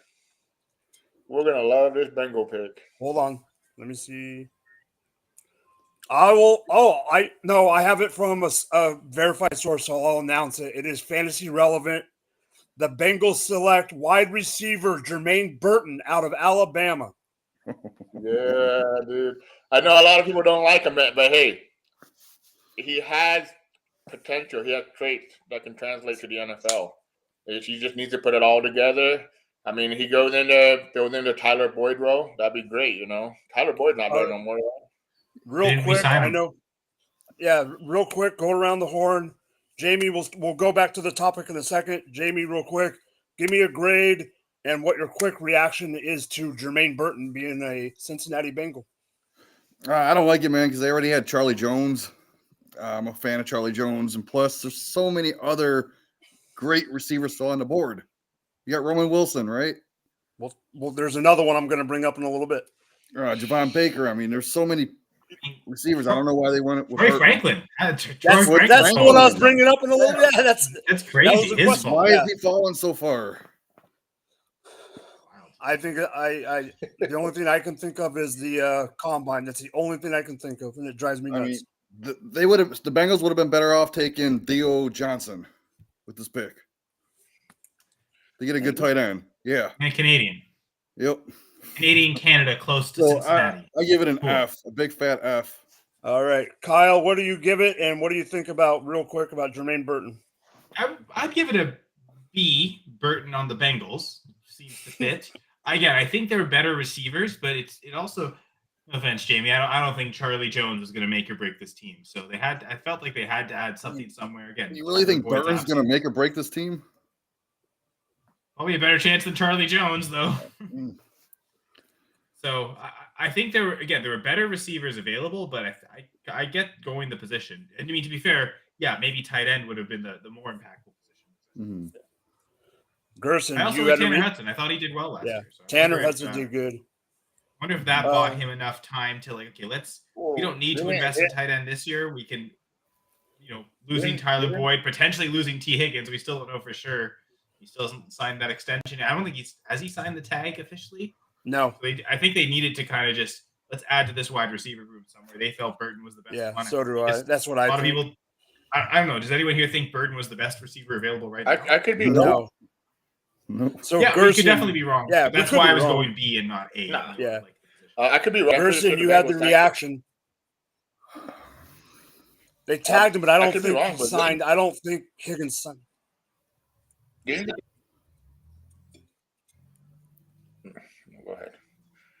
Go ahead. The Bengals, they signed Gesicki, didn't they? Yeah, Yep. they got Gesicki. Yeah. Yeah. So 1-year contract. They're just gonna keep rolling out those once upon a time tight end darling. I mean, last year was Irv Smith. This year Gesicki. Next year it's gonna be Kyle Pitts when he gets released or something. You know, Come on. But the reason why I like Jermaine Burton is just his size. Like, I think he's going to translate more to the NFL than he did in college, a lot better. Like, I'm not saying he's going to be great, but it's a good ad. Like, Jamar Chase is being there, obviously going to get all the targets, you know. I'm pretty sure, what's his name? Burton will probably be like a wide receiver 3 on that team, you know. He ain't going to be the second wide receiver. I don't know how to say his name. I think it's Irosoba or something. The guy from last year. Yeah, he's there too, right? That took me a while to get that one. It doesn't sound phonetic at all. Phonetic, it does not work at all. Andre Yoshivash, which doesn't seem like it's spelled like that way at all. And I got him in 2 taxi squads, so I need him to do something. See, I've invested more in Trenton Irwin, which doesn't feel like that's going to lead to anything. No. Yeah. I think. I don't know, man. This is what, the 3rd round he was drafted in? So that's not bad draft capital for a wide receiver that was like not hyped up to be up there. I'm telling you right now, I'm looking at the wide receivers that I had over him. There was quite a bit, and there's still a lot of wide receivers, and I'm kind of getting worried because I want them to go off in this round, because if they go off in the 4th, 5th, I'm kind of wondering if my evaluation on them would just way off, you know? Like, I was really high on Troy Franklin, and I'm sad that he's fallen this far. I mean, it just makes me wonder, like, what am I missing on him? Like, I know it's an offensive system that's developed, that, you know, made for, you know, to put up fantasy numbers. But from what I saw, like, the way, like, his athleticism, the way he played, like, separation and all that, I thought he was much better than late. Right now, it's looking for a late third rounder or a fourth If he rounder. even goes, I mean, he might fall to tomorrow. Yeah, I'm kind of worried, but I don't know. I think Malachai Corey, what's his name? It seems like Jamie knows more about him than I do. That's for sure. I didn't see that one coming, and definitely didn't see Jalen Pope getting drafted ahead of Troy Franklin. So I'm hoping Troy Franklin gets his name called pretty soon, man. But if we told you the Patriots were the team to reach on him, Then you would say yes. That makes sense. Yeah. All right, so quickly, I think I give the Jermaine Burton deal or pick a C.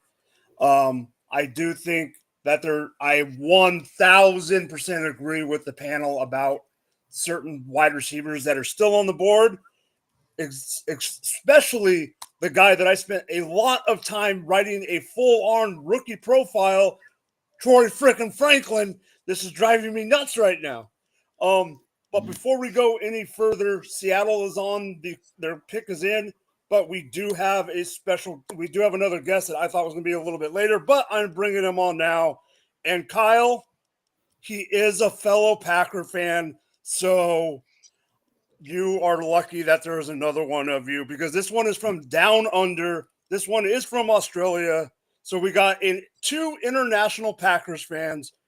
Daniel, my man. What is up, Daniel? What's going on, Mike? How are you, mate? Pretty good. How you doing, buddy? Good, man. Fellas, how are we? Hey, bonjour. Bonjour. What's up, brother? What's up? Canadian Jamie. That's great.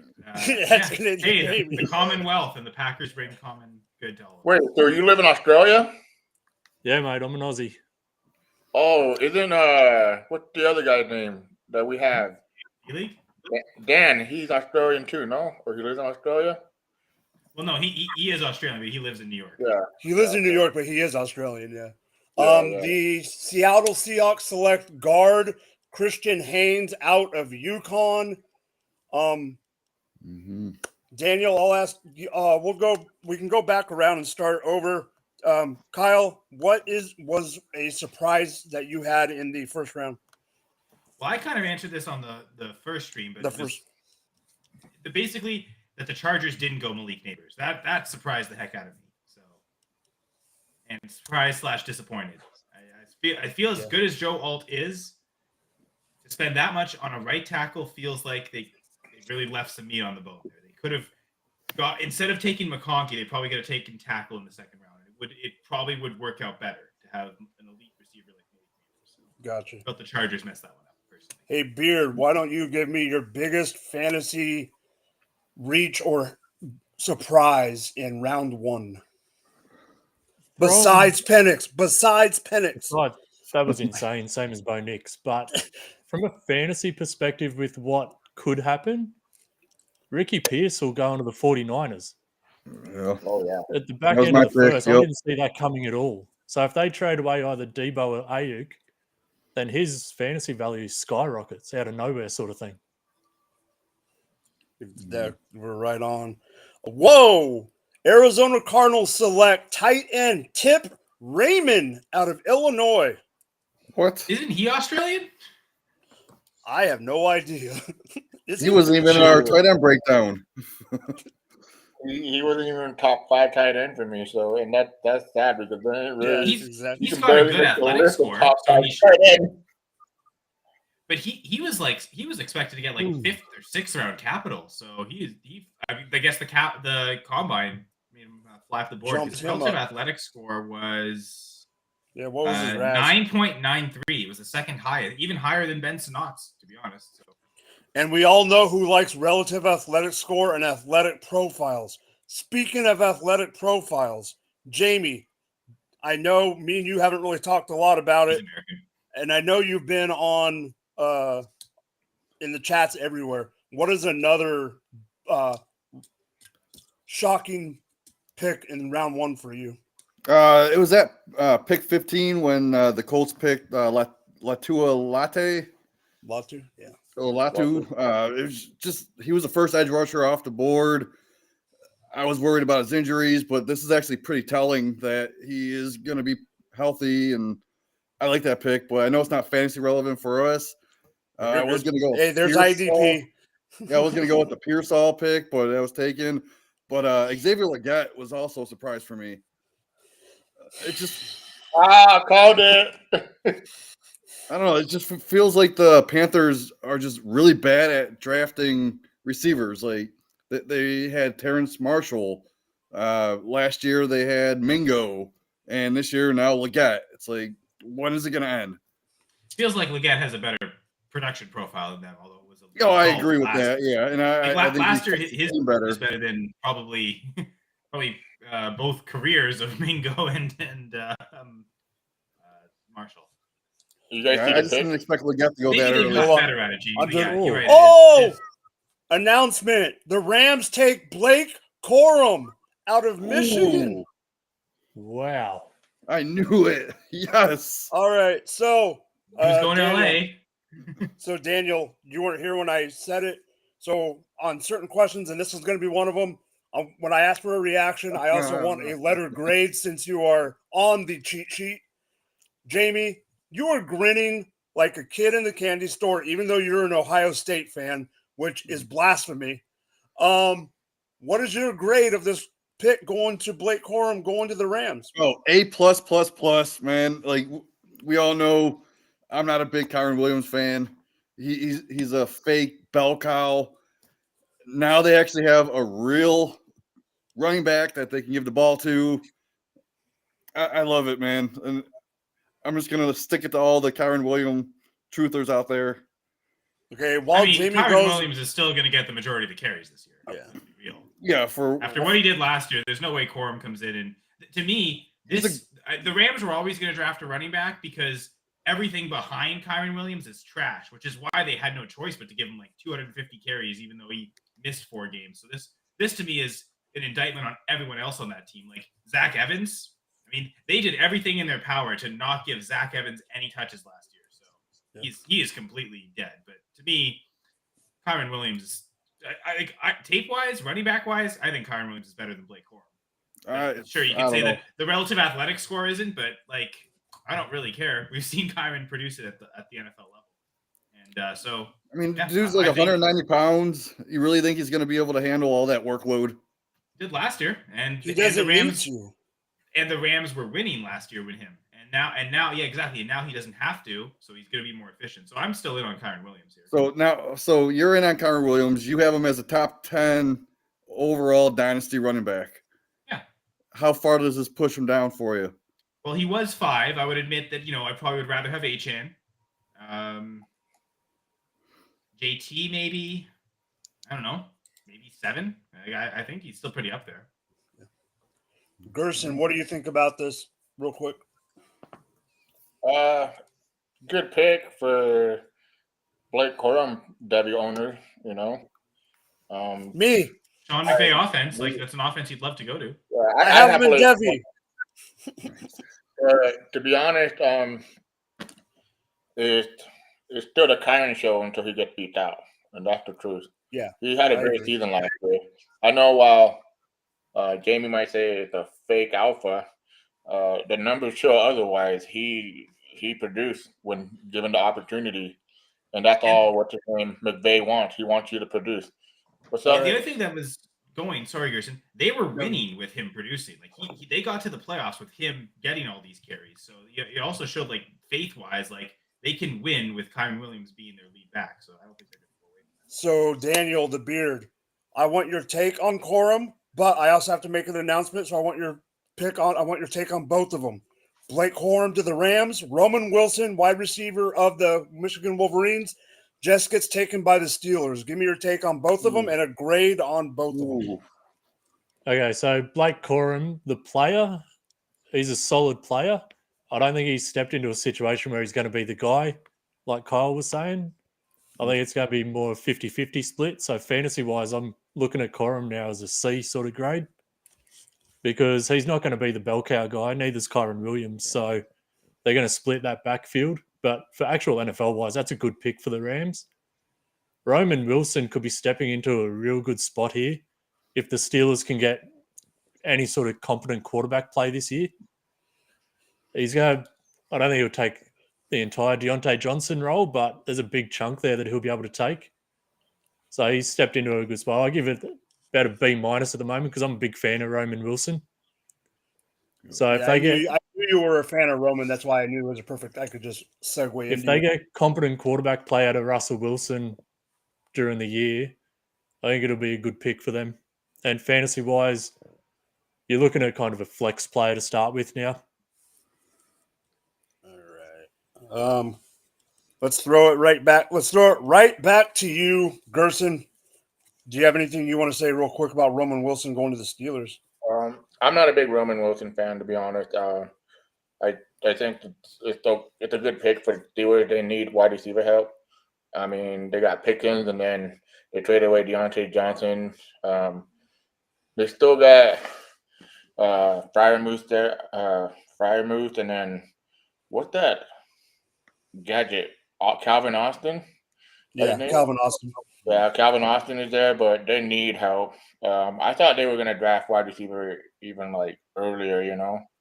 I honestly thought Brian Thomas was going to go there, and then he went to the Jaguars. So, but I guess Roman Wilson works out for what they need, you know, like he could be a good wide receiver to development, you know, for that team.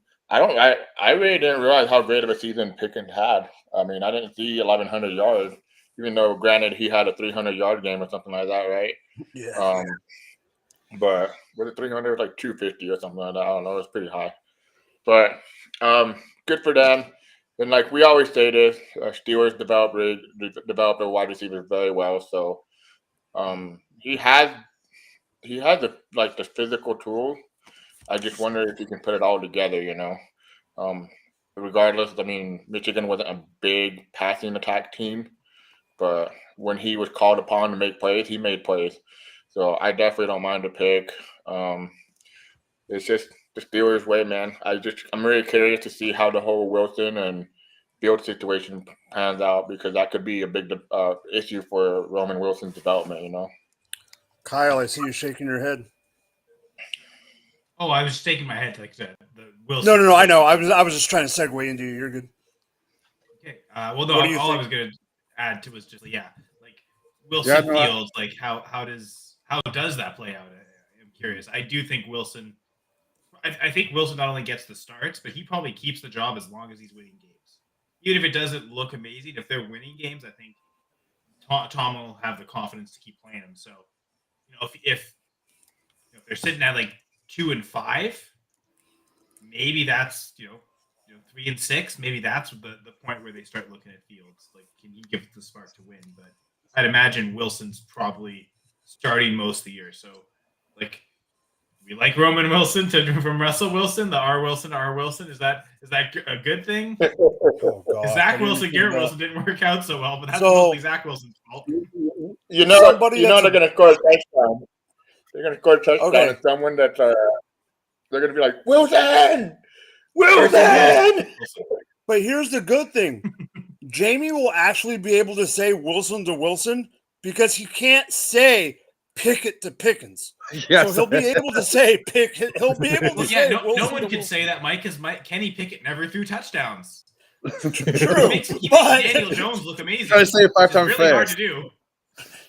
No, but I love this Roman Wilson landing spot. I think he's going to step right into the Deontay Johnson role, and he's going to get all those targets that Deontay's just vacated. Oh man. So my quick take is okay, sorry, JV. So Yeah, you think go. he's ahead of Pickens then? You think he's the wide receiver 1? No, I mean they're two different kind of receivers. Like Pickett's that like down the field guy. Roman Wilson is going to be the like underneath short field guy. Okay, that's mean he's filling in Deontay's role that he like Yeah. types of routes. Oh, I like this. this pick. yeah, Cleveland Browns just took guard Zach Zinter out of I Michigan. love that pick. That is 3 straight Michigan Wolverines, by the way. 3 straight. Zach Center, the guard. Yeah, he's pretty good. I like his tape. I think he's gonna be a good fit for. Is he the Browns. one that got hurt? Yeah, but the thing is, the Browns are basically like they've had a great offensive line for now the last 8-10 years at least. I think they're starting to. They got to draft wide tackles and guards and all that, just to kind of like. And maybe Jamie can attest to this. What? These guys are getting on a little bit on the older side. Mhm. Philadelphia just traded their pick to the Niners, by the way. Keep going. Yeah. So I like that pick. I like Zinter. He's one of the value. Like I was telling, what's his name, Kyle and Gator. Like there's a lot of mid-tier value gems that I like, and he was one of them. Okay, so Yeah, 4 Michigan. That's 4 or 3. that's Four. three in a row. right now, but we might get a fourth if the Oh, no, Fords sorry. really want one. I don't know if you guys talked about this on the other show. You probably did, but I just want everyone's thoughts because I haven't really talked to anyone about this. What is everyone's thoughts and grade on, out of all people at that point? I mean, it's a good pick, but I don't know how he fits in the offense. Lad McConkey going to the Chargers. Let's start with you, Jamie, real quick. Man, I love it. I can picture You love 100 every wide receiver pick. No, I don't. 'Cause I told you I didn't like the Leggett pick. I didn't like Okay. the Pearsall pick. So who are we talking about now? Lad McConkey. Oh, Lad It McConkey, was even yeah, worse so- than both of them, to be honest. So yeah, no, I was a Lad truther going into the draft, and I think it's a great spot. He's going to be the number 1 receiver right away. I can picture him getting 120 targets right off the bat.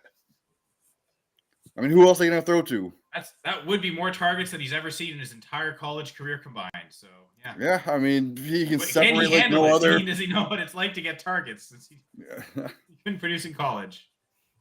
But you know what, though, Jamie? It seems like he couldn't produce in college because he couldn't get on the field. Like he was not running routes. Like other guys on the team were running routes ahead of him. Whereas on the Chargers, he's basically guaranteed to, I think, be top 3 in terms of route runners at the very least, right away. So to me, it's an F- though, because they've fumbled this whole thing. Again, they could have gone tackle there, and they would have found someone who would have been fine to be a right tackle, which is what they drafted Joe Alt to be, and instead add Malik Neighbors to this team. Now you're not really elevating this wide receiver room. I'm not sure he's better than Josh Palmer. If you look at college career production, Josh Palmer didn't really do much, but it's still better than Lad McConkey. So I feel like the Chargers did this all backwards. They should have just gone Neighbors first. They would have got an offensive tackle in the second round, and then their team would be a lot better and more competitive. And now I feel like you've gotten not the worst of both worlds, because Joe Alt is great, but again, it also feels like you're wasting him having him be a right tackle. Gerson, do you think that, I know, Gerson, me and you are kind of in the same boat because we're fans of the same division. But do you think that the Chargers botched this? And what do you think about Lad? I don't think they botched it because you really look at the division.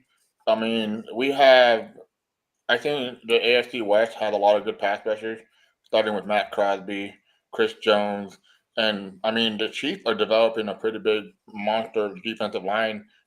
What's that white boy that you guys drafted last year? George Karlaftis. Yeah, Karlaftis is good too. The Broncos always develop their defensive line pretty well.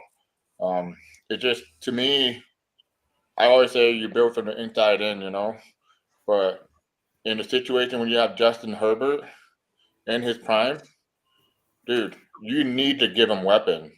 You're not going to waste his prime. And I feel like that's what they're doing right now, especially with Harbaugh. He's old school. He's going to go to the running game first and play the run game. And I think that's what they're doing, basically,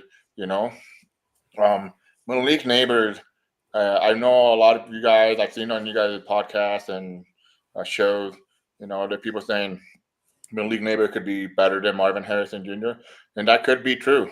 But here's the thing.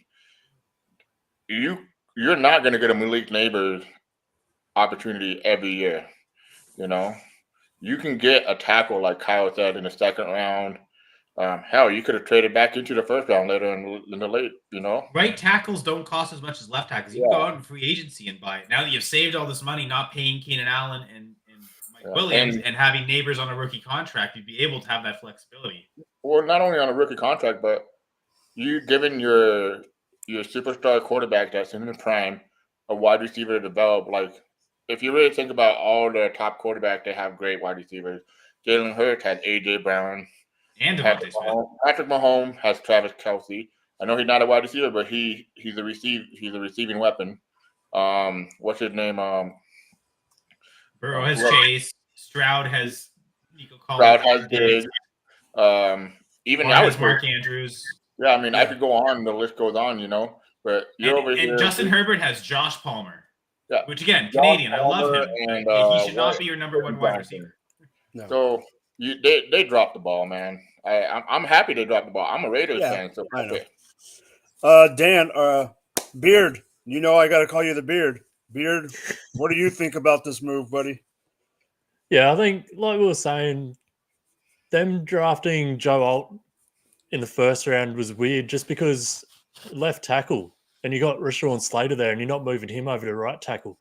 So you've effectively drafted Joe Alt to be your right tackle of the future.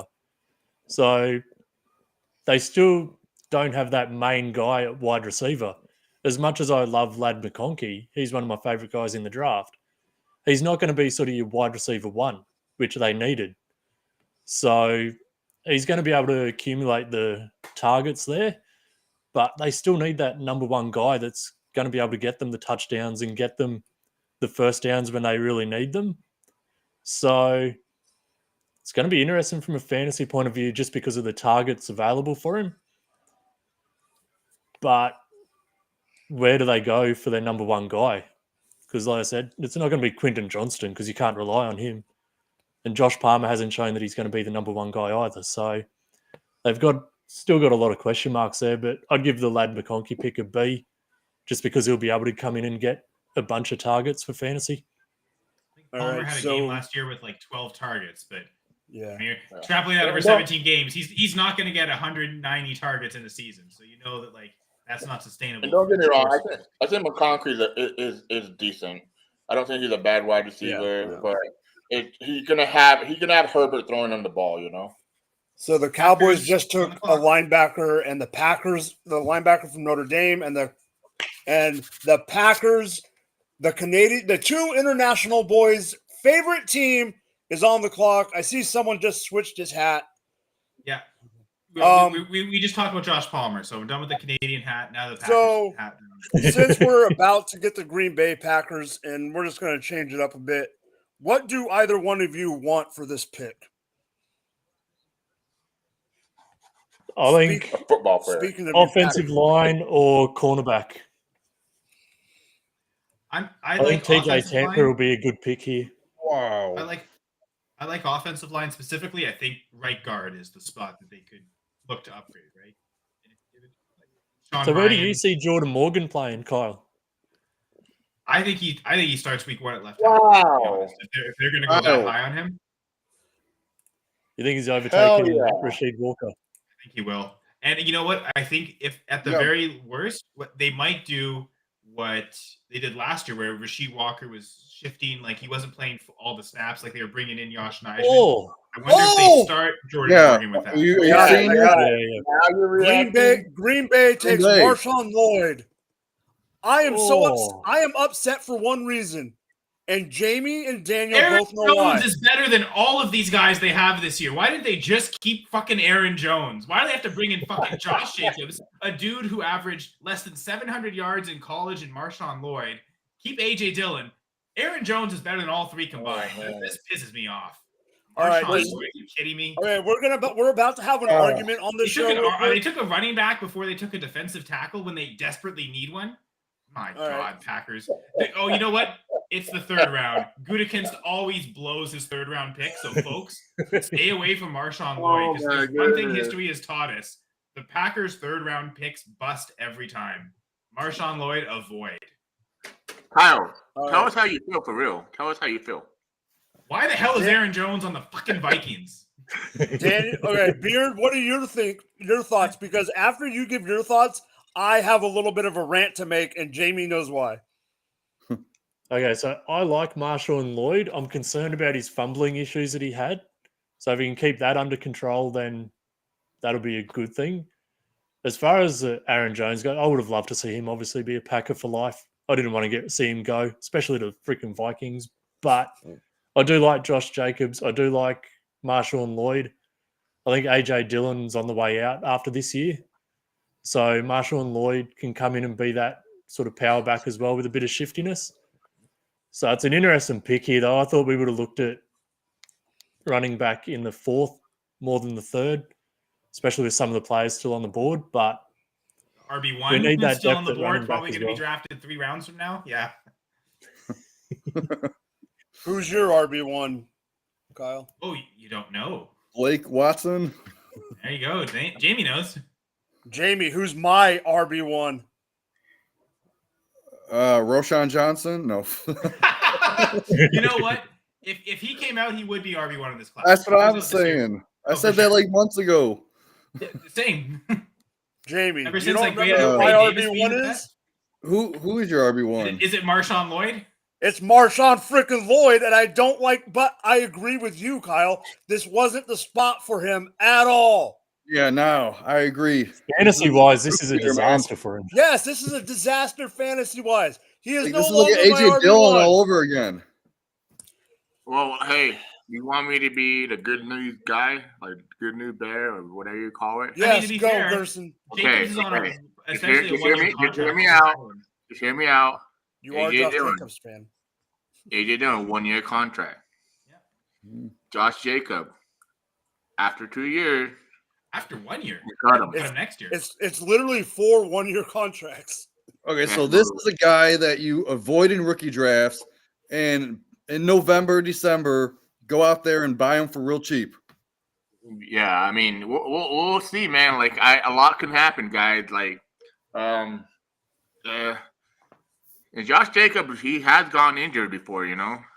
He always has these nagging injury. I'm saying that because I'm a Raiders fan. You know, I've seen him with like, oh, next thing you know, Josh Jacobs is out. I mean, wasn't he out for the playoff? Was that him that was out? Yeah, I think you're right. Yeah, I only remember that because I beat a guy in the semifinals, and he left Josh Jacob on his roster, and I went to the championship because he started him. But I'm just saying, man, I'm a Marshawn Lloyd fan, big time. I love the guy. I like this him. drives me I like him nuts. too. So the last 2 picks, there has been 2 more picks. They've both been defense, a DB and a lineman. The next on the clock, the Packers are back on the clock. You know what? You know what sucks? This was the Rasul Douglas pick, right? Like, this is the 88th. That's the pick they got from Rasul Douglas. like you've got this like amazing corner that you lucked into getting, and you're just gonna give him away for some random running back that you're probably gonna draft another dude next year to replace him, because that's how running back is. So, my God, Oh man, I'm loving it's it. Gutekunst in the 3rd, though. Of course, things were going too well. I liked all 3 of the first picks the Packers made. Of course, it wasn't in the 3rd round, because we know Gutekunst just fails every 3rd round. Well, you have a 3rd round pick right now, so how's And he now gonna we got screw 2 of this them, one so up? he's got another pick to mess up here. Great, this is amazing. Oh, Jamie, what do you think about the Lloyd pick?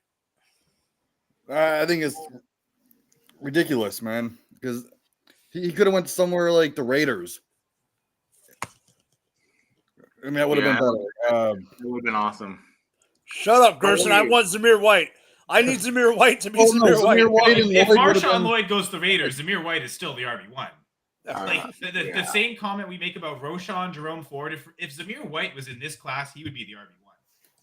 So wait, did you really say your number 1 running back, Kyle, is Blake Watson?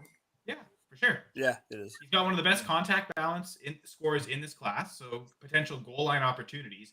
He's arguably the best receiving back in this class. You could maybe argue it's Bucky Irving, maybe argue it's Dylan Johnson. I think he's right up there with them. I will say this though: if the Raiders draft Braylon Allen, I can see Antonio Pierce having Braylon Allen over Zamir White. Yeah, Maybe. he's the only Especially running back. depending if they take him. They don't have another 3rd rounder, right? It would have to be in the 4th. We don't. Maybe Raiders they have trade up. They only have one pick in each round. I wish they did though. But I'm happy with the Raiders draft pick. But yeah, I like Blake Watson. I just, man, number 1. I mean, that's pretty high. But again, this year's draft running back kind of sucks. So it's whatever, you know. All right. While we're waiting for this pick, we're at commercial. Gutekunst know has too many good options he's weaving through, and he doesn't know which one would ruin my it's heart. been more. brought up before, but I just need to say I want everyone's quick opinion. Why, in your opinion, is Troy Franklin still on the board? Because this is literally eating into my heart and soul right now. Does anyone actually have a reason? Because I don't.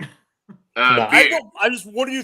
What? I mean, what is this? This is I have garbage. no clue because there's no chance I thought he was going to last even outside the second round. So I genuinely have no clue what NFL teams are looking at with him. To be I scared thought off he was like going to this. go in the first round. And I'm Is it not as even simple as he a fan. sucked at the combine? Could it be as simple as he sucked at the combine?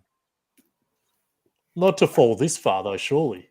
That's what. There's something. I know. I agree. But to It's fall just I outside of don't know the what it first, is. early second range, absolutely. But to fall this far, and I didn't hear anything about off-field issues or anything like that, injury-wise. No. I just have no clue what's going on. Because I mean, like the Broncos clearly had faith in Bo Nix. Is the NFL just saying that like Bo Nix made Troy Franklin who he is? Like Franklin would have been nothing if not for Bo Nix. Like that. Like, Oh that's the God! message we're I getting do here? not want to hear.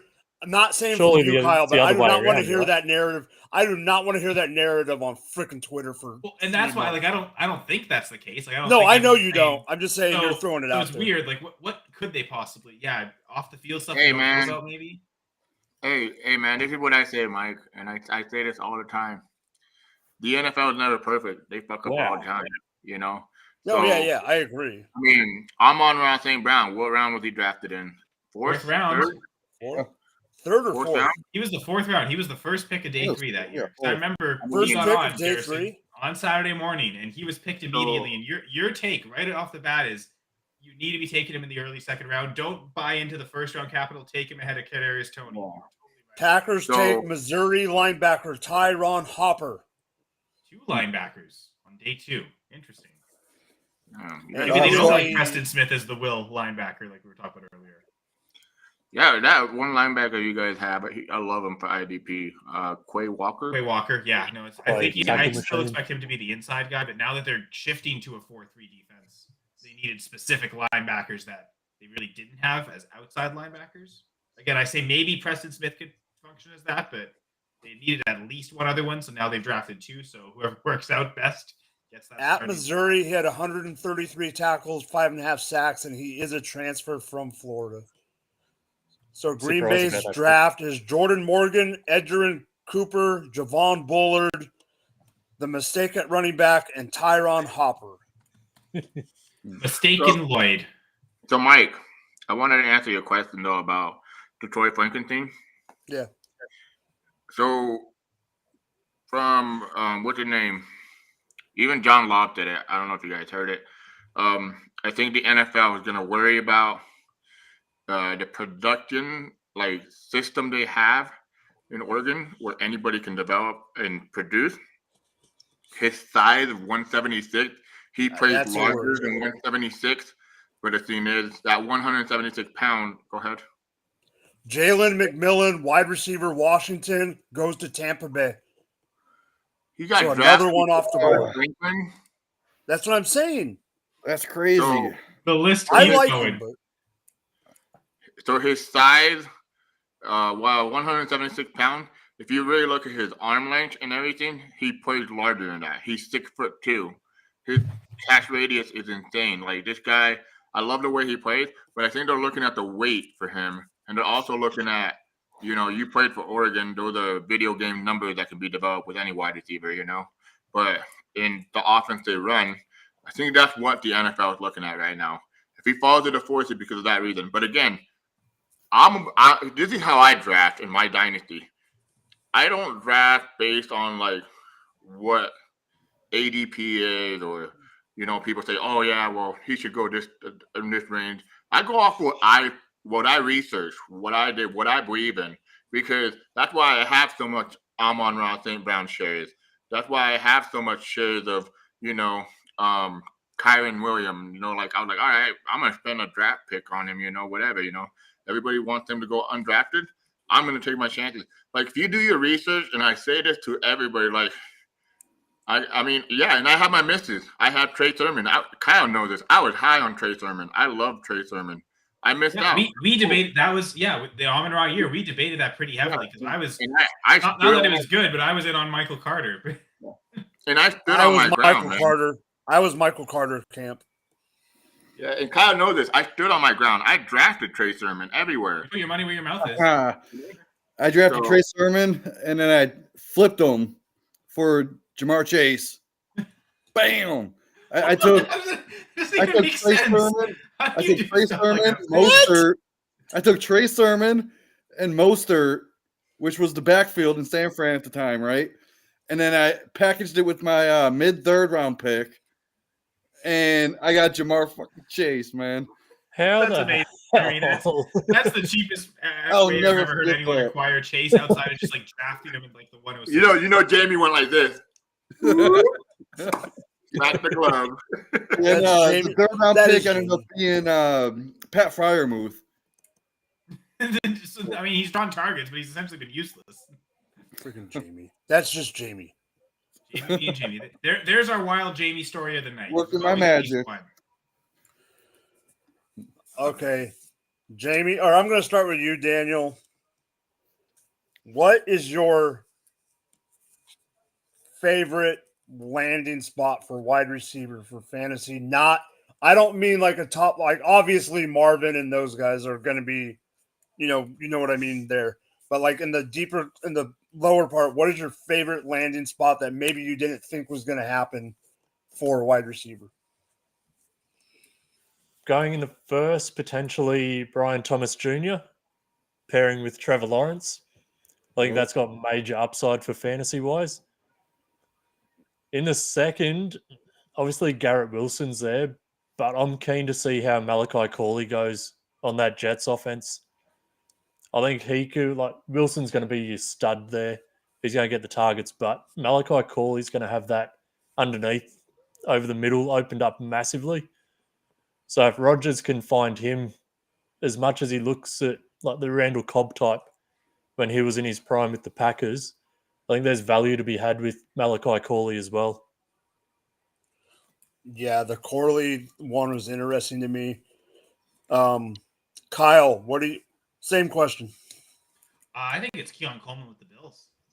It's that landing spot has moved him up to my wide receiver 5 in this rookie class. So I think the chance to be the alpha with the Bills is really intriguing. So if there's one landing spot that really elevated, I think it's Keon Coleman. Gerson, what do you think? I know you went away for a minute. What is a landing spot wide receiver wise that excites you that maybe you didn't think? Like obviously Marvin and those guys are for sure, but like what is a lower end wide receiver landing spot that excites you? So we can't say Xavier Worthy, right? Because everybody's gonna say that, right? I almost did, to be honest, but I've said Xavier Worthy's name too much on these last 2 days. I know You're allowed to. I'm not. I don't like you, dude. You can say it. You can say it. You know I love you, man. I know. Yeah, I would say Xavier Worthy. I get that everybody's gonna say, "Oh, here we go, Patrick Mahomes, his wide receiver, Sky Moore, Mecole Hardman." Like, cool, but I don't think any of those guys had the profile Worthy did. What he did in college was impressive. His 4.2.1 speed, is it? That's impressive. Yeah. I don't want him to be Tyreek Hill. I don't mind if he's Deshaun Jackson, you know? His profile looks pretty similar in college to what I'm telling people, like, people don't realize this, but Tyreek Hill is a generational talent at wide receiver. Like, you're never going to see that guy as quick and as agile as he is, but also fast on the long speed. That guy is a freak. That's why I call him Tyreek Hill, you know? So I like the Xavier Worthy pick. When they traded back in, to be honest, I think he can be maybe a top pick for a rookie draft, top 8. And that's my pick. I've been saying 107. Yeah. Xavier Worthy for me. Yeah. I'll take him ahead of Bowers and ahead of Adunze. So the Ravens just took a linebacker Adisa Isaac out of Penn State. So if you're playing IDP, look out because you know if it's a linebacker taken by the Ravens, he's probably going to be good. Jamie, I know. Yeah. The website I'm on says he's an edge rusher though, so I don't think he's a big tackle guy necessarily. He might be the sack getter. So. Oh yeah, you're right. They're Queen showing or stats or showing highlight, and he's lining outside. So yeah. Now in leagues like some IDP leagues where you only get half a point per tackle instead of a full point, that's where you maybe default to getting more edge rushers in your lineup. In that, where he'd be relevant. Ooh. Definitely. So Jamie, what is your landing spot wide receiver? Because I know it's not a couple people. Actually, it's probably someone you're not expecting. Oh, what? Yeah, A.D. Mitchell going to the Colts. I mean, if you think about it, because like they got Pittman, he's the true alpha, right? Pierce was the flanker, didn't work out. They got Josh Downs as the slot. I think A.D. Mitchell is gonna just pair awesome in that offense for Joe Flacco most of the year. He definitely, I think, replaces Alec Pierce, though. I think that's for sure. Oh yeah, Pierce yeah, he's definitely taking. Like the Colts were like, okay, they tried it with Pierce, it didn't work out. They went back to the well, and I think they hit on A.D. Mitchell going in there as the number 2 receiver. I still think Josh Downs is the number 2 there, though. Well, I've been really high on Josh Downs even way to be because like, I mean, he's going to be the slot. So in 2 wide receiver sets, you're going to have A.D. Mitchell in the flanker position. You're going to have Pittman, and then Josh Downs is going to be in the slot in 3 wide receiver sets. Josh Downs did play a little bit on the outside last year, though, so I don't think he's completely off the field when they go to 2 wide receivers. I think Downs fine. I do think Mitchell had more upside though. But I honestly expected Mitchell to go in the first round. It kind of shocked me he didn't go in the first. So I love the pick for Anthony Richardson, to be honest. So my Joe Flacco. I'll be honest. My pick, Jamie. Me and you have talked about him. My pick is all about AR-15. My pick would have been A.D. Mitchell if you didn't take him. Cool. I do like a couple others. I'm interested in the Brian Thomas. The Malachi Corley one, in my opinion. I mean, that's a there's slam so many. dunk. Well, there's so many wide receivers that were still on the board that had. I mean, that had to be Mr. That had to be the former Green Bay Packer calling them and saying, "I want this guy." In my opinion. Yeah, I just think Corley fits that system really well. The question is, was he on ayahuasca when he freaking called and asked? Well, that's the thing. He's finally found a team that'll actually listen to him because Ted Thompson would just do whatever the heck he wanted to, which is usually the right decision. Gutekunst will do whatever the heck he wants to, which is sometimes the right decision, but as we've seen tonight, not always. So the Eagles took a edge rusher and out of Houston Christian, and the Bills just took a defensive tackle out of Duke. Jalix Hunt, I think, for the Eagles. Yep. Which is an awesome name. And Bills is Dwayne Carter. Wait.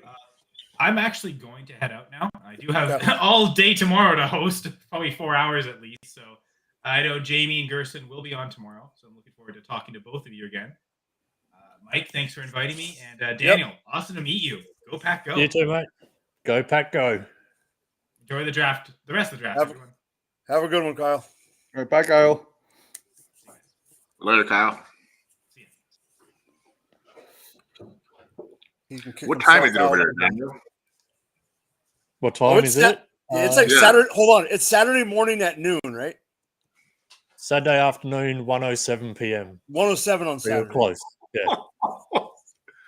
Wait, so 107 on Saturday. So you're into the 4th round already of the draft? Yeah, if you want to know what money to put on picks, just let me know. Oh, I wish you could. Let me know where just let me know where Troy Franklin's going. Undrafted at this stage.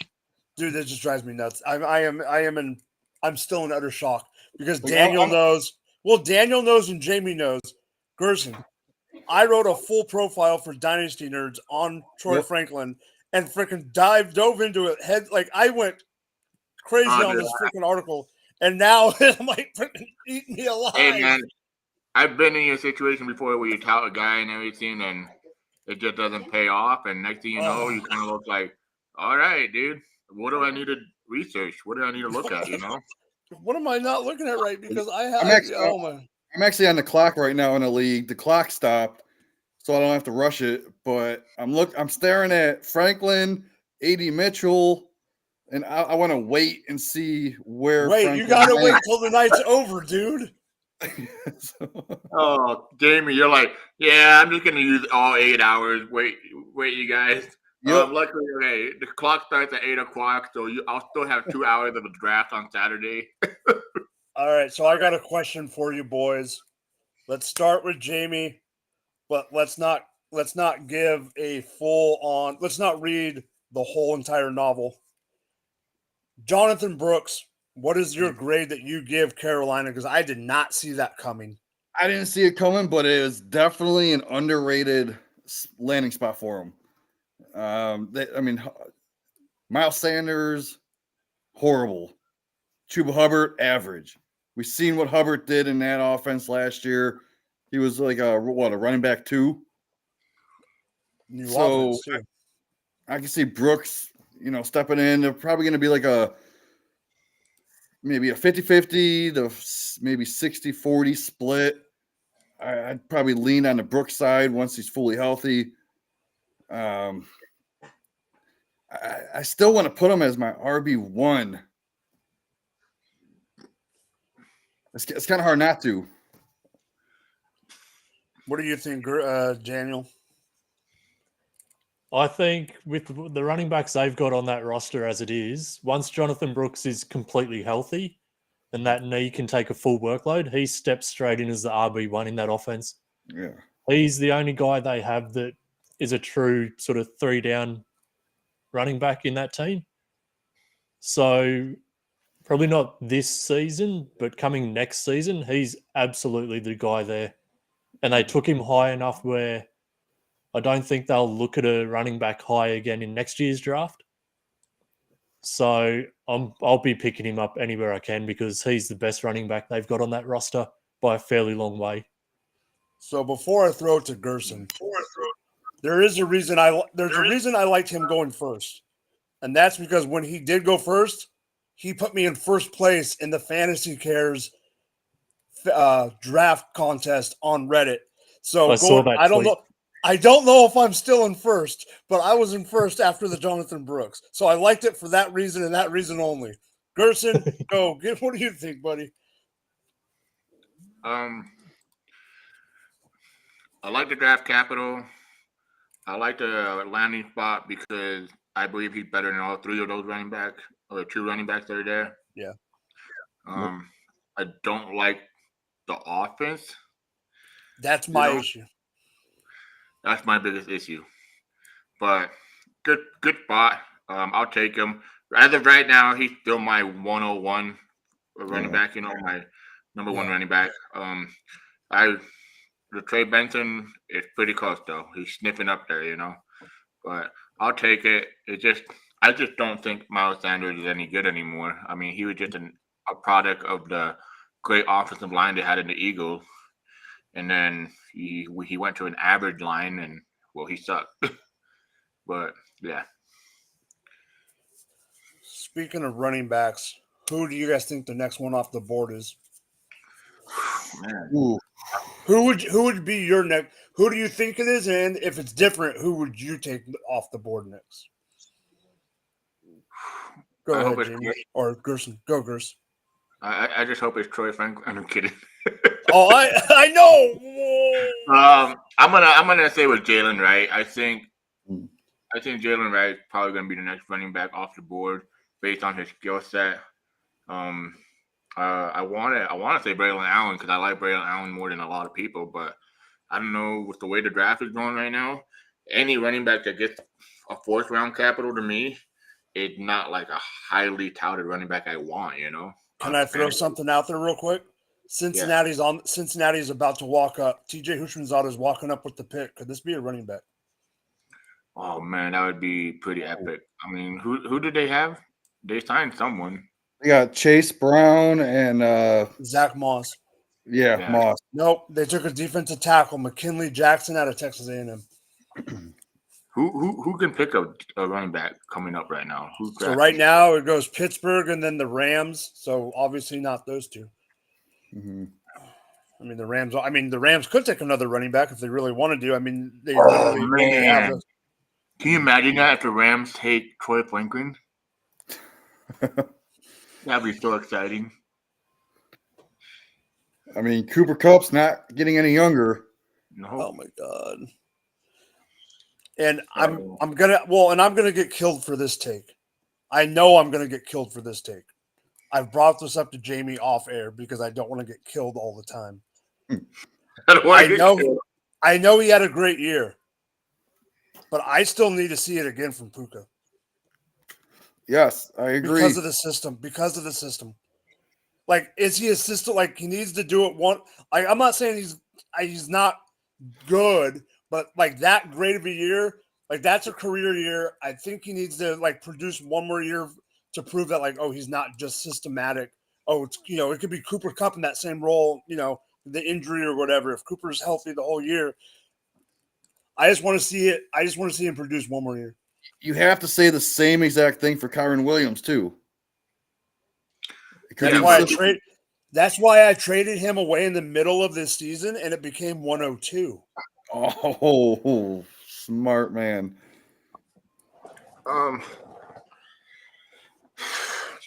I'm not anti-Kyron like you, but I'm not pro-Kyron like Mr. Senra. I'm in the middle of you two. Jamie, I think you have this thing where you either love a player or you hate a player. There's no in between. He's no in between. Well, no, I don't hate players. I hate their ADP. So I'm not going to take Kyron Williams top 5, top 10. And I don't believe he's a top 10 running back. Let's have that debate. Let's have that discussion. Yeah, Daniel, is he a top 10? Is he a top 10 running back in Dynasty? Kyron Williams, not now. Not after they picked Blake Corum. If they didn't take a running back at all this draft, I think he could have been borderline top 10, but now that's out of the water. Yeah. So James Cook or Kyron Williams? Kyron Williams top 10. Was that James Cook or Kyron Williams? Well, with Blake Corum. It's James Cook now, right? Unless Brandon Allen goes to the Bills, then you got to obviously lower him too. Yeah. I don't think I have Kyron Williams even in the top 12. Oh no, people had him so high, like as like RB5, RB6. I know. So I think the biggest thing with me with Rams running back, I don't rank them in top 10, top 12, because John McVay shuffled through them like hookers on cocaine, man. So I'd rather just pass on that. Like, you should already know certain ways certain teams draft and the way they run their program. If you're not selling Kyron Williams since right after the season ended, you're doing it wrong, man. Like, you should have been selling Kyron Williams. Puka Nacua, I'm not selling because I do believe in the talent. The tape that I see, like, he wasn't just a product of the system of Matthew Stafford just slinging the ball to him. Like, that dude can ball. Like, he can play. But I don't think he's a top 10. But with Puka, though, it depends on how you value him. Like, I've seen some people have him at RB6, RB7, or wide receiver 7. If you find someone that values him that high, I would sell him for that price because there's no way he's going to go any higher. Yeah, I would if I had Puka, I'd go offer him for like hell. I'd be like, hey, you want Puka for Garrett Wilson? You want Puka for Malik Neighbor? You want Puka for I had that argument. I had the argument with Puka versus Neighbors, and people were taking Neighbors. Would you go Rome or Puka? I'd go Rome because he has Caleb Williams. I take Rome at his value because I can sell Puka for Rome plus. Oh, Steelers. Finally. Steelers, nasty linebacker, Peyton Wilson from North Carolina State. Steelers do it again. Reload on defense, jerks. So just going off Kyron real quick in my dynasty rankings, I actually have the Bears number 2 running back, DeAndre Swift, above Kyron Williams in dynasty. Mm-hmm. You have what? The Bears number 2 running back, DeAndre Swift, above Kyron Williams. I'm done. I've Okay, listened to your no. I'm the host. I'm the host. I've had your blasphemy with Roshan Johnson since last April. I'm done with this crap. Okay. That ain't no lie. Yeah, I thought I was a Roshan fan last year. Apparently, you married him, and I married his mom. He's also doing this because he knows I'm a Gersten. You helped me with the trade 2 years ago. I'm a Swift guy. He's a Roshan guy. We host a show together. This isn't going to go well. Hey man, I was a Pacheco guy last year, so I was all in on Pacheco. I have Pacheco over Kyron in my dynasty ranks. Oh my goodness, dude! I saw a rumor. Speaking of the guy you mentioned, Gerson, I saw a rumor that we are interested in Jalen Wright, and I love it, but I hate it because I love Pacheco. Oh man, I mean, I don't have DeAndre Swift that far off. I mean, all right, the Rams. Let's see, So it goes Rams, Washington, Carolina is the next 3 picks. Rams selection is in, and it is safety Cameron Kinchins from Miami. Okay. Right. So, yeah. What's up, Bruce? All right. The beard. Let's go. Let's talk a little bit of Superflex rookie draft. Not rookie draft, but in Superflex rankings, whatever you want to call it. Yeah. With the landing spots, let's take one of them out for a second. I don't have to mention which one we're taking out just for a minute because it's going to be obvious in a second. Rank the top 5 wide receivers. Or not wide receivers. Now with landing spots, how do you rank the quarterbacks? Because some people have changed their rankings with the landing spots. Let's start with you, Beard. All right. So, obviously, I had Caleb 1. I had Jaden Daniels at 2, Drake May at 3, JJ 4th, and Michael Penix Jr. at 5th before the draft. Honestly, my top 2 haven't changed. Yep. I don't like Drake May at the Patriots. I think JJ McCarthy at the Vikings is now my 3rd ranked quarterback, just because that offense he's going into is unbelievable. And I don't trust the Patriots at all with what they do on offense there. Michael Penix Jr., he's off the board. How do you take him sitting behind Kirk Cousins for that many years? And by the time he takes over, it'll be, 27, 28? 27, yeah. Yeah. So I don't know how you can comfortably pick him and just sit him on your taxi squad and take up a bench spot for so long. Bo Nix I never liked, but going to the Broncos, I don't know.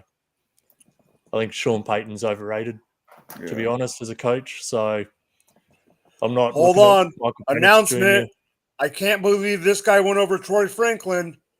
Wow. Luke McCaffrey is a Washington Commander. What the hell is going on? No way. Oh, we fucking suck. Jeez. And I missed a pick, on the draft contest. Dang it. Okay. Gerson, I don't think we need to talk too much about Luke McCaffrey. Are we in agreement? Gerson, what is your mentality on what is your thinking on the quarterbacks? I can't speak. It hasn't really changed. Number 1, Caleb Williams. Number 2, Jaden Daniel. 3, Drake May. 4 is going to be McCarthy based on our draft capital. And 5, it's actually going to be Bo Nix instead of Michael Penix. That's the only thing that changed. I'm not waiting 2 years for return value on Dynasty for a quarterback. I think Bo Nix will probably start right away. I mean, I don't think Sean Payton's going to have what's his name? I know I can't remember his name to be honest, but I Jared think Bo Nix, Stidham, Zach Wilson, and Stidham and Yeah. Will. yeah, Greer. Hide your mothers in Denver. yeah, I didn't know if but it's just the landing spot and the situation changes a lot for some of these players. I know a lot of people don't like Drake May because of New England Patriots landing spot, so that probably bumped people down on their ranking. But I've always been higher on Jaden Daniels over Drake May. So the only thing that's changing in my ranking is Bo Nix and Michael Penix. All right, Jamie, give me yours real quick, and then I have something I want to say. It's pretty chalk. Caleb, obviously. Jaden Daniels. And then you got to go JJ. Drake May. Like I said, I don't want any Patriots quarterback, but you got to put him for. Penix, want nothing to do with him. But if I was in a single quarterback league, I'd rather take the chance on Jaden Daniels over Caleb still, because Caleb's in the Windy City. I mean, they've never had over a 4,000 yard passer. They play in terrible weather. They don't call it the Windy City for. Come on, brother. Come on, dude. Like, he had great weapons, though. The weapon, yes, the weapon. But in a Well, single Justin quarterback Fields league, he had Darnell Mooney, Dante Pettis, Cole Kmet, and like shit wide receivers. Like, I think Caleb Williams is gonna be okay. oh no, I'm not saying he's not. Like, he's gonna be fine. Like, if I had the 101 and super flex, I would take Caleb. But in a single quarterback league, people are going to take Caleb at 105. I'd rather wait the beginning of the second round and take Daniels over him, because there's a chance that with his rushing upside in that situation that he could be put into that like Anthony Richardson type tier as like a top 5, top 6, while Caleb's sitting there at like 11, 10, 11 with like the Herbert, Trevor Lawrence type, Yeah, I feel you now. So my ranking's pretty. I mean, they're basically not much different from anyone else's. I agree with the Beards. I heard the Beard say it first, so I'm giving him credit. But I know some of us think this. I don't like the landing spot for Drake May. There's just something that rubs me the wrong way on that one. To me, Jaden's obviously, like Gerson said, Caleb's going to be fine. He's my number one. There's no way he's not going to be number one. Jaden's my 2. With the draft capital, with the weapons, JJ moves to my 3. I still have Drake May at 4. I agree. It's going to be 5 is going to be Bo Nix, 6, and then like you said, like all you guys said, Penix is going to drop off. And that's hard for me to say because I am not a Knicks guy. I had Penix ahead of him. I didn't think Bo was. I mean, at the day of the draft, I did because everyone was talking about it. But I thought Knicks was going to be later first round at the earliest, and obviously we were all wrong. I thought Penix would probably be drafted ahead of him. I know, Gerson, what you said earlier about you were kind of happy in the sense of your Raiders didn't take him. And I understand that completely. I just didn't think he was going to be taken there at all. I think they even could have dropped a little bit in front of you guys and still took him. If Penix would have gone, let's say Penix went 29th or something, and the Raiders traded back in to get 29th pick for Penix, I would have been happy with that, But the you didn't want him to use your top pick, yeah. Yeah, I didn't want a top 13 pick or even a top 12 pick for him, Yeah, I mean, I completely get that. So for everyone that's watching or listening, the third round is over. The picks are done for the day. I am going to list off by position the best available according to ESPN. And I just want each of us to just say who's the biggest surprise And yes, I'm going to put a caveat on it. You can't say Troy Franklin. That's my caveat at wideout. You can't say Troy Franklin. So at running back, I do not agree with the ranking of this list. I'm just listing them off. So don't kill the messenger. Jalen Wright, Ray Davis, Braylon Allen, Isaac Guerrero, Bucky Irving, Audric Estime, Blake Watson, Will Shipley. That's the last one that needs to be listed. Gerson, is there one that stands out that you thought would have been or should have been picked in the third round? Running back? Yeah. Jalen Wright. His ability, his athleticism, ability to catch the ball, just can kind of do it a little bit overall. I thought this kind of fit like the kind of running back the NFL has lately in recent years been drafting more of, you know. But definitely Jalen Wright. Beard. Yeah, I would have said the same, Jalen Wright. I didn't think Braylon Allen would go too high because I think he's kind of limited with what his skill set is. Unfortunately, I love Braylon Allen for the last 2 years, 3 years even, but I just don't think he's going to come in and be that bell cow kind of guy that he needs to be. So I would have said Jalen Wright as far as running backs go. Pirogue. I mean, same Jalen Wright and Braylon Allen. But I also want to bring up a couple guys that I'm excited about for tomorrow is Dylan Lobb and Vidal. I'm interested to see where they land. Vidal, huh? Kamani Vidal is really, I like him a lot. Yeah, that's the guy that I want to almost draft in all of my leagues, but I just can't wait to see where it lands. Yeah. I'm interested to see if Jason McClellan does, but we'll see. At wide receiver, the best available, obviously Troy Franklin, Brendan Rice, Javon Baker, Devontae Walker, Malik Washington, Johnny Wilson, Bub Means, Jamal Thrash, Anthony Gould, Jacob Cowing, etc. Brendan Rice. I said Brendan Rice. Oh, my bad. Jamie, who besides Troy Franklin, give me one that you are.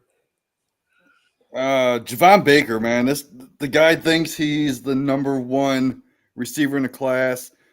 Just like years ago, St. Brown thought he was the number one. He went early, day 3. I can see Javon Baker being in that same kind of tier with St. Brown.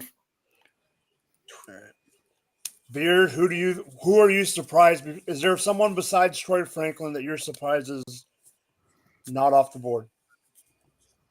Again, I would have said the same thing. Javon Baker, he can be an absolute stud in this class, I think, and he's super underrated. But I think Jamari Thrash, I was expecting him to go late third at the latest. So I'm keen to see where he goes, where he ends up. Gerson, same question. So I'm going to go a little different. I'm not going to say wide receiver, but I'm going to go because I know you're not going to ask about tight end. But Jatavian Sanders not being drafted yet is kind of shocking to me. When I do like Ben Tanat, and he got drafted, right? So I'm pretty sure I'm right. He went to Washington. The fact that Tip something or whatever his name was got drafted over him and then another tight end. I'm like, dude, Jatavian Sanders, while his athleticism on the combine didn't look great, it's just the way he plays on the field looks great, you know? And I think you can fix a couple things with him, but he's still sitting there. Whoever gets him in the 4th round, 5th round, you might get a gem out of him. He might be a little bit of development, but I think for this kind of NFL, the way we have now, he kind of reminds me a little bit of Jonnu Smith, you know? So hopefully it works out. But you guys mentioned the guys on wide receiver, both of those guys. I mean, it's pretty much been mentioned. Any position we want to talk about is what is a player you're excited? I mean, Jamie, you mentioned Vidal, so I'm like in that realm. Is there any players? And we'll just do this before we. Where did he go? Oh, he'll come back on. Is there any players that you were excited to see where they land that you obvious guys that we knew were going to be day 3? Is there any day 3 guys that you're excited to see where they land? Beard, name a few, name a couple. Go for it, buddy. Honestly, top of my list, just because I'm so intrigued by it, is Spencer Rattler. Who's going to take the chance on him? And what's the landing spot going to be? Because if that quarterback room that takes him is average or below average, it's going to be something to really watch how he develops come to the NFL. So I'm keen to see who ends up taking the chance on him. I'm not super high on him, but just that potential that he could have in the right spot is going to be fun to see. I think another wide receiver to watch is Malik Washington. Dang you, that's my boy. I absolutely love that mofo. Yeah, I think it's going to be really fun to see where he lands as well. There you are, small box. Yeah, my bad. You're Computer overheated. No, you're fine. So I heard you say Malik Washington. I was going to bring him up too. That's another guy that I don't want to leave my rookie drafts without. So, Jamie, the question is there any rookies that you knew were going to be in the 3rd round that you're excited to see where they go? Obviously, you know I'm a Malik guy, so I think everyone wants to see him go somewhere. Who else are you interested in? Just name a couple, because I know you have 18,000. For receiver? No, any position. Like I said, John Baker. Oh, any position? I want to see where Theo Johnson lands at tight end. He's like really athletic. I actually like him over Sanders a little bit. Let's see who else, man. Schrader. I want to see where Schrader goes. He'll probably go in like the 5th, 6th round. He could be a steal. All right. Gerson, it looks like you're about to wake up, Gerson. No, you're up, buddy. No, I'm good, man. I'm just scratching my head. Yeah, I know. You know I love you. I think, dude, yesterday was brutal though. At the end, I did finish the 30-pack challenge in one draft night, and today in the morning I was feeling it, dude. I bet. I did 32 beers in the whole draft, and I woke up today in the morning. I was like, I'm not getting up, and then it was funny because I kind of like so I was hanging out on the show live, and then someone came and visited me, and I was like, oh shoot, I forgot you were coming. So, and then I was like, all right, hold on. And she's like, wow, you are wasted. I'm like, yeah, it's draft night. But I was like, no, it was a fun night last night. But I guess if there's one player I'm really intrigued by, obviously Troy Franklin, but I'm gonna go with Braylon Allen. I think he kind of fits a lot of what the NFL does nowadays. The like a first down running back, like pound and ground. If he gets drafted by the Cowboys, because the Cowboys haven't drafted a running back, they're gonna draft a running back sooner or later. There's no way they're going into the season with Rico Suave and a little midget. There's no way. They're gonna have Zeke Elliott. Zeke was trash before. He's gonna be trash again. I know. But he's gonna be on that team. But no, Braylon Allen, man, I want to see where he goes because I had Braylon Allen number 2 on my rankings. That's the question we should be asking. Like, what is everybody's running back ranking now? Yeah, it's gonna change big time. Yeah, give me Braylon Allen. I'm really excited. I'm kind of excited because that's why I love the third day quite a bit because like it kind of the players that you hope got drafted, and the draft starts at noon, so it's not 5 o'clock, Yeah. But no, I mean, we can't complain though, man. Today went just like we wanted it to. A lot of wide receivers went off, so we got draft capital on them. We got 2 running backs with draft capital. We're in good hands in fantasy land, man. 3 running backs. 3? Who was it? Trey Benson, Corum, Benson, we're not counting Lloyd. Marshall. Oh yeah, we're not counting Lloyd. That's 4, but we're not counting Lloyd, and I'm not happy about it. Okay, so I'm just gonna say it because I have to. Malik Washington, Malik Washington, Malik Washington, Malik Washington. Yeah. But Okay. besides Malik Washington, a little bit further down, but I'm interested because he had some hype, then he kind of failed off, and now you just don't know. But I think he could do something depending on what team he lands on, and that is Jacob Cowing from Arizona. Yes.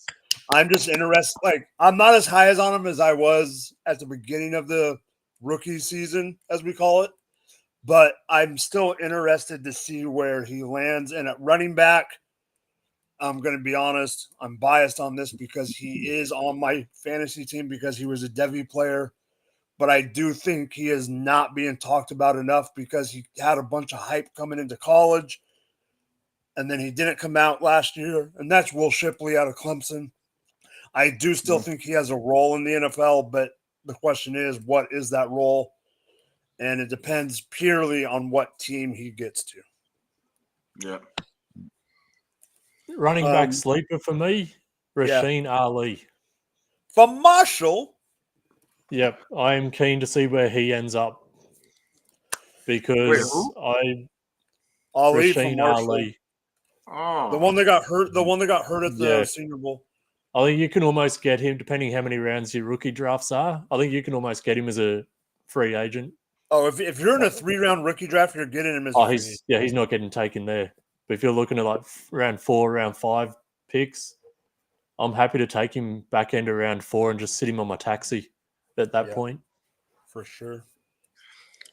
I know the stream has been going on for 4 hours, 55 minutes on the dot. We were scheduled to go to 10 o'clock my time, which is midnight for Jamie, 2 in the afternoon for Daniel, and I know it's like an hour difference from me for you, Gerson. Yeah. Does anyone have anything they want to say, bring up, questions for the group, or it's open right now? Daniel, pleasure meeting you, man. I come on every now and then. I don't come on a lot like these guys do. Obviously, they're fantasy gurus. I'm more of a DFS guy. They're like he is definitely the DFS guy. But man, just thanks again. Good seeing you guys. I love this draft weekend. It's my favorite time of the year for fantasy football. Besides our own, I didn't realize how overwhelming it can be when you have like 30 dynasty teams, and then on Monday you get this. You're on the clock. You're like, oh shit, which league? Yeah, which league is going to happen on Monday?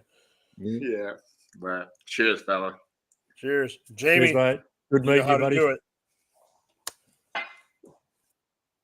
Yeah, Gerson, man, I love being on with you. I want to do some more Sunday morning shows with you. I might come back this year. I told Jeff I'm coming back to the Friday show. I'm trying to balance DFS with life, so I might come on Sundays. At least, just come on, just shit, talk and give it, just joke around. Yeah, dude, I would love that. And Daniel, But yeah, besides that, I mean, me and Mike are on every Tuesday during the year. I got some IDP content coming out on the Fantasy Six Pack. So I'll be writing some articles. I got one coming out, I think on Monday for the DBs on this draft. Nice. Daniel, as our guest, thank you for coming on from Down Under. Me and you have known each other for what, probably 2 years now? 2 now, yeah. Been on a couple times, but not too often. It's always cool. Me and you are. I'm always messaging Daniel when I'm about to go to bed. He's in the middle of the day, or I'm at work and it's nighttime for him. We're going back and forth, and then it's 4 hours in between messages because dumbass me forgot to look. I wish I had a friend like Daniel though. Like I could be like at night, be be drunk as hell. He's like, "Yo, bro, what are you doing?" He's like, "Hour for like the morning, dude." Oh. Or it'd be like 5 a.m. Be like, "Hey, bro, what are you doing?" Like, no, I'm about to go to bed. Gerson, you want to know what the best? You want to know? Daniel can attest to this. It was like 9 or 10 o'clock at night. It's like in the afternoon for Daniel. I'm sitting here flipping through the channels, and it's the championship game of Australian Football League rules football. And I just messaged Daniel. I go, "Who do I root for? And what the heck?" Dude, I'm about to hit Daniel up and be like, hey, what's the over under on these rugby games? Like, Oh, no, he's all rugby. He is all rugby. hey, the slate locks in like 20 minutes. Come on, is this Australian time or my time for rugby, man? Oh, dude. You hit me up, mate. That's my Twitter handle down there. You hit me up anytime you need some inside info for the Australian leagues. Yeah. Daniel, give us what you want, say what you need, and then we'll get out of here. Mate, you know my feelings about you, buddy. I appreciate everything you've done for me since we've met and just the friendship we've developed. So inviting me onto this, as soon as you said it, I'm like, hell yeah, man. Yeah. Like, you tell me when, I'll be there. Yep. Because I was on a Packers stream earlier for round 2 and that. I said to my, I'm like, you just let me know when and I'll be there. We're the MVP, man. So I appreciate the hell out of you, Mike. Love you, buddy. Jamie, you, good to bro. meet you, mate. It was Yeah, good nice to jumping meet you on, too. chatting some different stuff. I don't chat fantasy too often, but it was good jumping on, chatting it. Yep. All right, everyone. Thanks for jumping on the 4 hour and